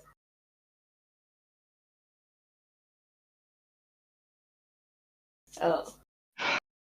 Fire. And I thought I had the luck of not being involved with murder hobos. I did not expect Fetchadera to become one. You become I a just dragon at the wonder most. what- Either you live long, no wait. Either you die as a hero or live long enough to see yourself become the villain. Or see yourself become a wielder of the fireball. I am not. The doors and bushes. I only killed a bush. I'm not a murder hope. I just destroyed things. You killed that are two fucking not doors. The doors had Greenery family, you and- know. And coincidentally, the only family those doors had were each other, and given that both are dead now, no one cares.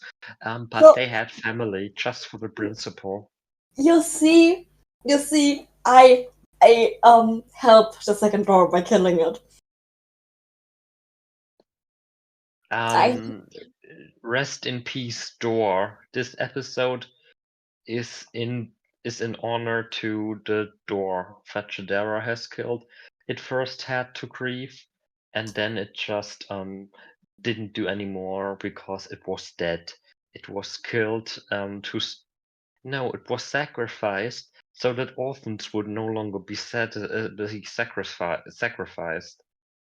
Eye for an eye, a door for a door. Sacrifice. No, an was eye for an eye, a salvation. door for an orphan. It was salvation. Sacrifice, that indeed. Okay, that's the bad feeling. We're getting more and more on crack. I'm really tired right now. We're just as unhinged as the doors are now. Okay, to shorten this thing up, so we get actually around to do something. Fetchadera opens the door. Inside is a bookshelf. That bookshelf has a few books on it. One strikes her as odd because it's written in a rune system, not in plain old common. How as many every books other are on book the on shelf? that shelf is. Do you really want a concrete number? Yeah. I want to know. I want to know. Do you even remember how many stairs there were? Do I know? Okay, are there how many books? Are there too many books to just take them all?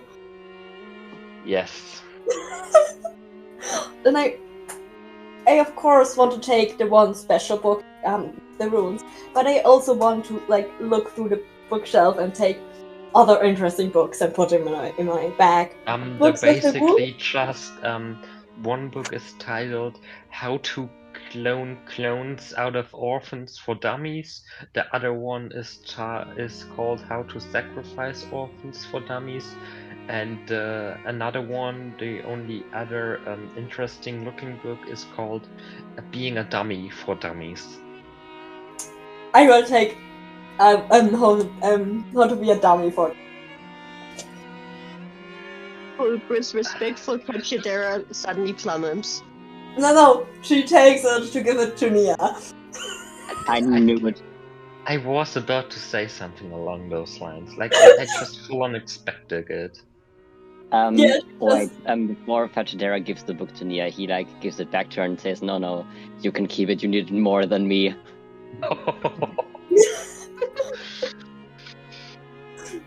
He's a matter. I don't think so. 10 minutes later, Can you Fachidera even and Nia read? are still fighting about the book. They threw it in the air and Pulcro catches it. Yay. Me! Finally, I can get smart. Can you even read? Pulcro hereby gets a plus on his modifier, +1 intelligence. You can. I learned it a long time ago. I don't want to talk about it. As I inspected, as I suspected, and now I want to read. That this is the interesting one. Okay, because it is written in runes, I would like to ask you to roll a d20, and depending on how high History? you roll, the higher I will tell you what is written in the book. For that, History? Question mark? history, yes. Yes, I For got that, plus we 5. are going to switch to the secret channel real quick, though. Hehe. But Yeah, I for hope everyone can first know how high you roll. I have to get another die, because this one is rolling like shit. What did you roll? Nothing. I just remembered that the die, the last time I rolled it was really bad. Oh god. Dice jail, dice jail, dice jail. Yes, exactly. The mushroom die is in dice jail. Right? Okay, I've got 13. Not good. My good die. That's relatively good. It's I got a plus 5. I rolled an 8. It's not that good. Nia and Pulcro and Zach, you'll just entertain our listeners while Fetchadera and I are doing some secret DM and Fetchadera only stuff. Muhahaha. Maybe I'll cut this section into an extra thing for the Patreon. Maybe I'll just leave it in. I do not know. We'll see each other in like roughly 2 to 3 minutes. Hi. To put it in the words of Metal. Aspen Hotel. Do you think I'm some fucking clown? Yes. Dance, puppet boy, dance. Parker starts reading in the How to Be a Dummy for Dummies book, and he looks at Nia and he goes like, "This is far better than the last thing I read." Oh, what was the last thing you read? You don't want to know. You I really just- don't want to know. Now I am curious. See, for that, you need to know what I have been up to since you last saw me. And that is a bit of a complicated story. The short version of it, someone I was stuck with multiple people, and one of them wrote about the other people we were stuck with. It was good written. I liked it. The way the phrasing and everything, but I had to look the other people in the eyes. Okay. Had to look them in the eyes and have the image of them doing at-home things in my mind. Never again. Oh boy. Please, don't become an author. Oh, Toby. Hmm? You want to know what Faccidera said in Latin? Yeah, tell me. It was son of a bitch, basically. Makes sense. Makes sense. It's Faccidera. That extra. We love Faccidera. Destroyer The of doors fossil. and bushes. The fossil. Yes. God, Faccidera, you're really old. I'm only 37. Incredibly, horribly old. How old are you? Counting on fingers like 19 and a bit more? How many much more? 100 or so? I'm travel man. Don't ever do it. Don't ever get sucked into a mirror.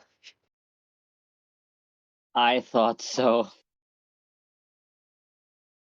It doesn't sound like a very nice experience. It Hi. wasn't. Hello. Have you all entertained our listeners? No, I but we don't know. have entertained each other. Perfect. So I should probably cut it out, or Nah, Yeah. we did a bit of in characters. okay, then I will definitely leave it in. So anyway, Faccidera has read said book. The book, by the way, knowledge for everyone, is called The Birth of Chaos, or TBOC. Now, the rest is for you all to just, yeah, roleplay time. You see just Faccidera how she leans at one of the shelves, like really, really in the story or in the book, like, and always like sometimes pausing to think about the runes, like taking a minute or two and then continuing. And at some point, she just shuts the book down and closed and puts it away, saying nothing, and just looking. Wait, I don't say how she's looking, because she's trying to hide her feelings about the book. So, yeah. If Vic is okay with it, I just want you to, if you want to see it, if Vic is okay, maybe rolling or stuff. I gave you the information you have received. What you do with that information is up to you. Good. You will not be able to read anything else in the book for the remainder of the session. Yeah, Faccidera closes the book and puts it away, and just tries to hide her feelings about the book. Maybe rolling on insight. Sure, go ahead. Can I roll on deception too? Yes. Oh. You're a charisma caster, right? I rolled a natural 20, and I have +4 on insight, which means I have a 24 now. If I roll a 22, also a net 20, that's the only possible thing I can. I don't beat you, but I don't have to, like, tell everything. Yeah, I rolled a 16. Nia, you see a little bit of shock in Faccidera's face, and also probably fear or panic, but also interest. She's really interested in this book. She really wants to know more, like a thirst for knowledge. But also, Oh my god, that's how she got her nickname. her Oh my virtually. god. But also, like, there was something in this book she is definitely afraid of. What did you read in that book, Faccidera? What did it say? A lot of interesting things. The way you are looking, I guess it was something pretty shocking. I wouldn't describe the text in the book as really shocking. The look of fear in your eyes says something else. But well. Listen closely. She's just going to Nia and like closing the distance. Is she touching him as she's trying to get nearer to him? Probably not. Otherwise, I would have made a joke about getting her hands dirty because she refuses to acknowledge that Nia is wearing actual clothing. You're right. But like she has her hands behind her back and just slowly lowering her head because she is taller than Nia, with and without horns. For our dear listeners, Fachidera is nearly 2 meters, I think, without horns. Fachidera is 1.86, and with horns she's 2 meters and 1 centimeter. And Wait a minute. Nia is like Size. 16 centimeters smaller, according to my things. So she's lowering her head so she can whisper something to Nia. Listen closely. You don't bring up my fears. Do you understand? Suddenly I have lost the ability to understand what you are saying.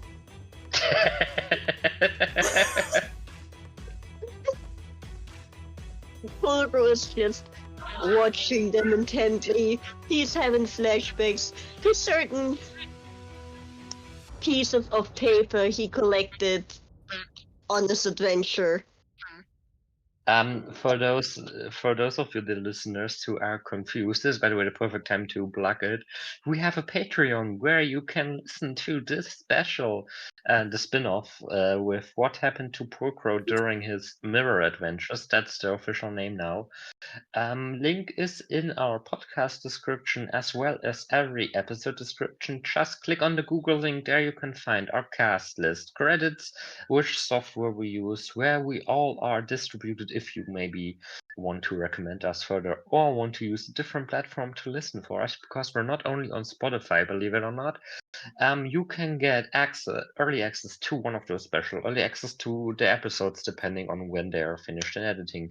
You can get exclusive chat room with our cast, and also works, speaking. Yes, on our highest tier, you get entered automatically into our Tumblr to maybe play a one-shot with our resident tiefling lady Genderstop layer.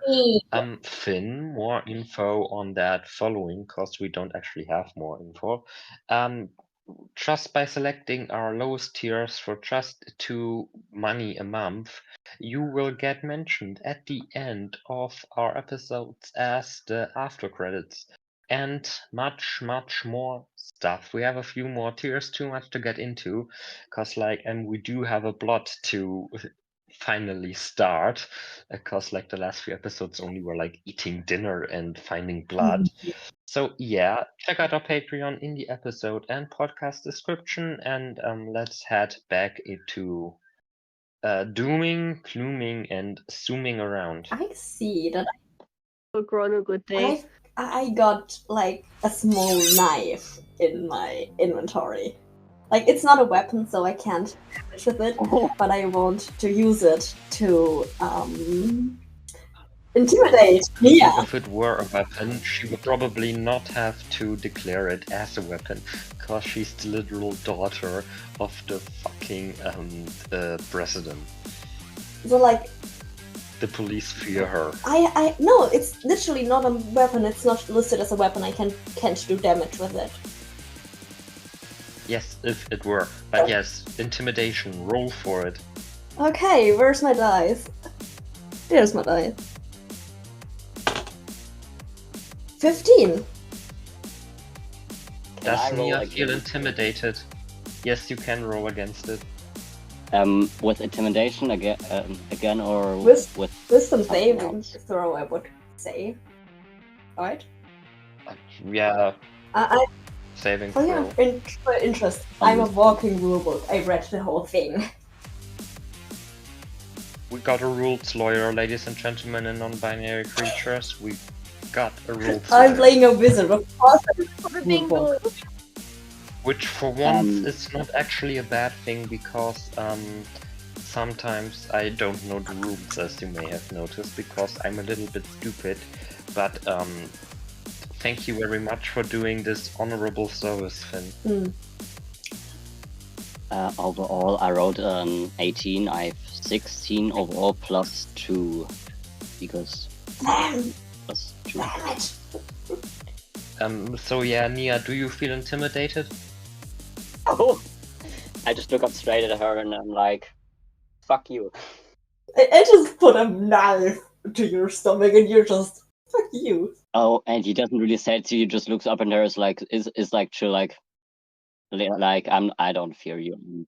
I would probably imagine as Nia says "fuck you," Purkro is just looking like, what did he just say? I think he didn't say it. And he's like thonking. You can hear his brain rattling, and he looks at both of them and goes like, "Ah, I guess Pachidera is really happy to see Nia." Not happy is a very nice way of describing it. I guess his thought process is, what the fuck have I missed in these past 2 hours I've been gone? 100 years. For him, 100 years, yes. For you guys, just 2 hours. I think he remembers that. He's just accepting his fate, and also he's trying to diffuse the situation, and also wondering, are they dating? Does he have to king shame? Theoretically Coming speaking, book. in Nia's Andromeda's eyes, you could, and maybe also Fajodera, I don't know, Pulcro just wandered off during dinner to go to the toilet, got incredibly lost, and ended with the orphans. I know that he was. Ended up with the orphans. I know that he was in the mirror. Fujidera holds the knife still to Nia's to Nia's belly and just takes it back. It's a folding knife. Folds it in. It's really pretty. It has like, it looks expensive, and puts it back in her inside of the vest and just turns around and goes a few steps away from you, and then she says, "Che futrio et cabaluntu," and yeah. This feels like it was a very, very insulting insult. Unfortunately, I am very stupid and do not speak Latin, so I cannot confirm my theory. I will keep cursing in Latin. And I don't think you can maybe translate them or write them down for us. I can. You have the list of insults. Wick. I send it to you. Do you know how fucking long that ago was? I can pin. I'm currently looking at the thing in our chat. I'm pinning it. Thank you very much. So now you can look up what I said. I'm also texting you which one I said. How to swear in Latin. You sent me that on the 1st of December. Do you honestly expect me to remember this? And I don't want you to translate them, because then you would really realize how stupid they are. So like not. I don't really have the headspace right now to just try to translate it from the picture you have sent me to the insults you have sent me. So yeah, therefore just go on. Just sure. Besides, there might be someone who will try to translate them someday, so don't spoiler it. Just for the record, you all are still in this extra roomy thing with the bookcase. Is there anything else beside the bookcase? Yes, there's a weird section of wall. That's what I'm trying to hint to right now. Is Fetchadera reading a passage out loud from the book? No, of course not. Okay. But she did speak Latin in there, right? Where? The But she incident. did. It Yeah. works for me because, like, She was due to cursing in some Latin, magic yes. shit happening because of Latin words, some random combination, the hidden whole weird thing in the wall opened up to reveal another hallway. Are you going down said hallway? One question. A doorway Yes. opening is loud, right? Could you please repeat that? Is it loud enough to that Zack would have heard it? It's basically there was a wall, now there's no longer a wall. Okay. I just wanted to know if Zack is coming back. And it was. Suddenly, out of the hallway you came in, because I maybe completely forgot that we have another player for today. There is Zack running around, screaming for you, hearing you now also in this room next to you all, seeing that open door thing. Yes, that's what happened now. Welcome back, Zack. Are you four going down the hallway that just magically opened up because of Latin? Sure. Definitely. I want to follow. I don't want to be in first row. Okay, Pulcro, do you also go? Yeah, of course. Like, I don't go Okay. in the first. I'm not the first and not the second. I will go third or fourth. You will go fourth, because that's what Fetchadera does, and then when there's a bush, she will sneak to front in this small hallway and just destroy it. Is that a deal? Good. Anyway, let's continue. You walk in this very dimly lit hallway, up some stairs, just very long. Yes. Suddenly there's a big fucking long straight stretch or queer stretch that is not lit at all, until you suddenly come to a lit space again, where there's just a bar. Behind that bar stands a person. And behind that person is a sign that reads free beer. Alcohol-free beer, I mean. Free alcohol-free beer. Are you stopping, or are you just gonna continue? We continue. Because this seems sus. Do I? Staring at the sign, not being able to read, but still seeing there's beverages, and just like, I'm kind of There's thirsty. There's also a person standing here. It's like, if you want something, talk to them.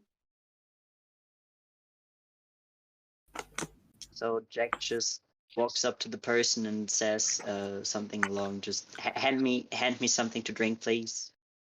What you want? What do you have?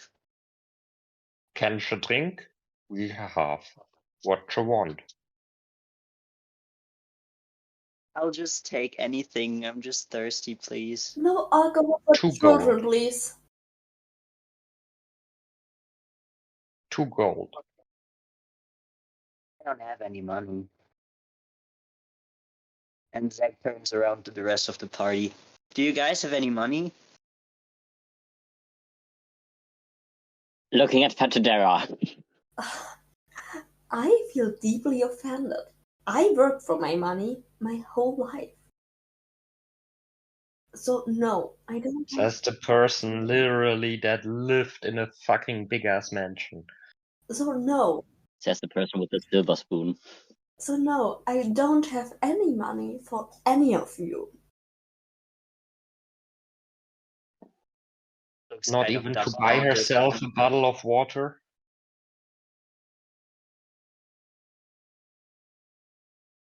Actually, I don't. I only have a bottle of ink. Do you want a bottle of water? Yeah, but I won't share it because I'm a capitalist.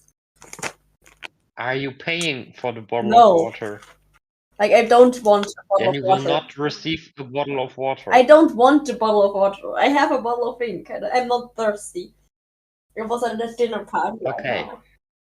You continue on past this strange bar with drinks and a strange person back into a dimly lit hallway that also has another big ass dark stretch, and I may have forgotten to cause I'm currently walking that route in the Minecraft world I built to destroy the wall that I need to destroy to see where the fuck we're going. Yeah, so we are currently, if you recall, the Cellar with the 5 discarded clones who are no longer there. Oh, we know this place. There's still this opened cupboard that you have not closed. And Yep. 142.5 steps. We have returned once again. Yep. Man, guys, this little hallway was really full of doom. I'm glad it was just some gloom. Now we got a zoom. We all have the zoomies. We don't need even more. And this was the 5th episode of Doom Gloom and Zoom, I guess. We are back inside the Karnka mansion itself, in the cellar with the whole 132.5 steps. Don't correct me on this. That's just a number I remembered. I'm not looking yes. up. They are 132.5 steps. You're completely right. Oh my god, I remembered something correctly. I am happy. Thank you very much for their very brief appearance, dear Mystery. To quote the Marvel movies, Zack will probably return, maybe not. We do not know. We'll see what the future holds. But besides that, I hope you had fun. I know I did. Me too. It was amazing. I love how I am to change back into myself and not be this complete asshole. I really like things. It's We love the asshole though. yeah. I like her too, but it's really hard sometimes to be like, I am calm and maybe a little sarcastic because I can't stand any of you. And you're my friends. I just want to be enthusiastic and ADHD and yay! I Aw. hope our guest enjoyed their brief appearance as well. I hope I didn't hurt you with Pachadera being mean to you. I guess the character's just like thirsty still. just a thirsty and hungry little orphan. Pachadera. A small information for those who it may concern: the little tiefling orphan girl that took the orphans outside. Her name is Fatradera. Pachadera couldn't Wait. care less. That's why she didn't even ask for the name. Yeah. Pachadera will not ask for a single name except the person seems to be important enough to be created, so it has to be an adult or a guest. Or somebody Pachadera wants to take advantage of. Somebody Yes, that I doesn't want used to to remember know. this. Yes, indeed. The only thing To Pachadera will be prone to forgetting his names because she just doesn't care about you. to complete our end of episode ritual, be gay, do crime. Be crime, do gay. Be trans, throw hands. Be bi, do a guy. I don't know. Bye, stay high. That's Starting the Nia's 1st of April, you're actually able to. I know. That's Nia's motto. Be bye, say hi. He's asexual, so. Yeah. We should maybe talk to. Wasn't he in rehab? Yes, but we He- should maybe talk to Rose if it's allowed to smoke weed in her shop. Maybe. Anyway, be gay, do crime, be crime, do gay. My name is Victoria. I hope you enjoyed this episode. I know I did. We had our guests. With me are Tobias as Insomnia, Finn as Fetchadera Knowledge Karnka, B as Polcrow, and our local mystery as Zack. Rose will return as Andromeda, who's been left inside the clone cellar, probably next session. They're currently very busy due to stuff happening, but regardless, be gay to crime, be crime to gay. Big And friends. with that, bye. Bye. Bye. Alright, you want to recap? It's fine, it's fine. So we entered this weird ass room where, for some reason, Mr. Kanka seems to keep a lot of orphans. I know, I was shocked too. Anyways, when getting to the orphans, by the way, Fachadera used the long and boring way, while I may or may not have jumped and face planted, which could have gone very, very wrong, but whatever. And I used my magical key to free the orphans from their cage. And after that, we of course did not just, leave. We went further into this weird ass rabbit hole. And with that, hi and welcome to episode 6. Oh my god, we've already been doing this for 6 fucking hours of Doom, Gloom, and Doom. My name is Victoria. I'm your resident dungeon master with pronouns that are as fluid as time itself.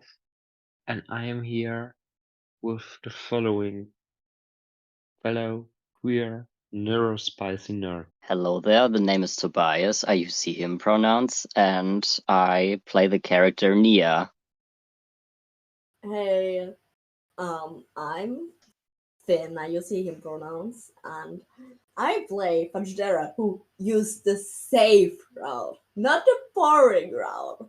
And she, it was the better one. It was clearly the better route. Hello, my name. I was previously known as Rose, but I will be going under the name Ash now. I use he, they, and she pronouns, and I play Andromeda, who is very much left unconscious in the clone room.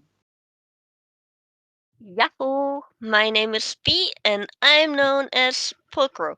My pronouns are he, they, and Pulcro's pronouns are he, him. Pulcro was just vibing with the orphans. Don't ask. It's a whole different story. But now he's with the gang, or like 2/3 of the gang. And let's see where they going. Yeah, so last time we left off, y'all appeared through a hidden door, which appears to be my specialty somehow for location building. I don't know. In the cellar that is 132.5 steps deep, the same room where Nia got his magic key TM trademark copyright. And so, yeah. Zack just stopped existing. The orphan, who everybody who is confused who Zack is, that was a one-off. He just stopped existing for story purposes. Just like But you you do will. when you don't see them anymore. Yes, exactly.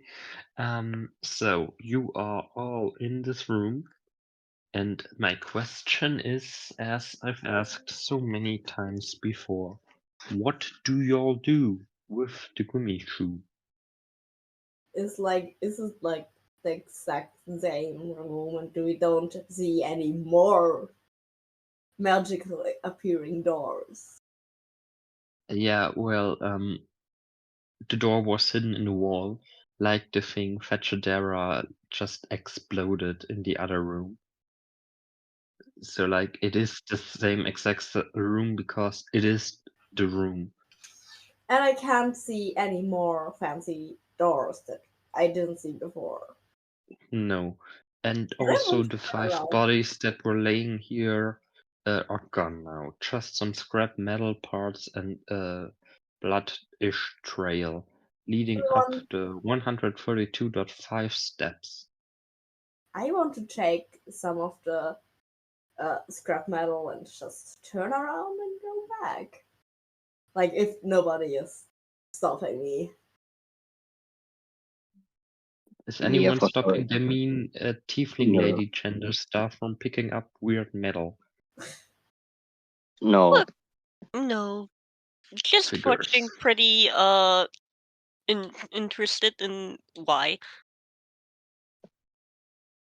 Don't question my actions. You wouldn't be intelligent enough to understand them either way. You know, that's quite mean. I was about to say the same. That was quite rude of you, Fachadera. He's Oh. he's very slow. Oh, Fetchadera can add 5 pieces of scrap metal into her inventory.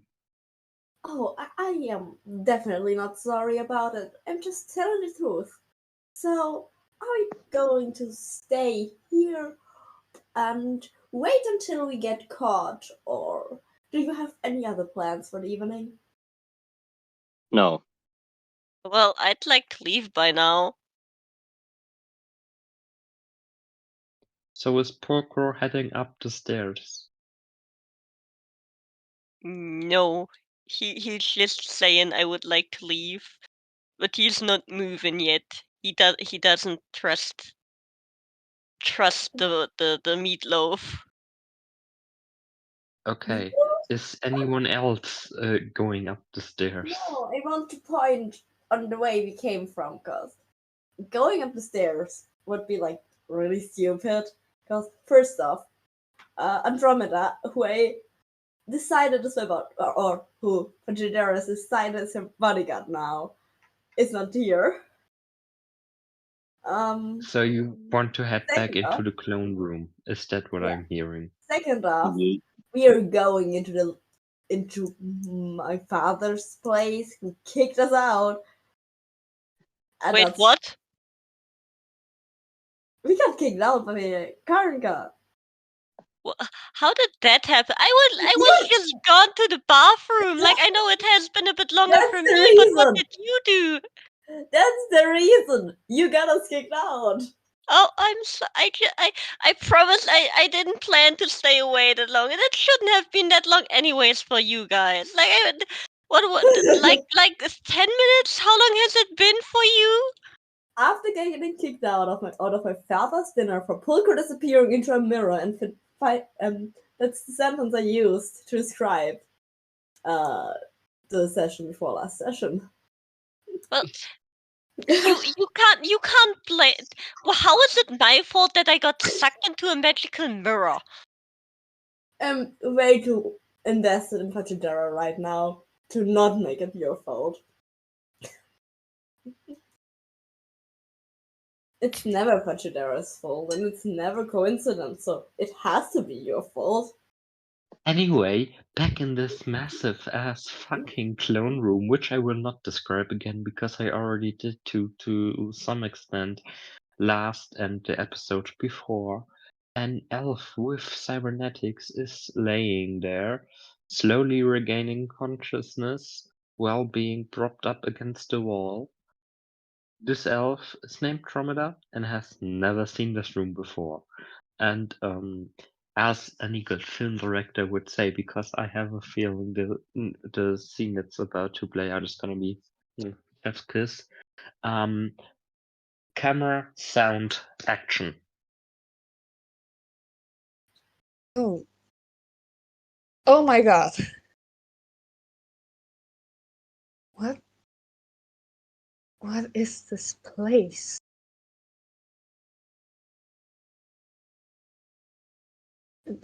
Nia? Pulcro? Miss Fitzgerald? I think Andromeda, she rises like 2 feet. As she rises up, she feels like the shimmer of having a very high iron deficiency, and she almost crashes down to the floor, but is able to catch herself. She's now standing. Alright, I'm gonna. Can I like lean against the wall or something? Yes. Alright. Oh my. Is there like a railing or something I can like hold while I try to make it to the other door? If I can see that the other door is there. If you can roll a Constitution save for, wait a second, let me count, 1, 2, 3, 4, 5, 6, 7, 8 meters, you are able to reach the ceiling. That is a 22. Railing. I got It's a a 22? Yes. Okay. Dromedar really tumbles, almost falls multiple times, but makes it successfully to the railing, where she is able to catch a better look at the room that is before her. On the opposite side is 2 cages right beneath her feet, where she is laying on the railing. This pool of toxic green bluish glowing acid, and on top swims a tank with something sort of resembles a body is swimming inside. Or this tube is another tube or pipe system reaching into another tube that's on another wet, which is closely connected, which is connected to yet another tube with some red glowing liquid. And because we didn't do that reference too many times, you do not recognize the bodies in the water. And from your, give me a second, from your right side, you hear faintly voices. One very loud one from one very mean tiefling, and 2 semi-loud ones. These Thanks. voices are getting nearer, very slowly, but they are. I think she like take a moment to take it all in and allows herself to be shocked. And then she'll try to go towards the voices.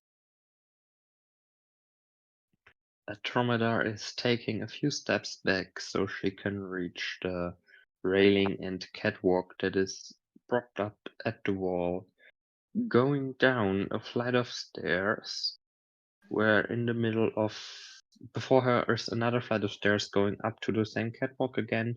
When she turns to the right, there's an open door with a small room, and there, as she enters simultaneously, Fetchadera, Knowledge Karnka, Insomnia without a last name, and Pulcro without a last name are also entering said room. You look. It's a very dimly lit room that's just pure stone brick. You look awfully sick and shocked. Oh, I hope you're not too surprised by what you saw. And you can. I might use surprise as the word, but definitely unsettled. It was very unsettling.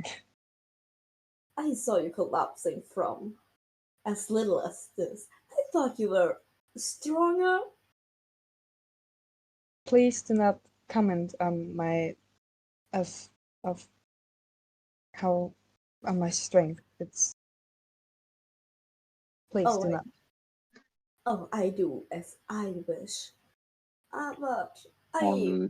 Nia gives Fajidera like a little nudge, like a please shut the fuck up nudge.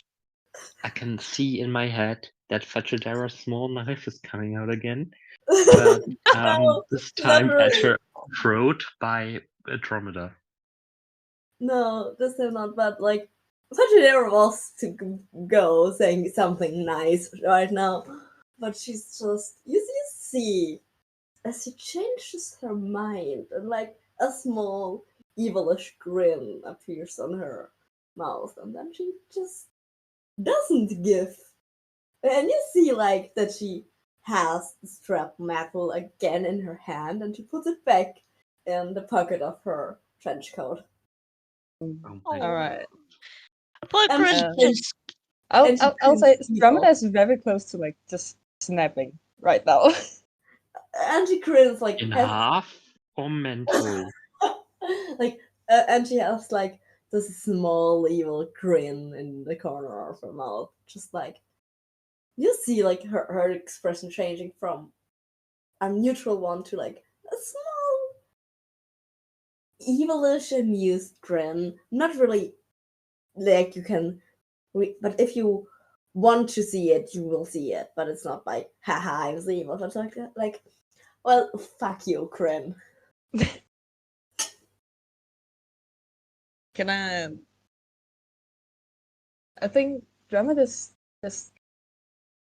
gives her like a hand and just says like, Miss Karnka, just because you're the daughter of the president does not give you the right to be rude and impolite. Oh, I know. As a daughter, Drama.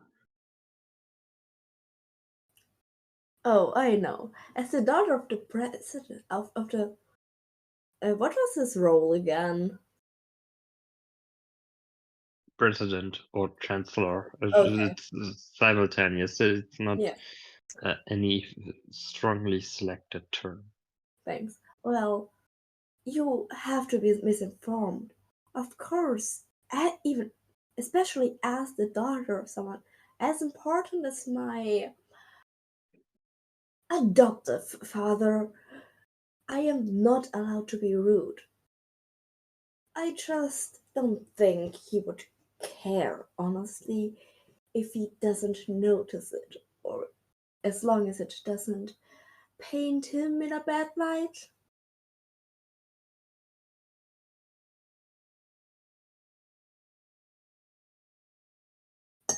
Bum. Drama in the Karnka family. Pulchra just leans over to Nia and whispers to him, you know, I think there was something wrong with the air in that little room. Like, why is Fajidera so mean out of the sudden? It's nothing new, honestly. Yeah, but that much?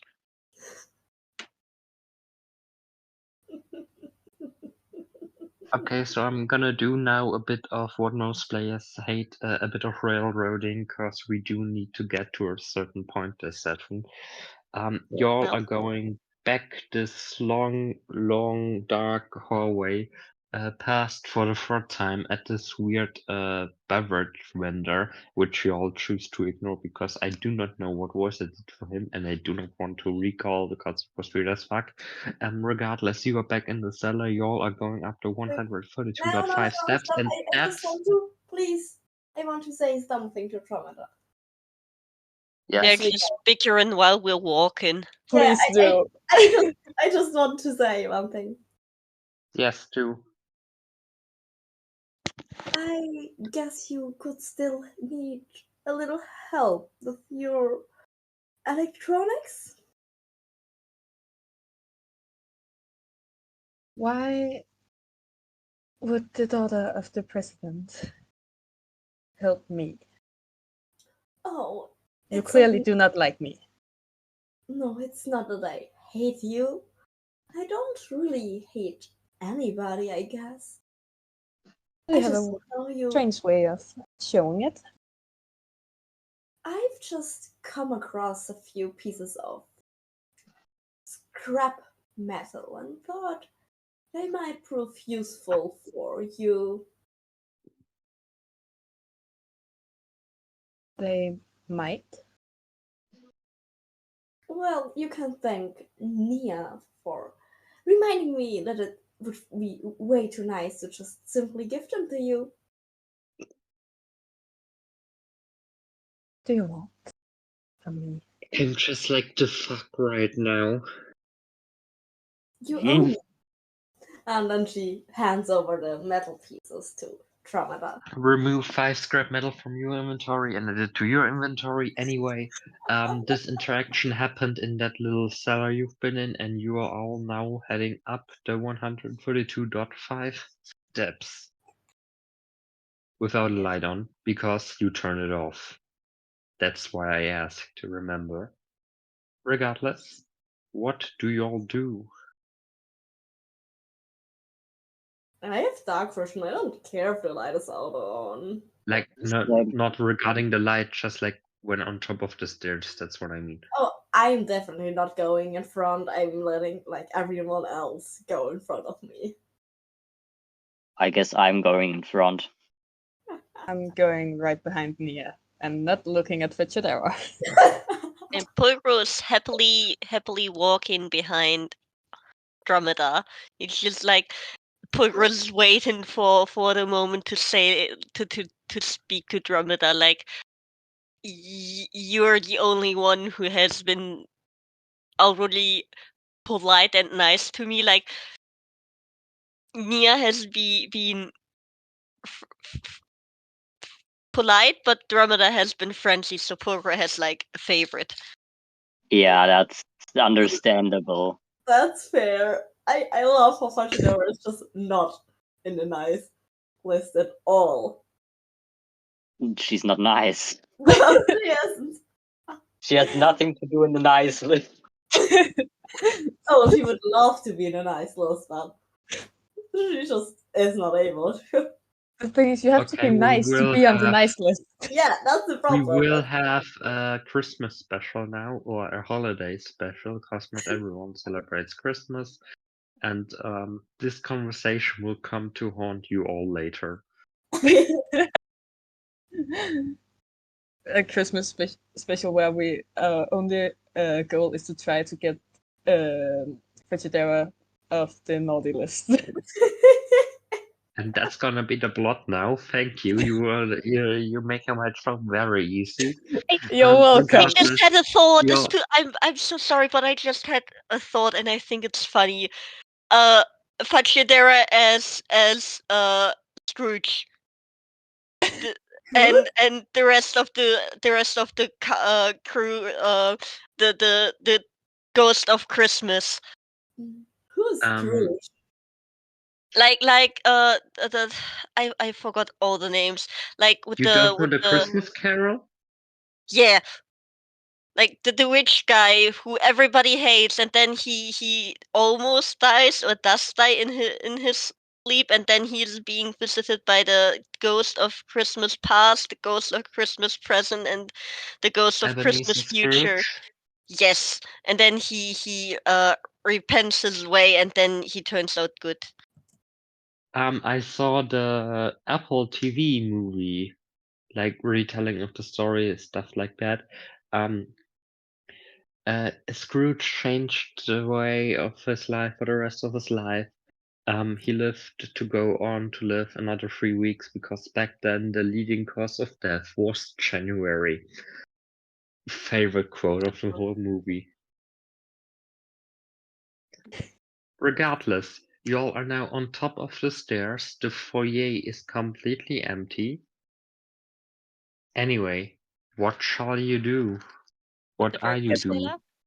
Get the fuck out of here. Actually, yeah. Let's just get the fuck out of here. Yes, I would also very much like to leave. Fachidera, where's the door? Yeah, Fachidera is slowly and really calmly leading them to the door. I'm not gonna Yes. say that the door is directly in front of y'all. Okay, then I just point at the door. I don't think it is of need that I lead you. So I should have a friend that comes pick me up. So if anyone wants to come with us, then you're all free to, I guess.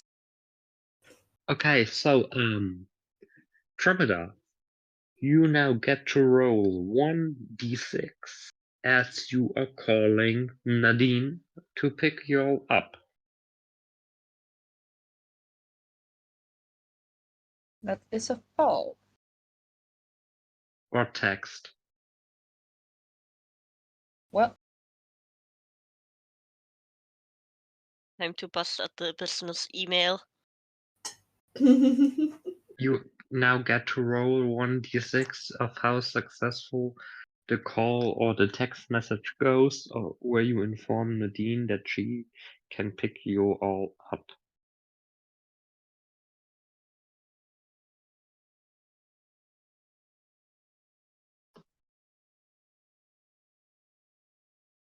Anyway, as you all step outside, there's a car waiting with a running motor, with one elf lady with one eye sitting on the driver's seat, waiting for you all to get in.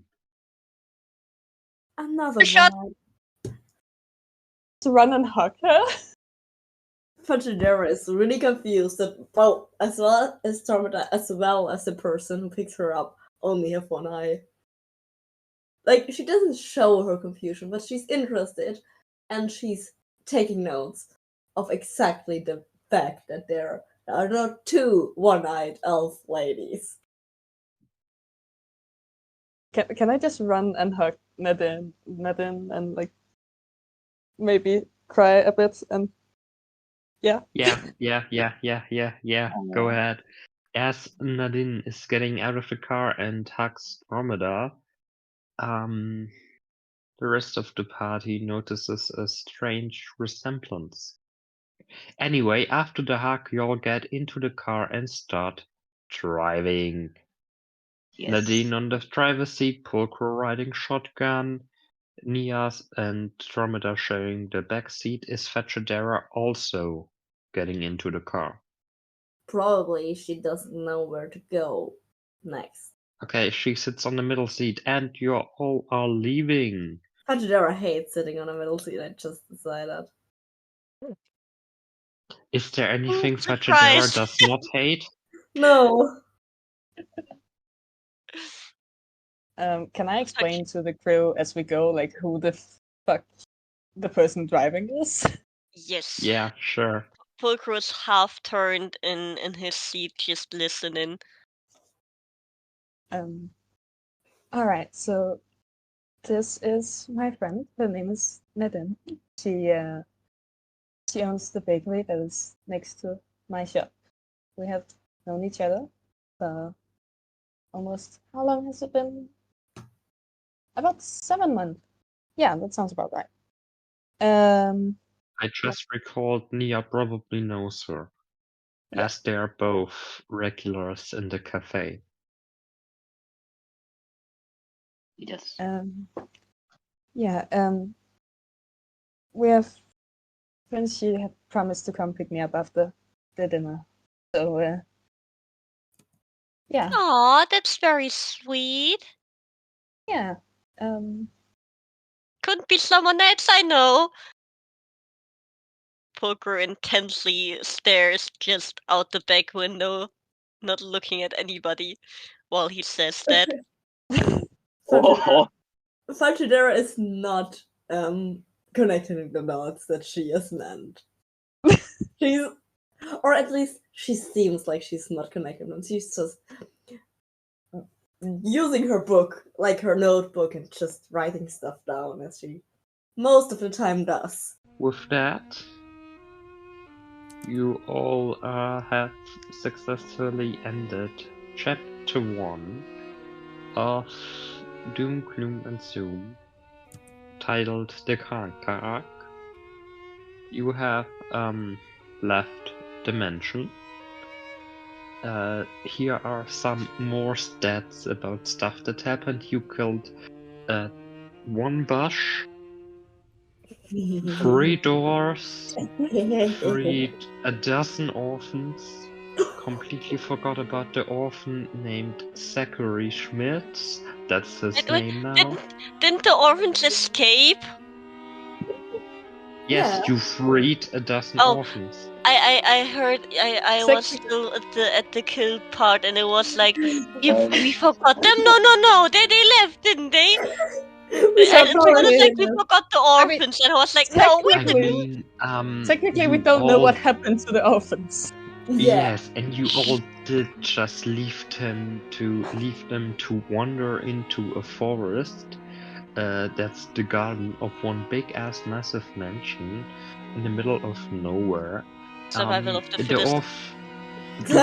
do you know those films where, like, at the end there's like the small text recap of what's happening to the characters in the next bit of time? No. This is do, gonna yeah. happen now. The orphans developed a cult and What? are now I'm so proud of them. Honestly, and yeah. are praying to the god which is the holy immortal murder snail. No one has noticed that Zack has replaced the snail 3 times because the ones they selected for some reason keep dying. The orphans started eating each Fucking other Senator and the because Ghost. of lack of food. No, And, we got yes. the small hood. There's plenty of food. We can't steal it from the mansion. Yeah. One orphan started eating another orphan and was quickly banished. And yes. Cue credit music, roll credits. This was the Karnka Arc. And yeah, you all are driving down the road to Thomas Street 324, which is a local thrift shop and cat cafe known as Feline Thrift. As you all enter this very cat-like cafe, which Dromeda gets to describe because she's the one that designed it, you all notice that something feels like you missed it.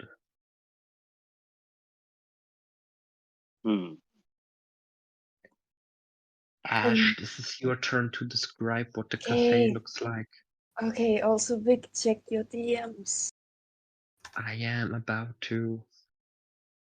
I also love how it's canon that Poker didn't have the chance to tell the others that he's basically immortal. Like, it's just canon common knowledge that they don't know. Just, oh yeah, I'm gonna tell you later, and later just never happened.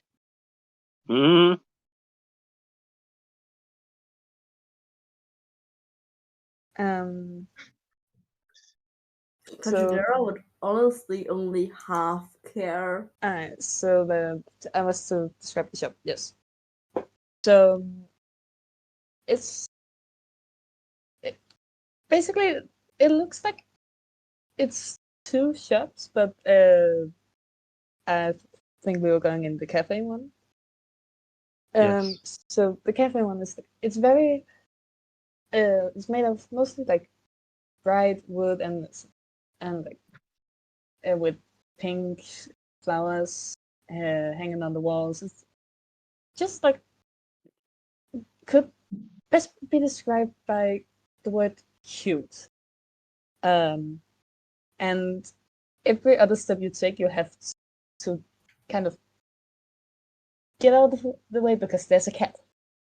No matter where you are, there's a cat. It's overall a very, very bright, very cute place. Yeah. Pachidora is just sticking out like a sore thumb with her like overly formal outfit and just like her really calm but stoic face just standing there. Her book, meanwhile, back in her messenger bag, but hands crossed behind her back, just looking.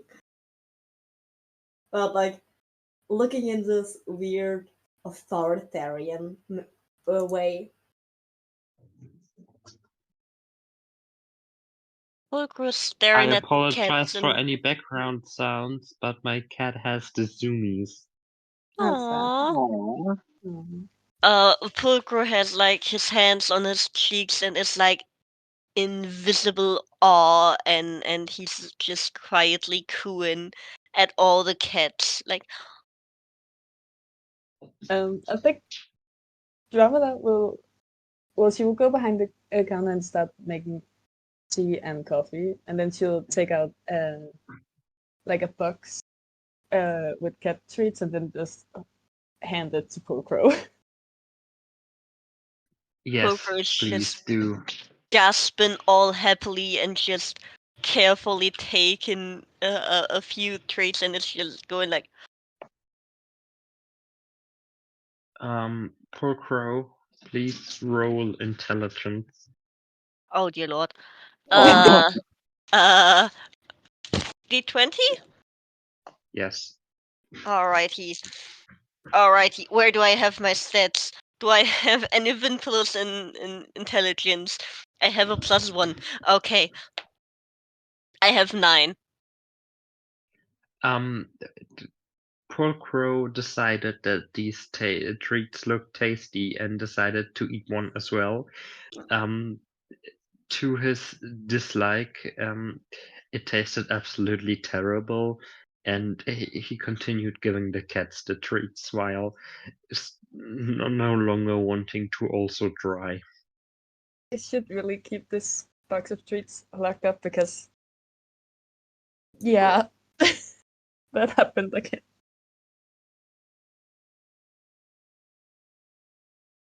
Yeah. At the very least, Yeah. Let's just say it's not the first time Dramada has seen this. She has a child. at the very least, if a cat comes close, they can I get maybe a little cat kiss. The good and the bad. And the very, very bad.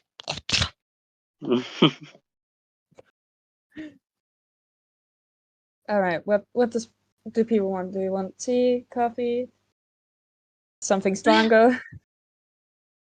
Do we have hot chocolate? I do, Could I have one of those, please? of course. Me Do you too. want? Pachidora raises an eyebrow as they get hot chocolate. I just relate. I think I'm like making hot chocolate for the two others, and then I slowly turn to Petija and just. What do you want, Miss Karnka?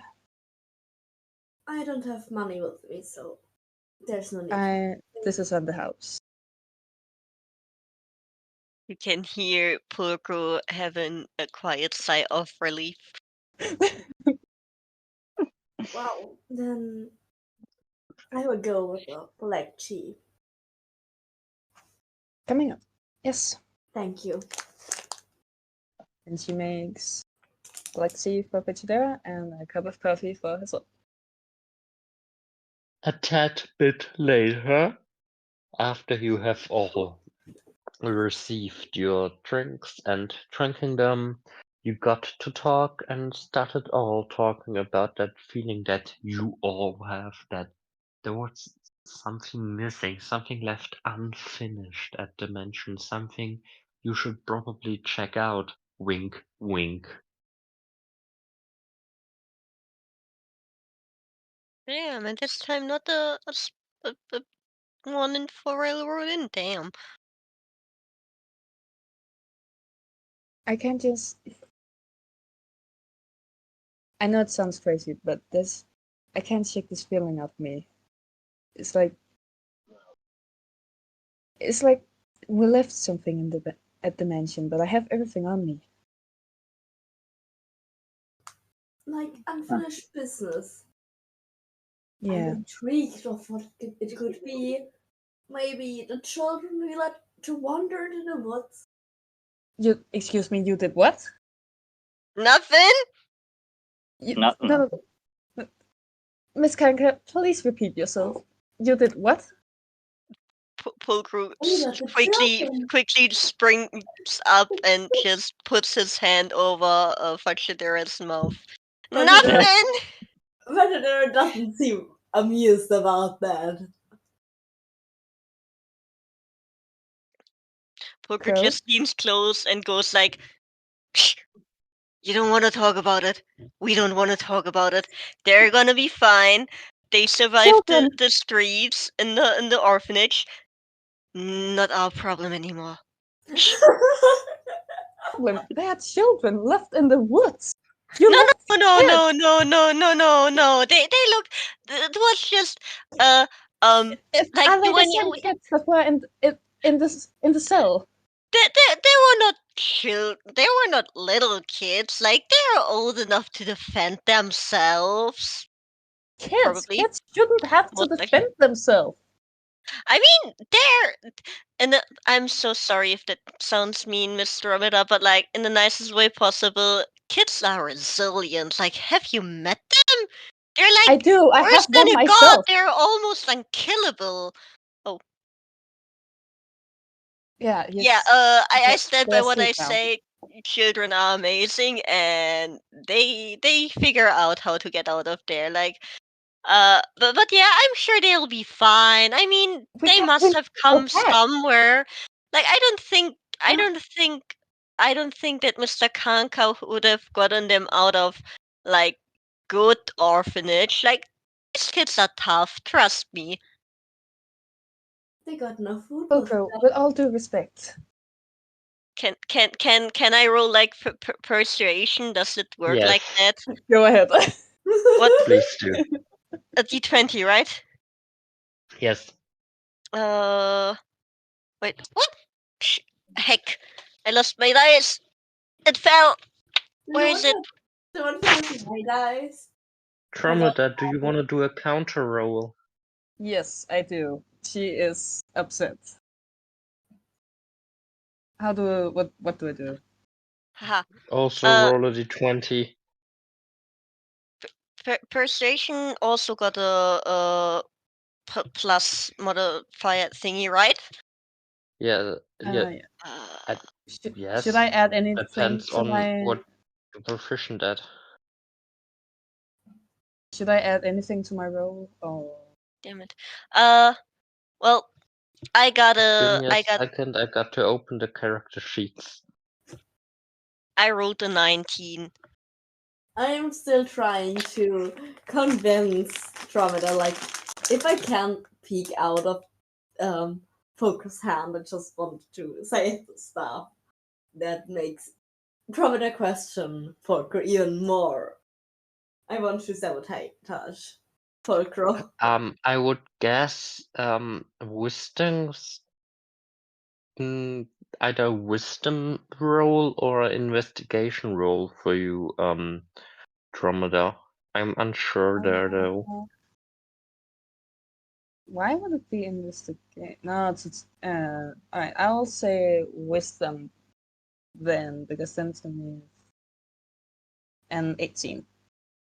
I still want to try. Go ahead. Yes, in quotation marks, help Dromeda. Okay, then please go ahead, Pulcro. You rolled a 19, Dromeda. You rolled an 18. I would say Pulcro wins in that regard. So, like, please go ahead. But Dromeda's not all that sure. Yeah, like him. I'm sure they'll be fine. Like nobody was near us. The entire way there, like that I saw, nobody could have caught them, and they're gonna get out of there. I'm sure of it. Like trust them. There isn't You know, have a bit of faith in those children. They survived this far. Why shouldn't they survive any longer, you know? My dear, with all due respect, I hear what you're saying. I know children are stronger than they look, but I can't just leave them there. Miss Dromeda, in the best case scenario, they aren't even there anymore. Like, there's no need to worry. Like, I bet in 2 weeks' time, once they've settled back into where they were, they're just gonna pop up right off on the street again, like where you see them every now and then. Like, I recognize a lot of those kids. That's why I noticed they were missing, and that's why I snuggled myself in there. Fun fact, I'm I sorry, you smuggled what? myself. Fun fact, I did a thing. Please don't be mad. But yeah, that's how I know they will be fine, because I know No, them, and Fulcrum, my I've. dear, Fulcrum. What did you do? Okay, so, uh, long story, very long story. Oh god, that's such a long story. Long story short, I noticed the kids gone missing, and then I saw getting one of the kids getting kidnapped, so I pretended I was an orphan as well and got kidnapped myself, and then they brought me there down to the cellar, and I tried to bring us out, but I got knocked out because somehow the guards knocked me out because I was too talkative or something. I don't know what their problem was, honestly. I don't think I'm that talkative. But yeah, and then Nia and Fachatera appeared. And now we're here. Okay. Do you need anything? Sounds like you've been through a lot. A hug would be nice. Uh-huh. Yeah. I hug Fulcrum. Aww. Poker just carefully nuzzles his nose in the shoulder, against the shoulder of Andromeda, and squeezes her really good, because it had been a while since he had somebody hug him, and since he let anybody close enough to just give a good hug. Like, he gave pets here and there, but he hasn't got a hug in at least 100 years. And Aww. he hugs Dromeda like that. Dromeda will Oh. hold Fulcrum until Fulcrum lets go. She will not be the first one to let go. Like After Disney cast members, they are not allowed to let go if a child is hugging them. Exactly. You saw the video too. Yeah. after a short while, it couldn't be longer than a minute, Poker just gave another big squeeze and then patted Dromeda's shoulder because letting her go. Felt good. Doesn't replace years of therapy, but thank you so much. Now I feel better. My dear, I wish I could pay for your therapy, but I have bills to pay. That's so fair. It will sort itself out. Don't worry, Miss Dromeda. I'll be fine. I'm resilient. Just call me Dromeda, dear. No need for miss. I'm not Okay. sure if I can do that, but sure. Makes me feel old if I just not use a formal you anymore. Spoiler alert, Poor Crow is the youngest one in the party. He had been the youngest one. Who's the oldest one? Is it Pachidera? I guess Pachidera is in her 30s. Like, she's a that Dara good. is 34, Dromeda is 28, Nia is, I believe, 21 or 23, and Poor Crow is 21. Plus 100. Why is Pachidera beefing with us? They're an adult. I've somehow, the entire time, I was somehow in the belief that they're like near our age or something, like in their 20s as well. But that's even more hilarious and also pathetic. That Yeah, immediately destroys every shipping discourse. yes, that's the reason why there's no shipping discourse here. Fujidera is beefing with children. Yeah, you're right. But Alright. Fujidera is secretly really pathetic, as you might or might not have Pet realized. little meow meow. I stand. I found someone new to stand. Oh, that's hilarious. That's wonderful. That's Fujidera is amazing. old. Yeah, you can say that again. Well, yeah, and Fujidera knows she's old. But Old man, old bastard, beefing with children, shaking my head. That's like, like, Very old. by Nia. yeah, that's that's like if I go off and beef with a 9-year-old. I think The worst thing because is there they're is a old, 9-year-old in this building. Andromeda's child. like, Sure. because Nia and her are both adults. It's not like if you're beefing with 9-year-olds, but more like, but it's still, yeah.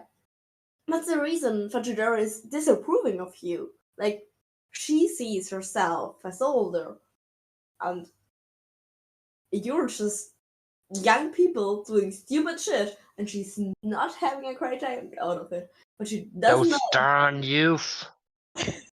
Yeah.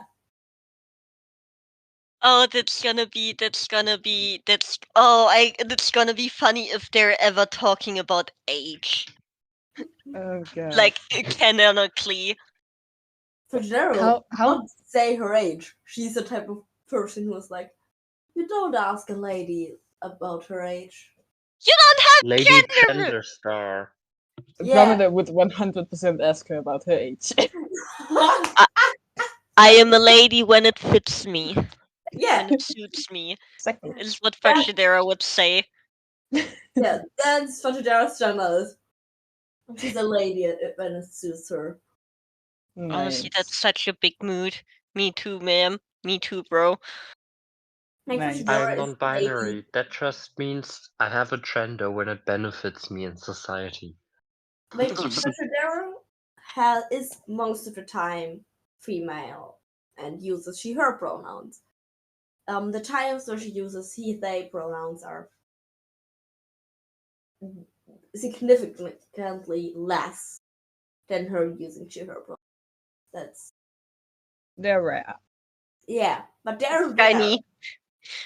Shiny Pokemon, shiny pronouns. Fajidera still hasn't caught them all. That's why she isn't using them. Yeah, that's the reason why she's beefing with children, because she didn't found her pronouns. Looking for pronouns in the young people. Like, maybe they developed something new. I have to have them all. Invented a new pronoun. Anyway, That's Oh why yeah, we they're were meant to get working in back to the mansion, university. right? so after you all had this very emotional, very discussing, confrontational, I don't know, conversation, you all have decided to go back to the mansion to finish that unfinished business of yours. I think Save we the were fucking ghosts. orphans. Save Fajidera them just all. decided because she's done being rude, but will remain being rude right afterwards to call something like an Uber, but an in-world copyright-free variation of it. The duba. Back to the mansion, where you are now standing on the front door. Karnka is, because it is late at night, already at sleep. FYI. You are Poker all leans now standing on the porch. Poker leans over to the rest of the gang and just does a stage whisper like, so is this time for the mission undoable never be doable theme. Wink wonk. Boom, boom, boom, boom, boom, boom, boom, boom, boom, boom, boom, boom. Yeah. I guess so. Doodaloo, doodaloo, Dun, doo, dun, doo, dun, doo, dun. doo, doo, Oh man, I doo, didn't doo, dress doo, black. If I had known we did that, I would have changed my clothes at the cat cafe. I mean, it's at a combined thrift shop. You can just like take something from there. For that? Well, I could have, but now we're here. Next time. they can with the magic Supercut change clothes. No, Yes. it's funnier. It's funnier like that. Like, oh damn! I wish I would have known that we did a breaking in thing. I would have changed then. It's funnier that way. This way, like it is. It would even is Polkrow just wearing bright as fuck colors? I mean, he's wearing a bright orange shirt at the very least. Like not neon, but like Okay, yeah, orange. that's way more fun. We're gonna go with that one. He's also wearing green jeans. Why? No, Because he can. no. Okay, no. He's wearing normal jeans because blue is lifting up the orange. It's very Because true. color theory. That is very true. That is verified by Dromada's eyeliner. Okay, so you are all now standing on the porch. What do you all do? Poker's just humming the theme while waiting for the plan. Come this far just to turn around again. Just like Dromada just full on just walks in. I guess Nia follows. Do I have a key? The door is unlocked. You do not need a key, but you would No. have a key. I just wanted to know if I have one. Poker do. just stares at Ramada and Nia full whole second in amazement and thinks like, damn, and then follows them. You are all now inside the foyer. On top of you is a chandelier, which does seem to hang quite loosely, like just with one specific action, which I will not elaborate. It would fall down on someone that would, Fireball. in theory, incapacitate them. Push Mage Poco hand. and Nia out of the way. Mage Wink, hand. wink. Fireball. Mage hand. Are you all going up the flight of stairs to Sure. where the chandeliers hang? Sure. On top of the stairs, there's like the small balcony that looks down into the entrance area where the chandelier is hung. Like the ceiling of the second floor is also the ceiling where the chandelier is hung from. You could make some loud noise to make Karnka walk there and with one timed move maybe do something, but I don't know why you would.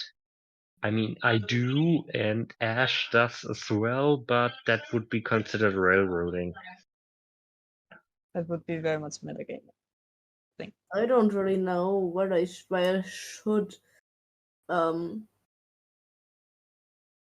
at all like We check Karnka right now. Like I just simply don't care.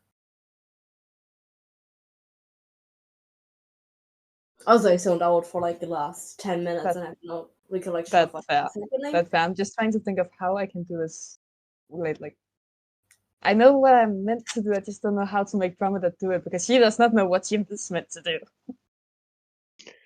I mean, Fetchadera does have Mace Hand, and she just needs convincing to use it. Yeah, but he's not there. Karnka's not there. Yes, you'd I mean, have to make some why sort of loud noise to get him to appear, so he wakes up. I We have to love summon him. how the man of the house who has like 1,000 or so clones goes check out a loud noise by himself. Most likely, for sure. She. We don't talk about the buttholes. They have pockets.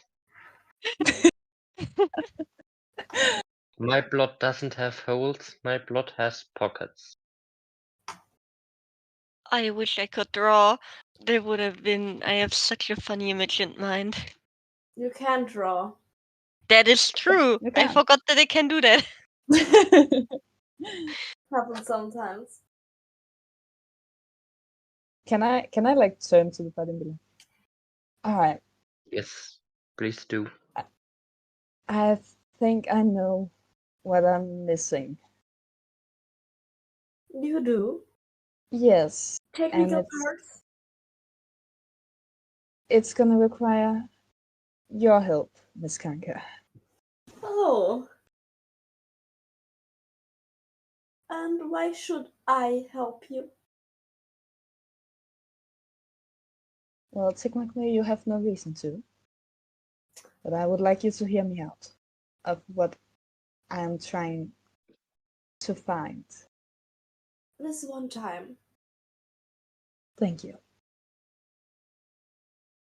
So I figured out why all my tech just had a meltdown at the dinner.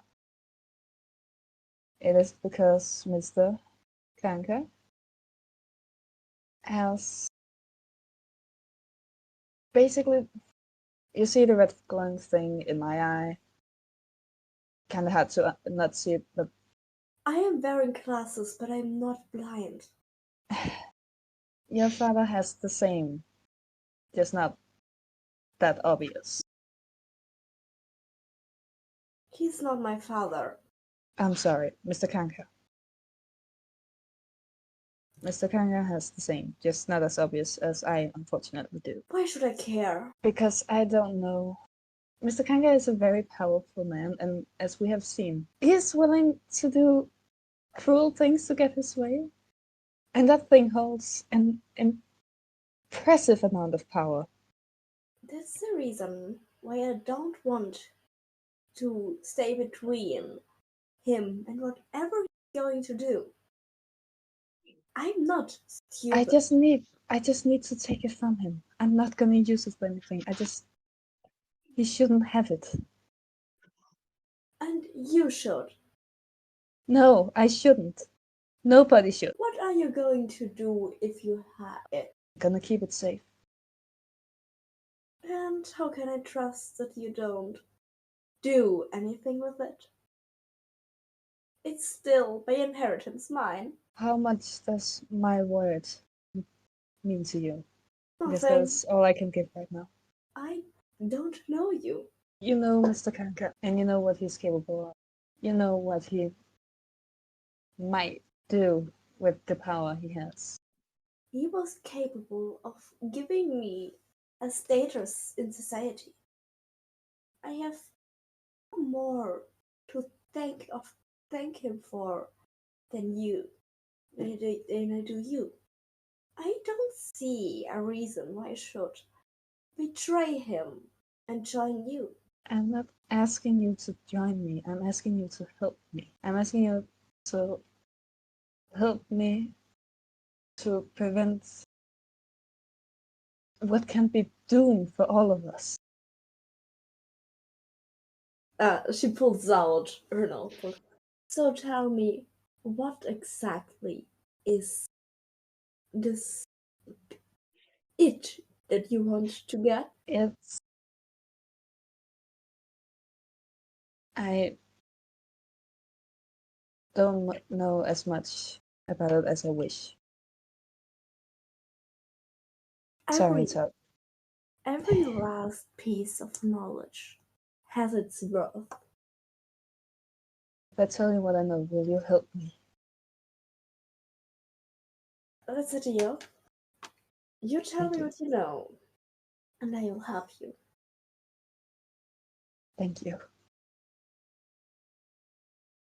Okro puts a hand on Dromeda's shoulder,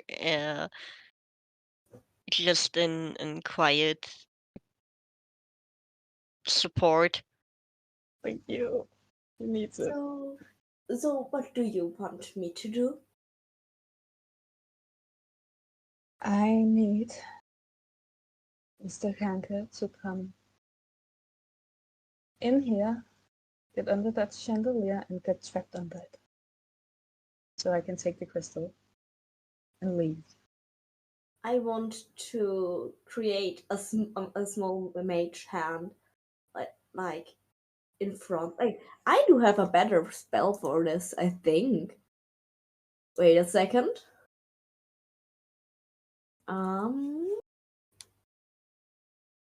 I can't type right now. It's D&D Beyond. I can only open the wrong character. Not so. Characters. Sorry, I have to open my character sheet real quick. Oh, it's fine. It's fine. No worries. Yeah, I know he's on offset. I thought that I could just put him to sleep with a spell, but I forgot that he's on a half for a second. Oh, yeah, that's right. Yeah. Yeah, I totally did not forget that. Yeah, Your I- plan now is to lure him under the chandelier and to cap him? I want to create a small a mage hand floating exactly above my hand. I could screw the chandelier from the ceiling, Yes. luring him out would be something you should do. It's not my style. Luring. Dromedar looks like visibly like fuck. Like Or do she you knows, have- but she does not want to.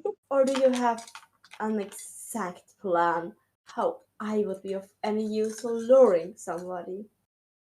No, it was your magic hand thing I was thinking of because, well, I can't reach that far, and I doubt that any of us can. Dromedar, Yes. how are you going to lure Karnka out? Can I just have a really loud argument with someone? Works for me. Like not a real argument, just like a show argument. Works for me. Who wants to argue with Dromedar? You could trick Fudgedero into arguing. I know. I think that would be the funniest. I would feel like if you just say some information blatantly wrong, Fudgedero would argue or info dump to you for hours on end. Yeah, if you say something about her research topics that's blatantly wrong, she would just start telling you a lot of things. I think that would be like the formula for water is called H2 water isn't called H03. Where did you hear that even? That's blatantly stupid. Oh, it was. It's HO2, silly. Sorry, that wasn't her. That was just a random Nicola Arsinov booking in.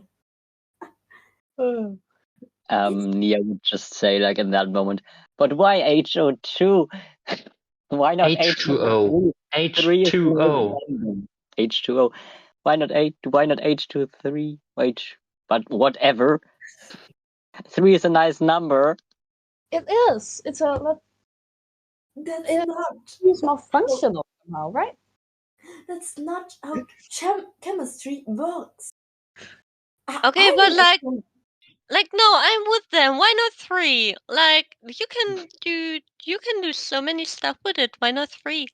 3 is the crowd. What is this commotion? You hear a very tired and angry sounding Alehu Kankar slowly getting out of his very old wooden bed that makes as loud sounds when he moves, and he's slowly but surely coming to the foyer. You should continue arguing. Three is just three is a group, you know, and two is just a pair. So that will make the last one that needs to be free. That would make the last one lonely. So we have to make it a free, so nobody is lonely.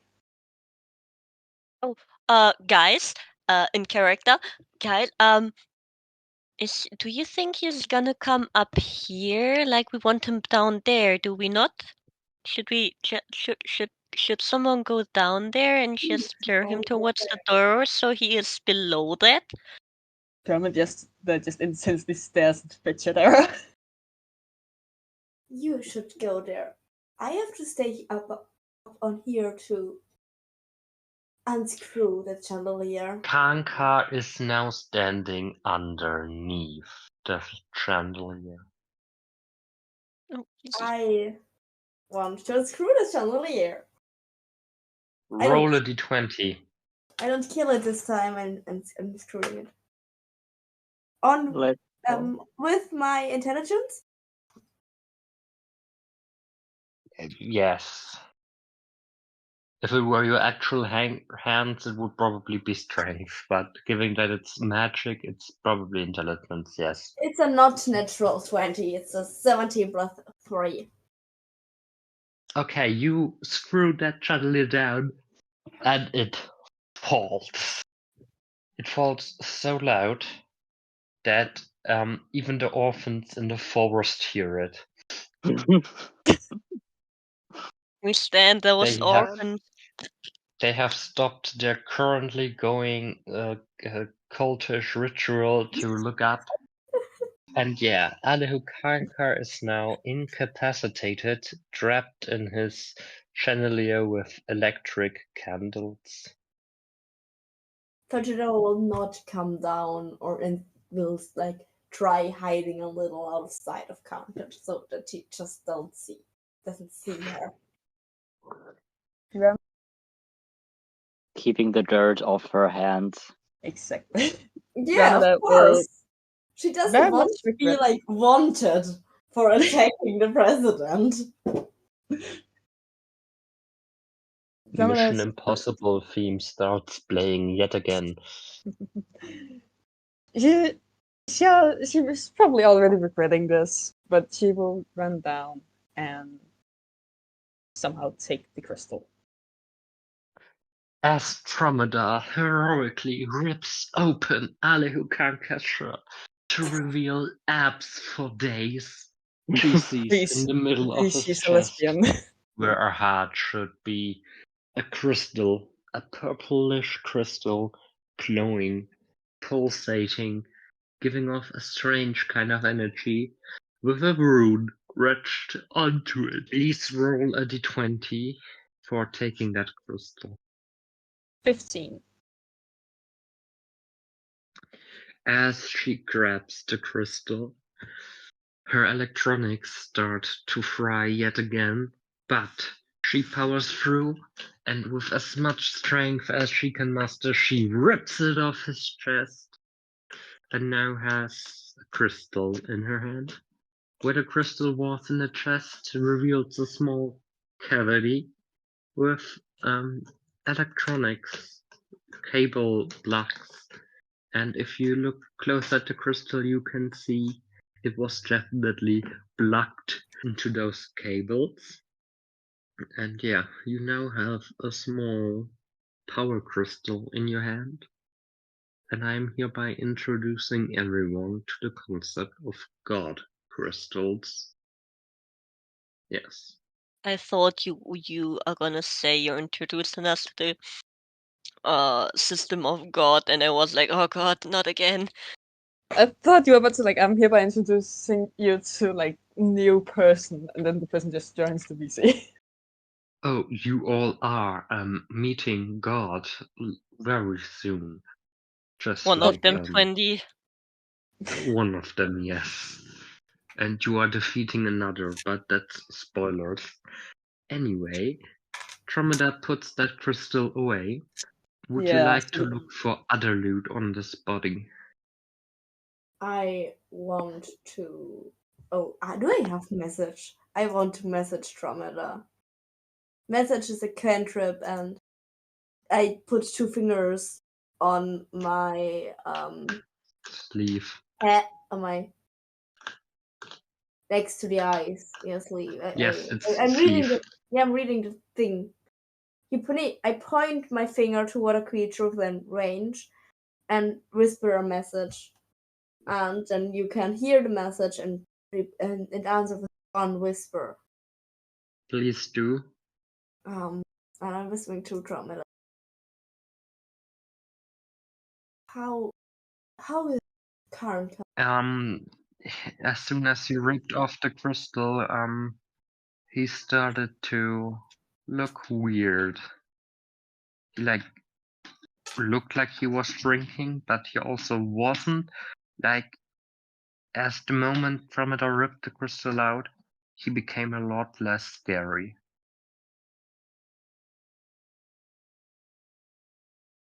So he's unconscious, to answer your question. Can I just reply? Disturbing, but less scary. Fudgeter is going to message back. Did he see your face?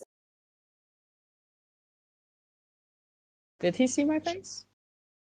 I would like to add that Dromeda would have done everything. No, he was unconscious before you went downstairs. Thank fucking God. I'll say no, he didn't. Is there any chance that he could hunt you down with police due to evidence you left?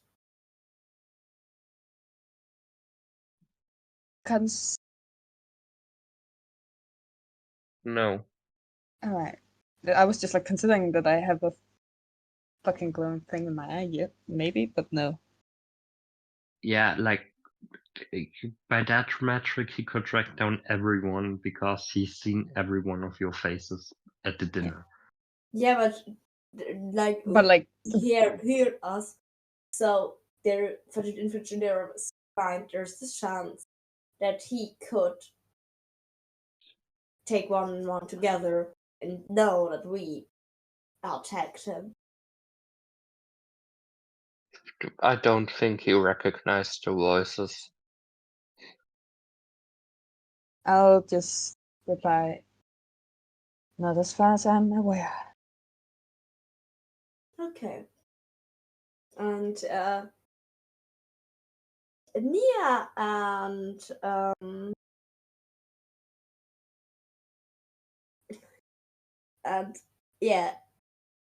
and for your interest, I would have casted Ray of Frost if he would have known us.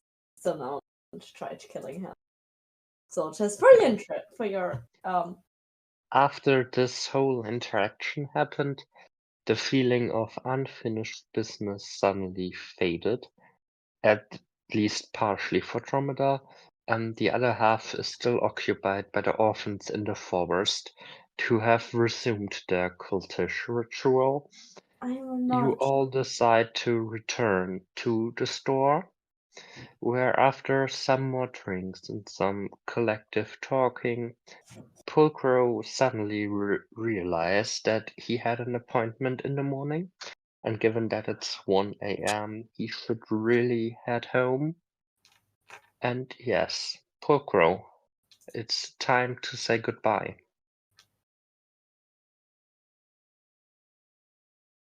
Poker stretches himself for a quick second, like, oh, well, hard work's done. Good job, team. He pats everybody on his shoulder. He's like, there you go. Well done. The is moving slightly away so that pats the air next to her. And he goes well, Has been fun. Has been fun. However, I have something to do, so I will take my leave. I guess that was our little adventure. Can Ramada, like, before Poco leaves, can she pull him aside for a quick second? Sure. I pull Poco aside and I like take a cat that I know has no home but is very loving. I like just hand it to Poco and just I Aw. think She just hands him a Takes- cat. Porker Like, takes it gently, like and carefully, and he holds it close and stares at Dramada with big eyes. No, like imagine. The poor girl was getting up to leave. Dromeda stood up, pulled him to the side, and just suddenly a cat appeared in her hands, and she gave it to him. That's Hey. definitely the most unlogical thing that happened today. I'm a cat Today maybe, but like in the whole thing, no, that's No. far from the weirdest thing that has happened. Just a Tuesday, you know. What's Yeah. the cat's name? Actually, I hand the cat to Puma and say, I think you two make great friends. The cat does not have a name yet. If you want to do the honor. Oh, I'm horrible with names, but It's okay. I oh, don't think look you'll at mind. you, little guy. Oh, he just starts scratching the cat and coos lowly. You, I think this might sound silly, but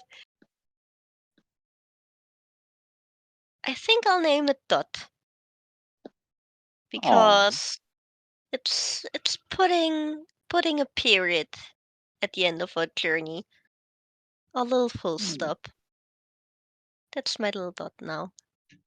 Thank you It's a so pleasure. much, Dromeda. You're welcome, my dear. You're always And welcome in the cafe. with that, today's session comes to an end. My name's been Victoria, your resident dungeon master. In Chapter 1, the Karnka Arc of Doom Gloom and Zoom, we had Ash playing Andromeda Dragonheart, Tobias playing Insomnia, Finn playing Fatridera Knowledge Karnka, and last but not least, B playing Pokro. And with today's episode, we sadly have to say goodbye for now to B.